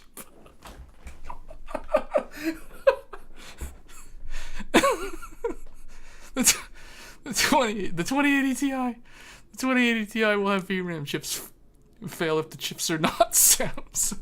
Dodge the Micron. What? What? Wait, what? Okay, first of all GDDR6 is Micron. There's no one else making GDDR6. Okay, I'm trying to catch up with the chat. There's like so many things. We delayed the end for okay. 6800 XT equals better than 2080 Ti for a quarter of the price. Is about the same, if not worse. Joel, I've seen. It depends on the game. It goes both ways. Sometimes the 2080 Ti is faster. At launch, the 6700 XT was a little bit slower than the 2080 Ti. But, you know, now, if you go look at them now, not so much. Yeah. But see the price, though, right? Like, the price thing, yeah. I can't afford this. But buying a used 2080 Ti is $350. That's not a good value though, right? Like the problem though is like, who would want a used 2080 Ti for $350 when you could get an Arc, a brand new Intel Arc with 16 gigs of RAM for the same amount of money, plus you know the Intel warranty. So So like, yeah, there's no way to paint this picture. You can't doctor up that 2080 Ti with all that makeup. It's still not gonna look good. It's just still not gonna look good. Yeah, no, it's just not gonna work, man. There's like that GPU just never really. It just was never good. Like, I don't know. And the general public agrees. That's the reason why you never really saw that many of them. Warzone. Nick Tech is already preparing the memes. Nick Tech, dude. 300. Yeah. Yeah, dude. Oh, man, yeah. 2080 Ti. I think he probably did some videos on that. Like, Nick Tech probably has some videos on that. Yeah. I don't know. 5700 XT is $150. See, at that price, that's still actually pretty good, considering that's like what, like a 6600 XT or somewhere around there. The 2080 was even worse than the A2080 Ti. I don't even know what the A2080 Ti was. I don't know. Like the 20 series was just kind of like the thing that Nvidia doesn't like to talk about. They just don't like to talk about it. Let's just put it this way. And we'll probably end it on this note. This is the only graphics card that I've purchased that I have buyer's remorse for buying. The 3080 Ti. However, compared to the 2080 Ti, I can sleep at night knowing that at least this card is a 3080 Ti and not a 2080 Ti. Let's put it that way. We'll just leave it at that, okay? Like, I typically don't buy products that give me buyer's remorse. This is probably one exception to that rule. And shame on me. Fool me once. I'm probably not going to make that mistake again. But that's why I keep it here, to remind me of an example of what it means to buy the outgoing model and then, you know, like be screwed over. What program do I use for editing videos? DaVinci Resolve. DaVinci Resolve is excellent because it's free to use, and it totally takes advantage of your GPU for rendering. For rendering acceleration. The meme of the little Mexican girls. These guys lost $700. Still been on that for 200. Don't forget the Titan from that generation. Oh man. Well, see, okay. The only thing is the Titan RTX. The Titan RTX is actually, well, it's still kind of bad, but at least it has a lot of VRAM. The Titan RTX, I think, has 24 gigabytes of VRAM. You can always wear it as a tie.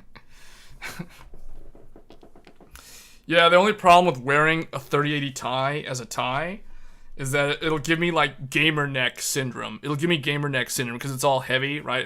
I'll become hunched over if I wear that all the time. So yeah, it's like, I don't know. I keep it here because like if I'm gonna benchmark a game at like 1440p, I feel like this has become my de facto NVIDIA card to include in 1440p benchmarks. It's sad because, you know, I kind of thought, you know, the 3080 Ti would be okay for 4K, but now I realized, no. VRAM actually matters. So now it just kind of sits here, and whenever I want to benchmark 1440p, maybe 1080p, but realistically I would do like GTX 1080 if I was going to benchmark 1080p gaming. TI stands for titanium. That's correct. Marcelo's got it. TI stands for titanium. That's the official per NVIDIA. Per NVIDIA's Tom Peterson, who actually works at Intel now. It stands for titanium. That Titan started the big money trend for stuff. Well, not really. Well, if you go further back enough, you'll know that NVIDIA. Oh, if you're talking about Titan Z, which was based off of, I don't remember. I think it was based off of Maxwell. No, it was Kepler. I think the Titan Z was a $3,000 dual GPU from NVIDIA, and I think it's based off of Kepler, which means it is GTX 700 series. So it's like two GTX Titans from the Kepler days. So think 780 Ti. Two of those on the same GPU. That's the Titan Z. And NVIDIA tried to sell that at $3,000. So a lot of people complaining about RTX 4090 being 1600. That's actually, like, if NVIDIA's done worse. NVIDIA's done a lot worse. 3090 Ti was $2,000 when it launched. Titan Z was probably the chart topper at a whooping $3,000. And then there was all the Titan stuff. Like Titan, don't get me started on Titan X, Titan X, Titan X little p, Titan X big P. Oh, and Maxwell Titan X. Yeah, that was a thing too.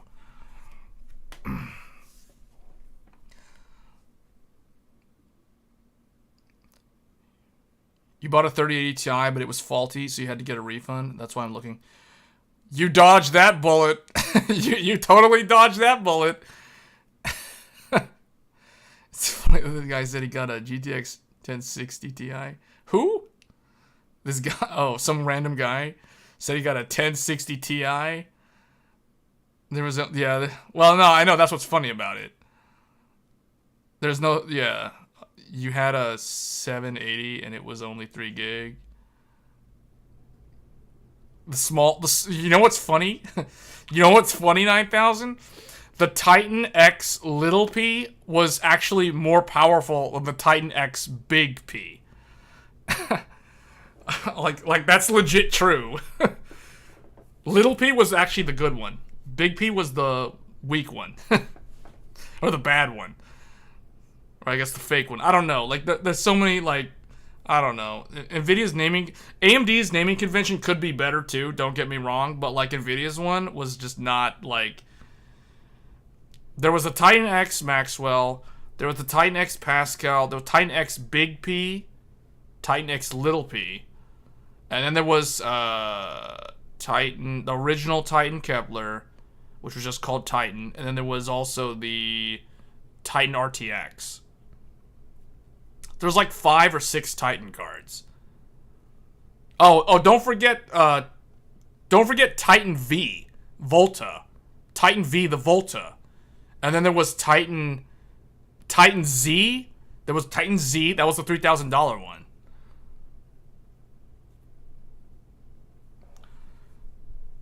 What GPU? That was called the GTX 970 from 2014. That was the one that had a whole class action lawsuit. With a 3.5 plus 512 meg. Yeah.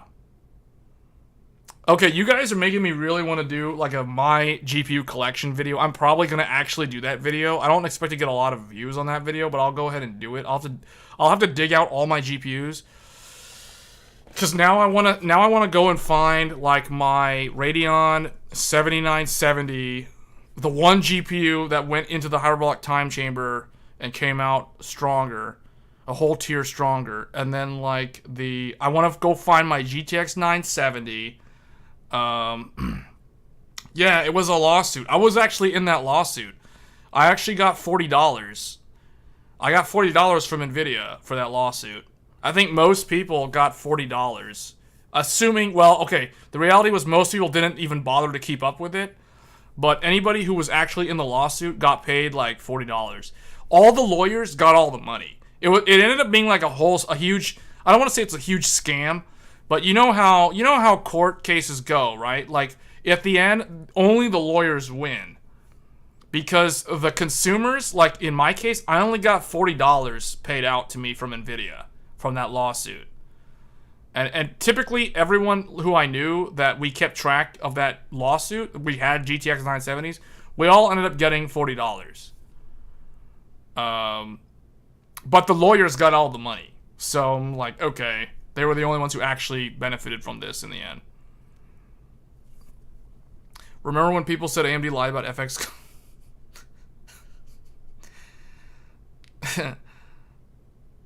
Oh yeah, I remember that. $40 to solder up.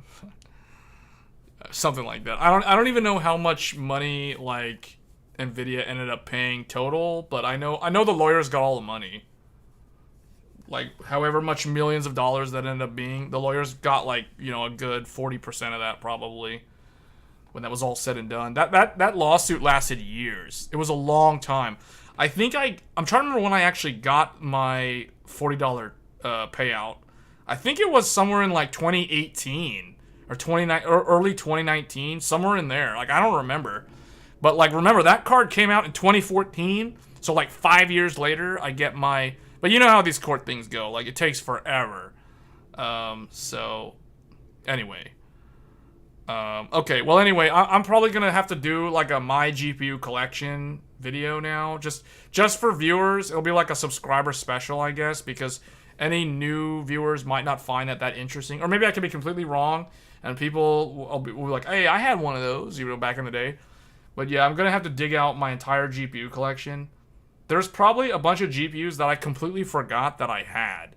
Like when you guys were talking about Tomb Raider 2013 and Tress FX, that made me realize, oh wait, I actually have a 7870. And I think I also have, yeah, I've got a 7850 too. So, because I had those in Crossfire. And then I replaced that Crossfire setup with the 7970 when it was on clearance back in like the end of 2013 or something. So, make clickbait title with some HD 7000 card. Yeah, I guess I'm gonna have to dig out like all these old cards, all my Nvidia and my AMD cards, because I'm just trying to think like what's the oldest. I'll have to see if I still have my very first graphics card, the the X850 XT. Can you boot them all in one motherboard? No, definitely not. That's too many. I don't even know how many cards I have, just offhand. Just kind of name them out loud. X850 XT, HD 5770, HD 7850, HD 7870, HD 7970, R9 290X, GTX 970, GTX 1080, GTX 1080 another one because there's SLI. What else? Vega 64, the other Vega 64 for Crossfire, and that was like the end of Crossfire. And then, RX 480. I have an RX 480. What else? Radeon 7. And then I guess after that is the more modern stuff. So like RX 6900 XT, RTX 3080 Ti, 3090 Ti, 7900 XT, 7900 XTX. I'm gonna have to take one of those out of the computers though, and then Intel Arc is also there, so like a whole bunch. Yeah, it's gonna be a big collection actually. Yours was the 560 GTX or something. Yeah, that was from like 2011, 2012. I think it was 2011. Yeah, that's a 2011 GPU. I think, because 2010 was like 400 series or something. Yeah, my first NVIDIA card was the GTX 970. The one that was in the lawsuit.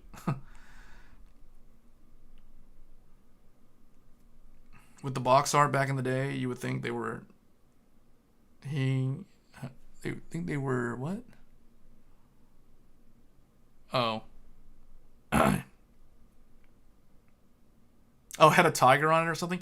Yeah, I think, like, in terms of boxes, I know I don't have the original box for my very first GPU, because that was back when I was really young, and I was dumb and didn't keep my packaging. for collection reasons. So I know I don't have the original box for the Sapphire X850 XT. That's the only one I think I don't have. I think I have the other ones though. Maybe I'm missing like my second GPU box or something. I think I still have the boxes for most of them, if not all. Well, I know I don't have the very first one, and I might also not have the second box, like the HD 5770. But I think I've got most of them. And most of them, what you'll see in that video is that most of them are AIB cards. The only like reference cards I have are the more modern GPUs. And of course the GTX 1080. The 1080 is the Founders Edition. Actually, all my modern NVIDIA stuff, 1080, like the 1080 is Founders Edition. The 3080 Ti, you guys just saw it earlier, that's the Founders Edition. The 3090 Ti is also the Founders Edition. So those I did buy on the clearance price though. So like if I paid full price for the 3090 Ti and the 3080 Ti, I would like have a terrible case of like buyer's remorse right now. But thankfully I did buy them when they were at like, I paid what, $1,100 for the 3090 Ti, and I think it was like $900 for the, I don't remember if it was it $900 or $800 for the 3080 Ti. It was whatever the Best Buy clearance was for 3080 Ti. Like not recently, but like months ago. Like before the 40 series came out. It was like a few weeks before 4090. I can't remember like what the 3080. I think it was like 800. I think it was was it $899 or $799 for 3080 Ti. 3090 Ti, I know I paid $1,100. It was $1099 when I got it.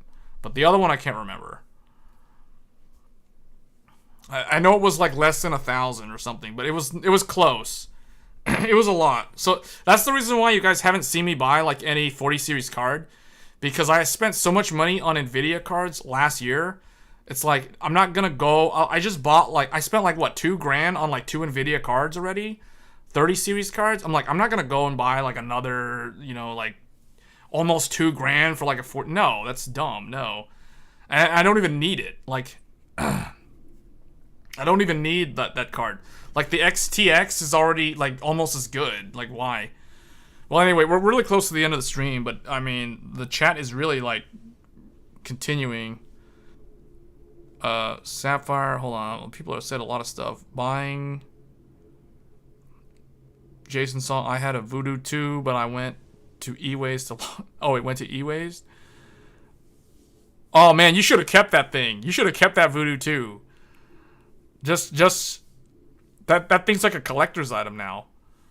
Especially those like old GPUs that were not from AMD or NVIDIA, because those were like old school. Like that was back when the GPU market actually had more than like 2 or 3 different options.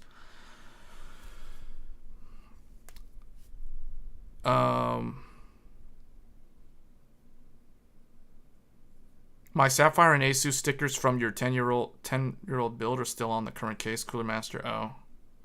When I first saw the power color with the dragons on them, you thought they were the strongest GPU on earth because of the dragons on them. There was a GT210 with a robot. Yeah, Sapphire does a lot of like the robot stuff on their box art.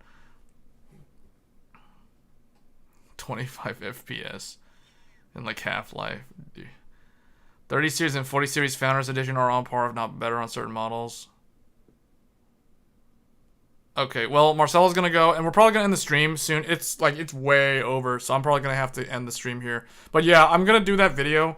You guys have convinced me now. So the chat has actually convinced me to make a video that I was thinking of doing last year, but was kind of on the fence because it's like, oh, it's just a video showing a collection.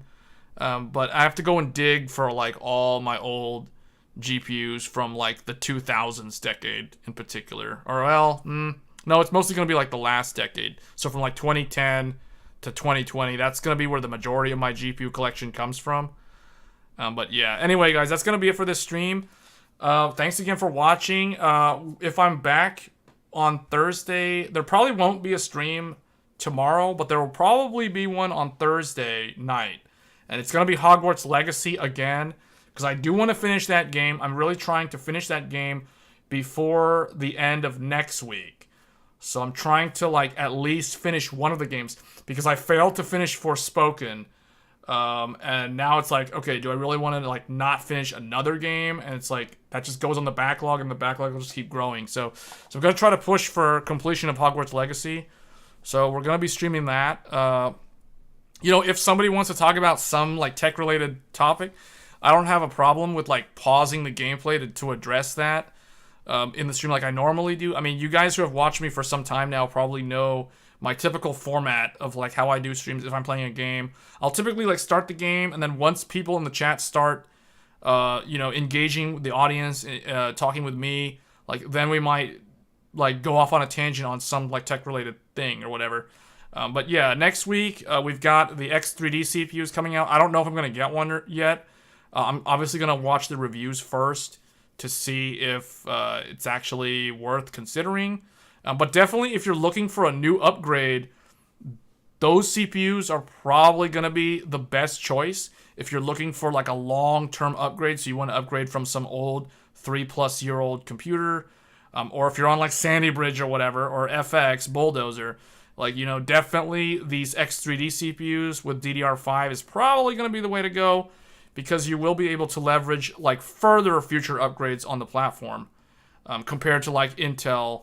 Although Intel is not a bad choice, it's just there are some platform limitations there. So anyway, guys, that's going to be it for this stream. Once again, thanks for watching, and I will catch you guys in the next one. Thanks.